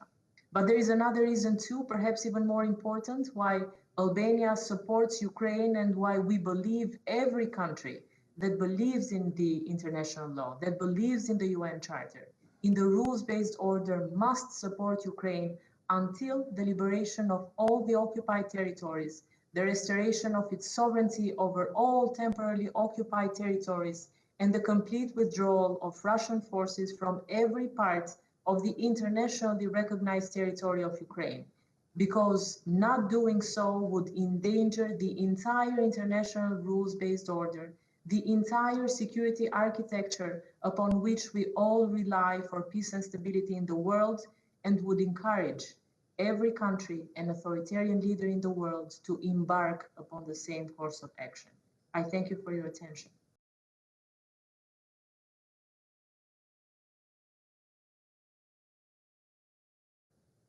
Andorra, Her Excellency, Madam Maria Ubach-Font. Mr. Prime Minister, Minister Kuleva, Excellencies, ladies and gentlemen, on behalf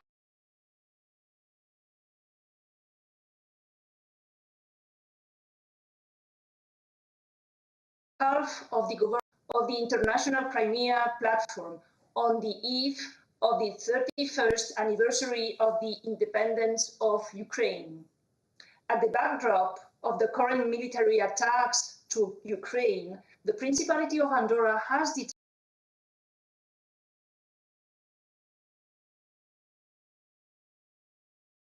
decided to join the International Crimea Platform as a sign of its commitment towards the respect for the international law and the rules-based international order that are the foundations of multilateralism and the basis for trust, cooperation, and dialogue among the states.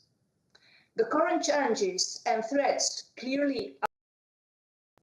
In this context, we support the practical and cross-cutting approach of the International Crimea Platform in its actions and initiatives aimed at the de-occupation and stability, as well as upholding the rule of law, the respect and promotion of human rights, and the humanitarian international law.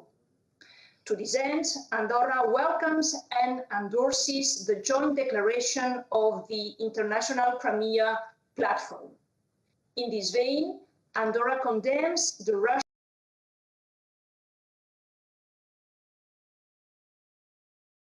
Russia's illegal annexation of the Autonomous Republic of Crimea and the city of Sebastopol on 18 March 2014, and the continued Russia's aggression against Ukraine that remains a serious threat to security and stability in Europe. The independence, sovereignty, and territory. In those hard times, Andorra expresses its full solidarity with the people and the government of Ukraine. Since Russia's invasion of Ukraine last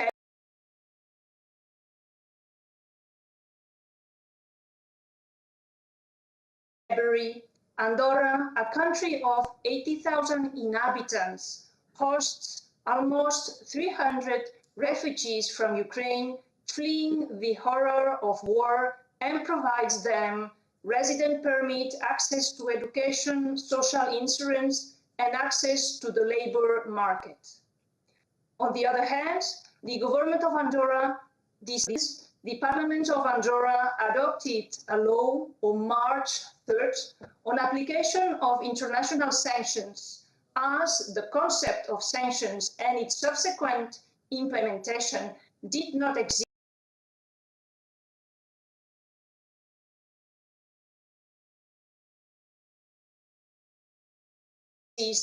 in the Andorran legal framework. The Andorran government calls to a return to the diplomatic path. Dialogue must prevail. It is our common responsibility to put an end to the suffering of the civil population and to work together for a sustainable peace. Minister, thank you for joining the Crimea platform and for all the support that you have extended to the people of Ukraine since February 24th. I'm now giving the floor to Federal Minister for European and Foreign Affairs of the Republic of Austria, His Excellency Mr. Alexander Schallenberg. Thank you very much, dear President Zelensky, dear Chairman Stefanchuk, dear Prime Minister Smihal, and Foreign Minister Kuleva, my dear friend Dmytro, ladies and gentlemen. A year ago in Kiev at the first Crimea Platform Summit, I called the legal annexation of Crimea and the city of Sevastopol the most disturbing attempt in recent history to redraw borders in Europe. At that time, we didn't yet fully realize that this was only the tip of the iceberg of Russia's destructive and aggressive plans towards Ukraine. Tomorrow, we will mark 6 months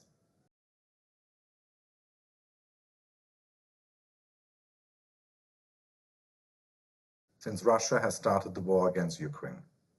6 months of Russia trying to redraw borders using tanks and rockets. World War. 6 months of atrocities and war crimes. The pictures of Bucha and other towns will forever be engraved in our collective memory. There can be no impunity for such crimes. 18 days, Russia has mocked international law and our security order. It has weaponized energy and food supplies, driving millions of people into poverty and starvation. But for 181 days,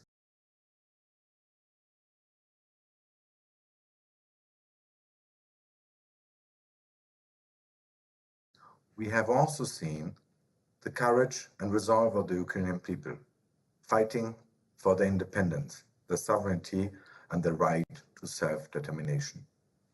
The unity of the European Union adopting together the most far-reaching sanctions regime ever imposed against any third country, making clear that might does not make right.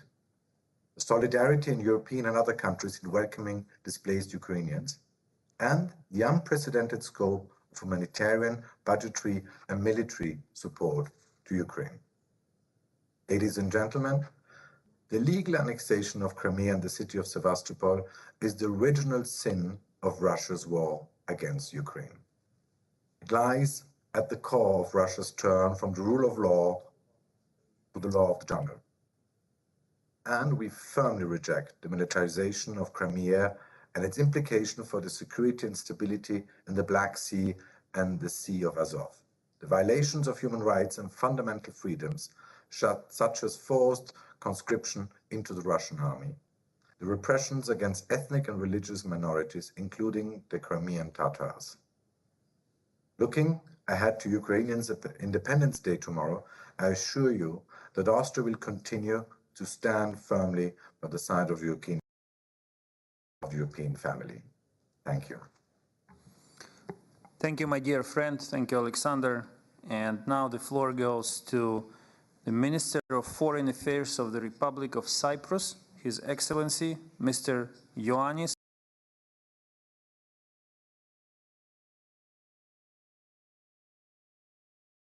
Kassoulidis. Government, Your Excellencies, dear friends, I'm greatly honored to address the summit on behalf of President Anastasiadis, and particularly pleased that I have the opportunity to reaffirm Cyprus's principled stance as well as our unwavering commitment to the sovereignty and territorial integrity of Ukraine.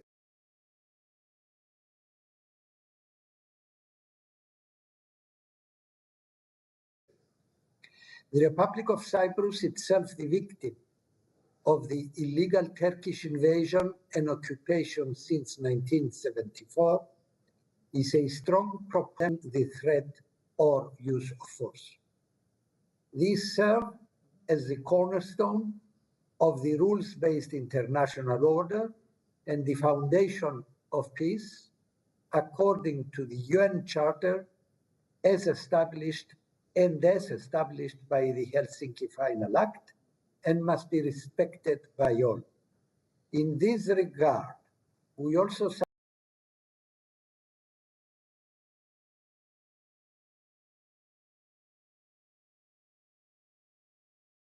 support Ukraine's just claim to restore the territory occupied by Russia since 2014, and as a result of the ongoing war, and we condemn annexation.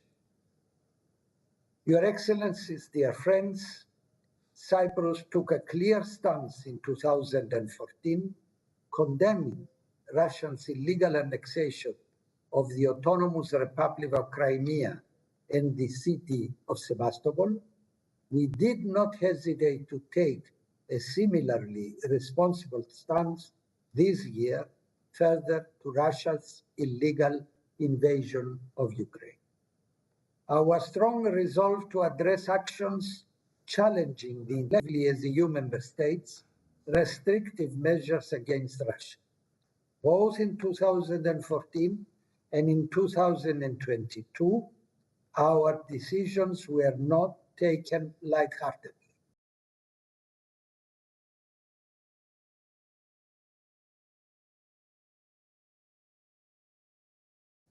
But with full awareness of their impact on our own national economies. The determination and unity shown at international level is one that offers international law. President Zelensky, dear Ukrainians, I assure you that the government and the people of Cyprus stand with the government and the people of Ukraine at this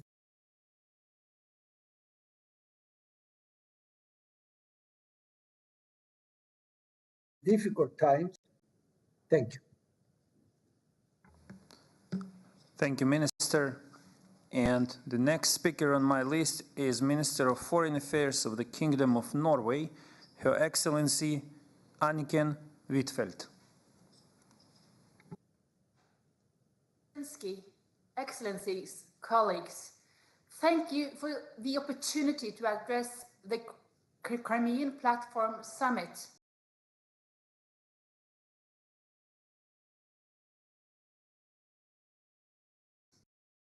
Willingness to use force against a peaceful neighbor.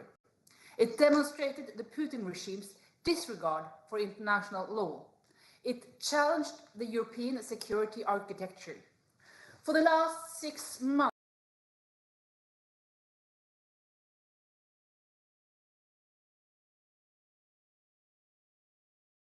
we as a peaceful neighbor is shocking.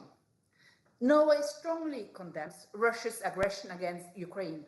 We call on Russia to end the war and pull back its troops from Ukraine's territory. This includes territory waters. Russia's human rights abuses in Crimea was also a warning. It was an example of what happens in an area where Russia takes control with force. We have seen countless examples of this since February. The stories from Bucha, Irpin, Mariupol, and other places have made a lasting impression on all of us. They remind us of what the Ukrainian people is bravely fighting for and what they are up against. Russia has underestimated the ability and willingness of the Ukrainian people to defend their country and their freedom. I think we are all deeply impressed by the resilience of the Ukrainian people, by its military and political leadership in the face of a stronger enemy.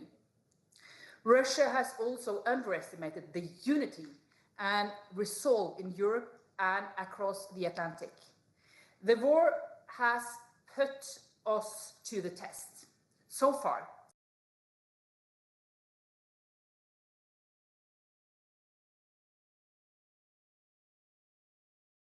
European countries and our partners have met this challenge with unity. The message from today's summit is that our resolve remains strong. Aggression, we have provided substantial support. The Prime Minister announced a significant increase in this support when he visited Kyiv last month. We also remained aligned with the EU sanctions against Russia. We'll do what we can to uphold the pressure on Russia. We will keep demanding that Russia ends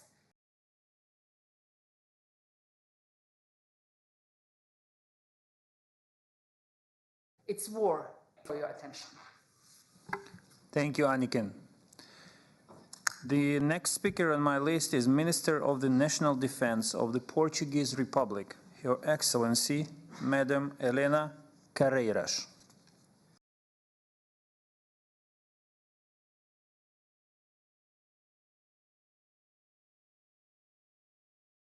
Turn on the sound. Thank you. Okay. Thank you very much. Dear Prime Minister of Ukraine, dear friends, on behalf of the Portuguese government, I'm honored to join you today to convey a clear signal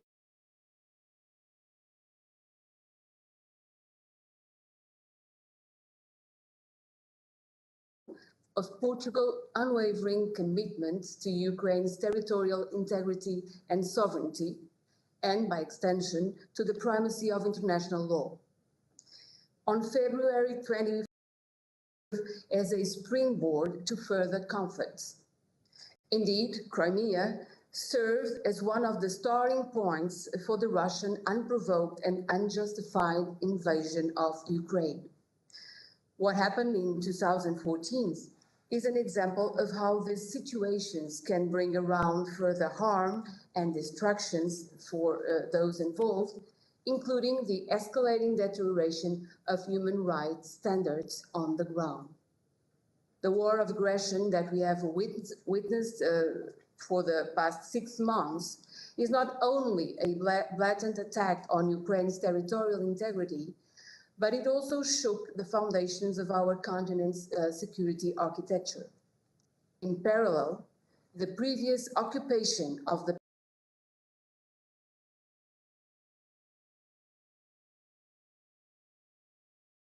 Peninsula contributed to the blockage of maritime communications in the Sea of Azov and in the Black Sea, which led to the suspension of exports of Ukrainian agricultural products. From the earliest days of the illegal annexation of Crimea by Russia, Portugal has been a part of every major multilateral effort to emphasize the importance of internationally recognized borders, be that through the United Nations, the European Union, or NATO. That support has not only remained steadfast, but also increased since the start of the most recent offensive, which now encompasses the entire Ukrainian territory. As expressed during the visit of our Prime Minister to Kyiv on May 21st, we stand by the Ukrainian government and people in providing political support in every multilateral fora, like the Ukraine Defense Contact Group. We have distributed military equipment, financial and humanitarian aid, and welcomed over 50,000 Ukrainian refugees thus far. We remain ready to provide further assistance for as long as it takes and support the national reconstruction effort that is set to follow. We also actively encourage initiatives such as the recent grain agreement reached under UN mediation as a way to bring back the focus to the main tenets of a rules-based international order. However, any further attempts to occupy Ukrainian territory will be perceived as additional violations of international law and need to be quickly opposed. That is why multilateral venues such as the International Crimean Platform remain paramount in highlighting the continuing occupation of the Ukrainian territory. As long as the current context endures, it will remain a direct challenge to international security and to us all. Until international order is restored, Portugal stands together with Ukraine in the effort to restore the country's full sovereignty and integrity. I am certain Ukrainians can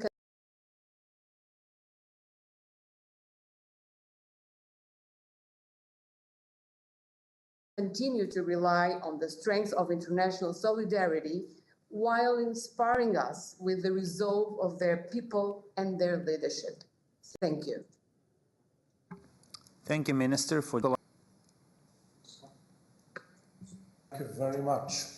Dear Prime Minister, dear Chairman of the Rada, dear Minister Kuleba, Excellencies, I would like at the outset to thank our Ukrainian hosts for organizing today's second summit of the International Crimean Platform, aiming at reconfirming the Autonomous Republic of Crimea and the city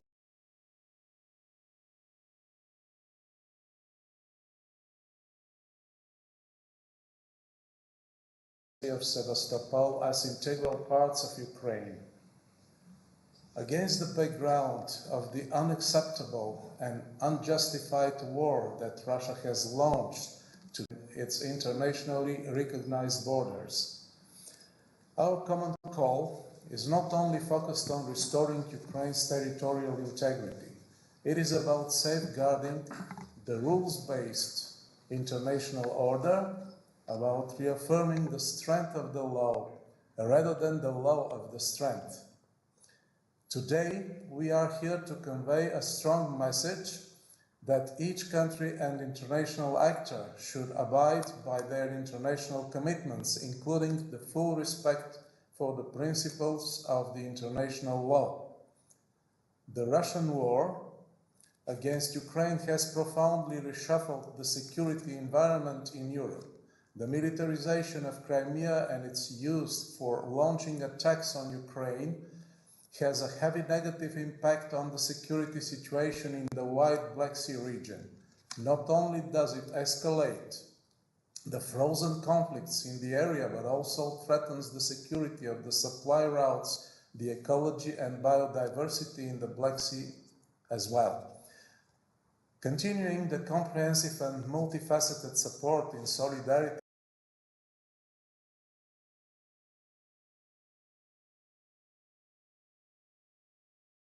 with Ukraine today is more essential than ever. Allow me to underline the resolve of Bulgaria as a friend and partner with a significant historical community in this. I would like to point out that Bulgaria has been determined to provide consistent and focused support to Ukraine in areas where our assistance would be effective and efficient. Bulgaria supports and will keep its commitments to repair and maintain Ukrainian military equipment at Bulgarian military factories. Another element of Bulgaria's practical support to Ukraine is our contribution as a lead nation of the NATO's Medical Rehabilitation Trust Fund. Objectives of the Trust Fund include to give injured Ukrainian military personnel access to appropriate rehabilitation services, as well as to assist capacity building in Ukraine to deliver such services, including by equipping of Ukrainian medical facilities and by providing vocational training for medical specialists. Up to now, 197 members of the Ukrainian Armed Forces have received medical services and rehabilitation in the healthcare facilities of the Bulgarian Military Medical Academy. As the operation of the Trust Fund has been extended until 2023, Bulgaria is actively planning and looking forward to accommodating further numbers of Ukrainian soldiers. Russia's aggression against Ukraine has caused enormous destruction and human suffering. Bulgaria is firmly committed to continue its ongoing support for Ukrainian refugees in our country, as well as the provision of humanitarian aid to help most vulnerable civilians affected by the war. We have provided temporary protection to more than 120,000 Ukrainian refugees. They were given fast access to shelter, education, healthcare, and labor market. We welcome the initiative of the Solidarity Lanes, EU, Ukraine, and stay ready to contribute to it. It is our belief that the broadest possible international efforts are needed to put an end to the war and to open the way for peace, for post-war recovery and reconstruction. Ukrainian people deserve secure, stable, and prosperous European future. Before I conclude my intervention, allow me to congratulate our Ukrainian hosts with the status their country achieved towards EU membership. Ukraine is a member of our family of free and democratic nations, and we remain steadfast in our support for Ukraine's freedom and independence, upholding its European path. On the occasion of Ukraine's Independence Day, let me congratulate the Ukrainian people and express our utmost respect for their resilience in these hard days when defending their country's independence. Thank you for your attention. Thank you, Minister. The next speaker on my list is State Secretary of the Ministry of Foreign Affairs and Trade of Hungary, His Excellency Mr. Peter Staraj. Please, sir. Minister Kuleba, Excellencies, dear colleagues. First of all, I'd like to underline that Hungary continues to support and stand for the territorial integrity and sovereignty of Ukraine. Unfortunately, since our last meeting in the format of the International Crimea platform in 2021, circumstances have dramatically changed. But our commitment to Ukraine remains undiminished. And in accordance with our EU and NATO allies, we condemn Russia's military aggression against Ukraine. As a neighboring country, we are deeply concerned about the situation in our neighborhood and agree that war cannot be a solution to any kind of dispute. We are also concerned about the fate of national minority communities. Hungary is interested in a peaceful resolution of the conflict as soon as possible. We are involved in numerous international efforts to restore peace. Beyond political statements, we are also helping with real initiatives. In this spirit, we have launched one of the largest humanitarian relief operations in the history of Hungary. The Hungarian government is investing significant resources to improve the situation of people living in Ukraine through regular aid deliveries and works closely with Hungarian interchurch aid organization to deliver food, hygiene, and childcare supplies. Besides humanitarian aid, we are continuously taking care of the refugees arriving in Hungary. Today, I can tell you that it's about 20,000 people arriving on a daily basis. The Hungarian government has implemented measures to facilitate the employment of those people fleeing from Ukraine. We intend to settle down in Hungary. We are also prepared to continue to provide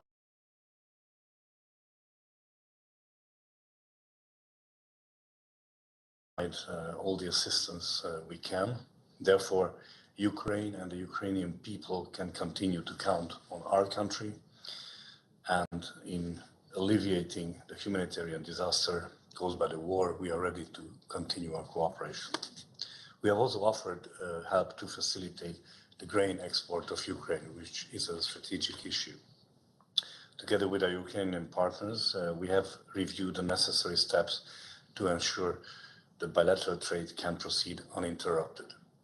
Moreover, in accordance with our long-standing support for Ukraine's European integration, we strongly supported the granting of the candidate status for your country. The path to the European Union membership is full of challenges. However, Ukraine can continue to count on our support. Hungary also intends to provide significant resources to the post-war reconstruction. And on the 5th of May, at the Warsaw Pledging Conference, Hungary offered Ukraine a package of 5 elements of assistance worth 37 million euros. So this is first to participate in the reconstruction of a destroyed Ukrainian school and hospital on land designated by the Ukrainian authorities, to provide 1,000 scholarships at Hungarian universities for students from Ukraine under the Stipendium Hungaricum scholarship scheme. Third, to supply mobile homes for internally displaced persons in the western part of Ukraine in Transcarpathia. And fourth, to provide care for injured Ukrainian soldiers in our hospitals without any limitation in numbers, and medical care for 130 children, Ukrainian children in Hungary. And I can also tell you that there are about 4,000 Ukrainian children spending their holiday this year in Hungary. Finally, I'd like to close my remarks. Thank you for your attention, and I wish you all peace as soon as possible. Thank you for your attention. Thank you. Foreign Minister of the Republic of Malta, His Excellency Jan Borg, was supposed to join us. For technical reasons, it doesn't seem to be possible, but he authorized his ambassador, Mr. John De Bono, to deliver his address to the participants of the summit. Your Excellency, the floor is yours.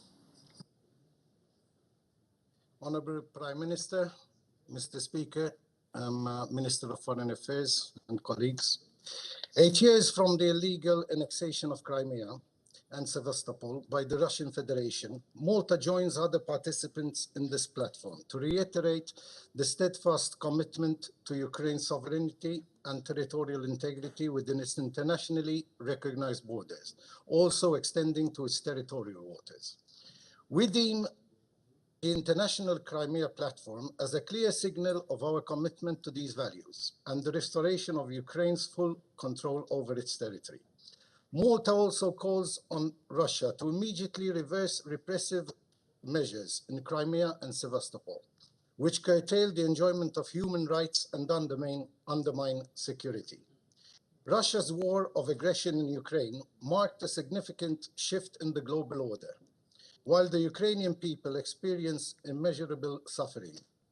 To this end, Malta adds its voice to the condemnation of the Russian invasion of Ukraine and Russia's use of the illegally annexed Crimean Peninsula in its ongoing war.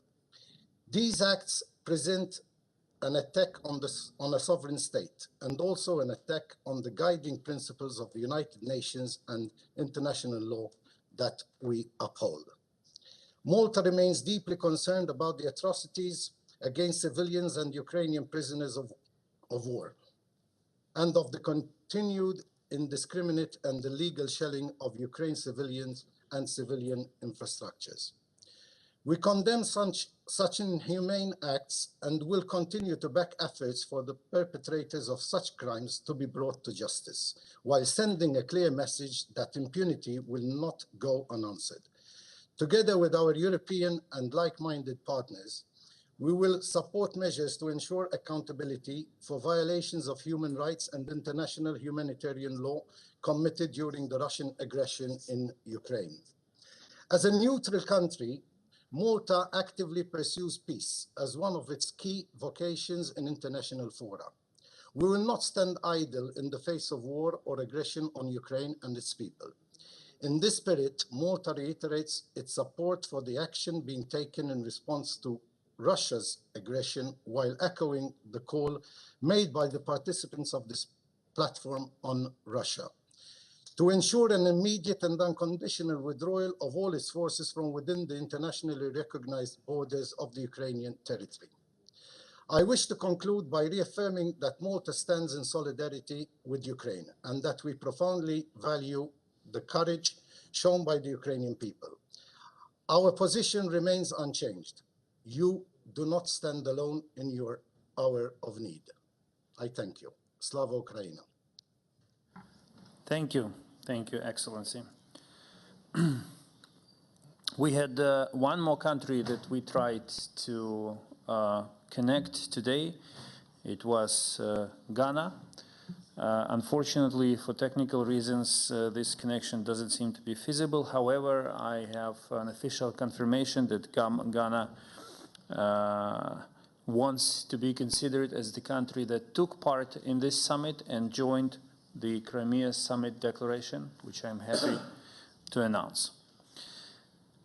This exhausts the list of international speakers, and I would like to thank all countries and international organizations who have joined us today. However, this does not mean the end of our summit. We still have a couple of things to do. And first of all, I would like to offer you a short video explaining to you what Ukraine has done and is doing for Crimea. Since the occupation, we have never laid our hands down. We've been making steps to bring Crimea back, and we reinforced our efforts after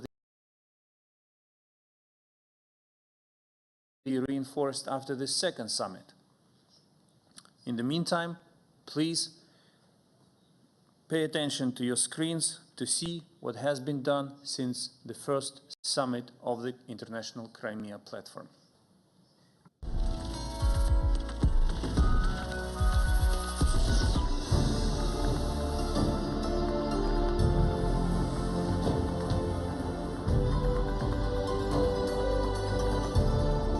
In the focus of the world and on the agenda, in a year since the first summit of the Crimea Platform, Ukraine as a state has moved mountains in the Crimea issue.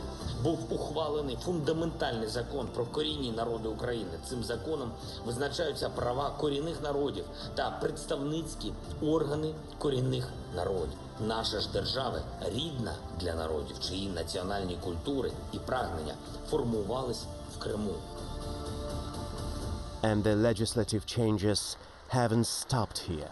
The law on protection of political prisoners, signed by the president, became another result of the Crimea Platform. Це той закон, про який постійно говорили, в тому числі і родичі наших полонених, і правозахисники, і адвокати, що Україні був потрібен закон, який стане основою для того, щоб, умовно кажучи, ми могли і надавати і грошову допомогу, і правову допомогу, медичну, соціальну нашим громадянам, і коли вони знаходяться так ув'язнені, і коли вони вже звільняються. The Crimea Platform operates in different dimensions: parliamentary, for legislative changes; governmental, for interstate cooperation; and expert. Попри те, що ми маємо повномасштабну агресію, ми проведемо парламентський саміт 24 жовтня в Хорватії. Ми сформували контактну мережу Кримської платформи. Це Кожна країна або кожна організація, яка приєдналася до декларації Кримської платформи, таким чином засвідчивши, що вона є частиною цього формату, відповідно до пріоритетів, ми формували дайджест. Ми постійно ділилися інформацією, будь-що, коли відбувалося в Криму, ми відразу мали прямий контакт з міністерствами, таким чином мотивуючи їх реакцію, їх заяви, тобто все те, що можна називати політикою невизнання.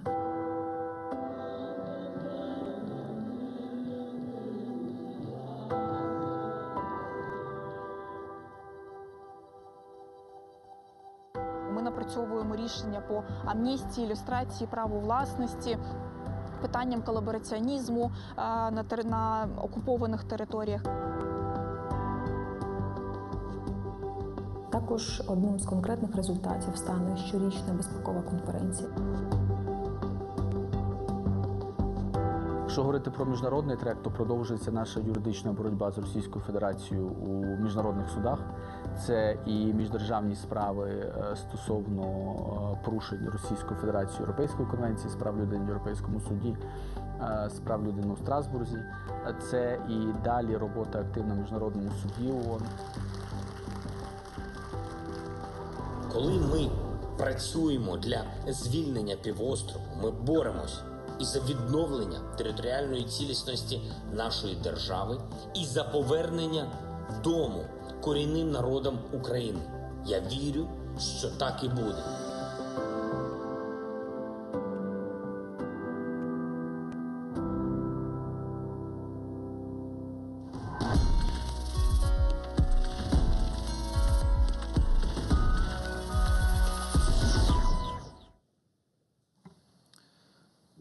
Since the first inaugural summit of the Crimea platform, Ukraine has emphasized the importance of parliamentary diplomacy and the parliamentary track of the Crimea platform.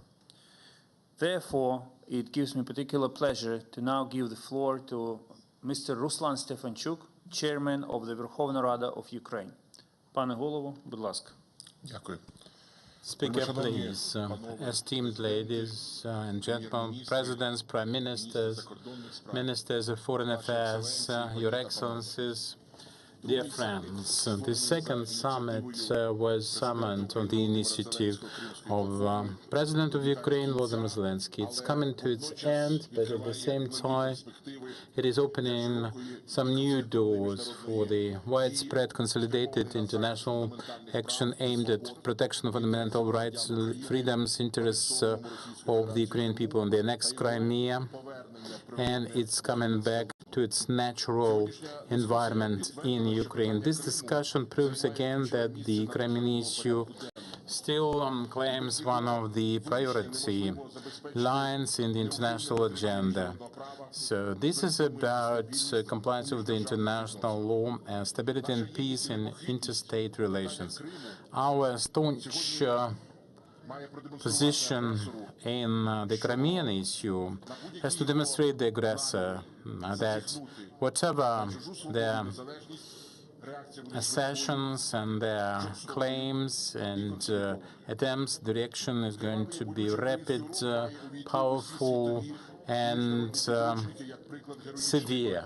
This is the example of heroic fight of a big, freedom-loving people for independence, security, and freedom. Appeasing aggressor, delays with the reaction, and trying to put up with the appetites just make them bigger and lead to irreparable losses, human lives, territories, time, effort, and this is wasting a lot of time and effort that could have been used for solving the issues. As a result of that, with the full-scale war, the temporarily occupied Crimea served as a bridgehead to invade Kherson region, and also acted as a logistical hub for the aviation raid and missile impact and bombardments covering practically all the territory of Ukraine. But feel the difference, please. Unlike the Russian Federation that turned the Crimea into an armed, heavily armed stronghold of their military ambition, we created this platform, practical steps to protect our citizens, restore historical justice and bring the world back to normal. The Parliament has always been and will always stay the strategic venue to adopt key legislative solutions for legal support of our citizens, assistance to them, consultation with the international community to counteract the aggressor. You heard from our President Volodymyr Zelensky that the Parliament adopted the law on the 1st of July last year on the indigenous peoples of Ukraine. In addition to that, we adopted a package of acts making void the laws on free economic zone that was very much in the way of implementation of their rights, and the final stroke was delivered by the President with his signature. Social and legal protection of the people who are deprived of their freedom because of the armed aggression against Ukraine, and there was an important resolution of the Parliament on protection of the Crimean diocese of the Orthodox Church of Ukraine. Now we are working on a whole set of other statutes to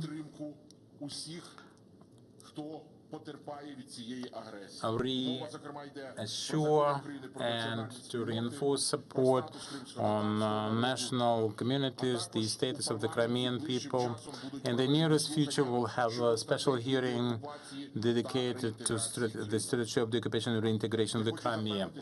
I would like to assure you that the Parliament of Ukraine are ready to provide for the society, President and the government support for all the activities aimed at protection of the Ukrainian citizens in the Crimea suffering because of the annexation, occupation, for reconstruction of the Crimea after the deoccupation, to attract investors and donors. So the key role of the Parliament is played in livelihood for the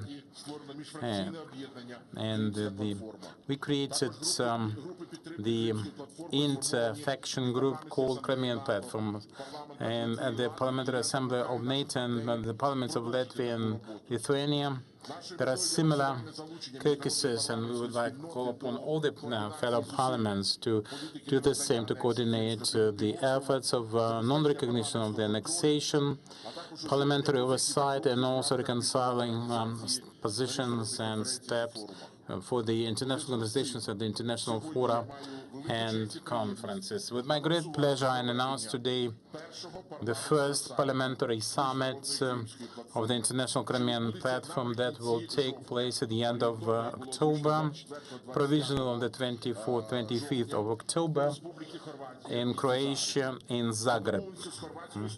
With the Croatian party, our parliament and Parliament of Croatia co-found this and add a parliamentary dimension to the Crimean Platform. I'm looking forward to this parliamentary summit of the Crimean Platform, and I'd like to thank all the participants of this summit for their continuous support of Ukrainians during such hard times.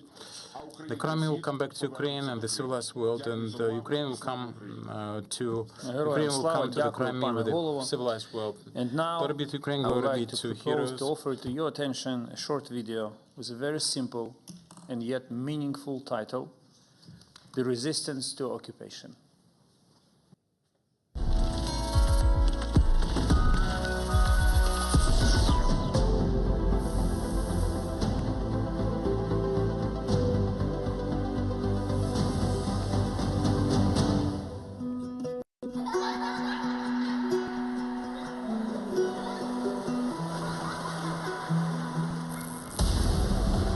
Despite repression and threats, despite lawlessness, resistance on the peninsula never stopped.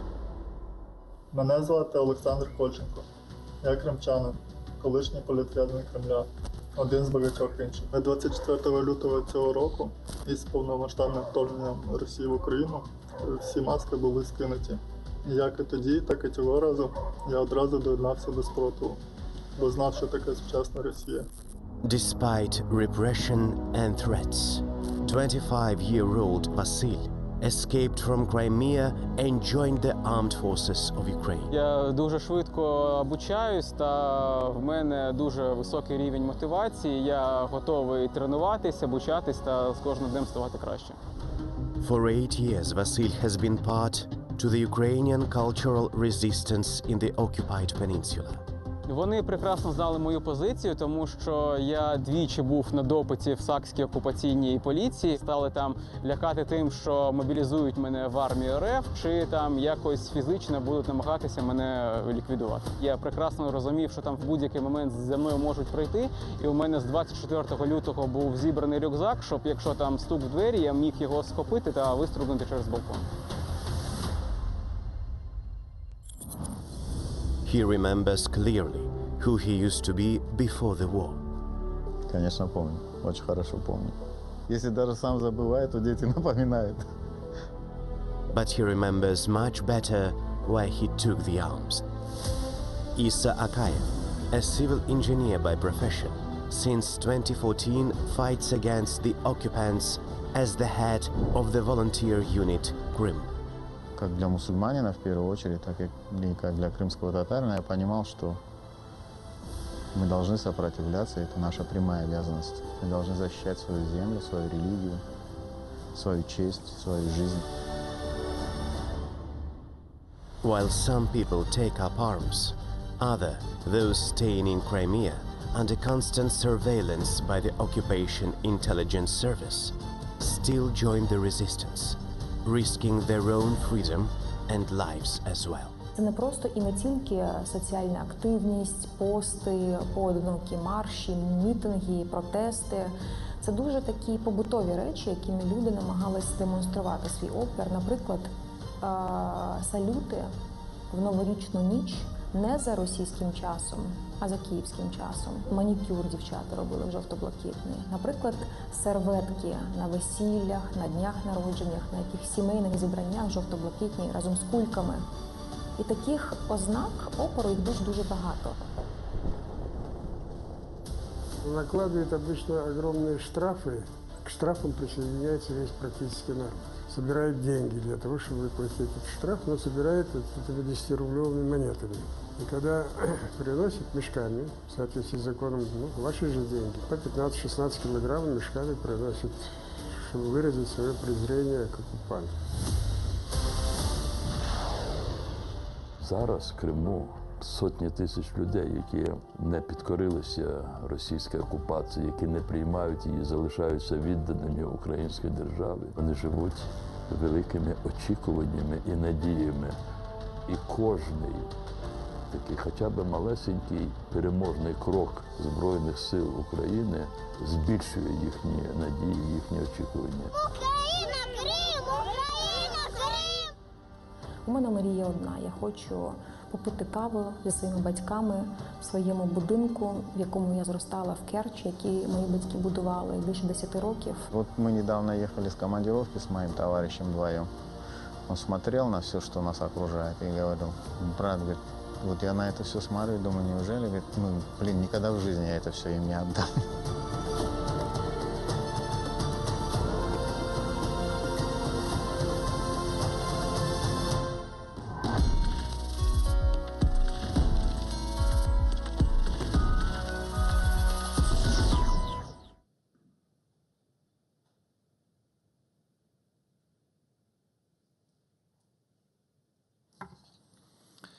Distinguished participants of the summit, dear friends, it was my honor to moderate this summit that brought together 60 delegations.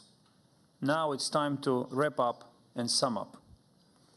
Imagine that Crimea was under Ukraine's control and Russia had never occupied it. We would have avoided many tragedies and problems. This is why the restoration of Ukraine's territorial integrity and the return of Crimea under Ukraine's control remains the most effective way to guarantee European and global security. The International Crimea Platform is the only existing international fora aimed at achieving this result by diplomatic and political means. Today's broad involvement of states and international organizations proves that everyone understands the danger and what is at stake. The deoccupation of Crimea will bring a powerful warning to other dictators and revanchists around the globe.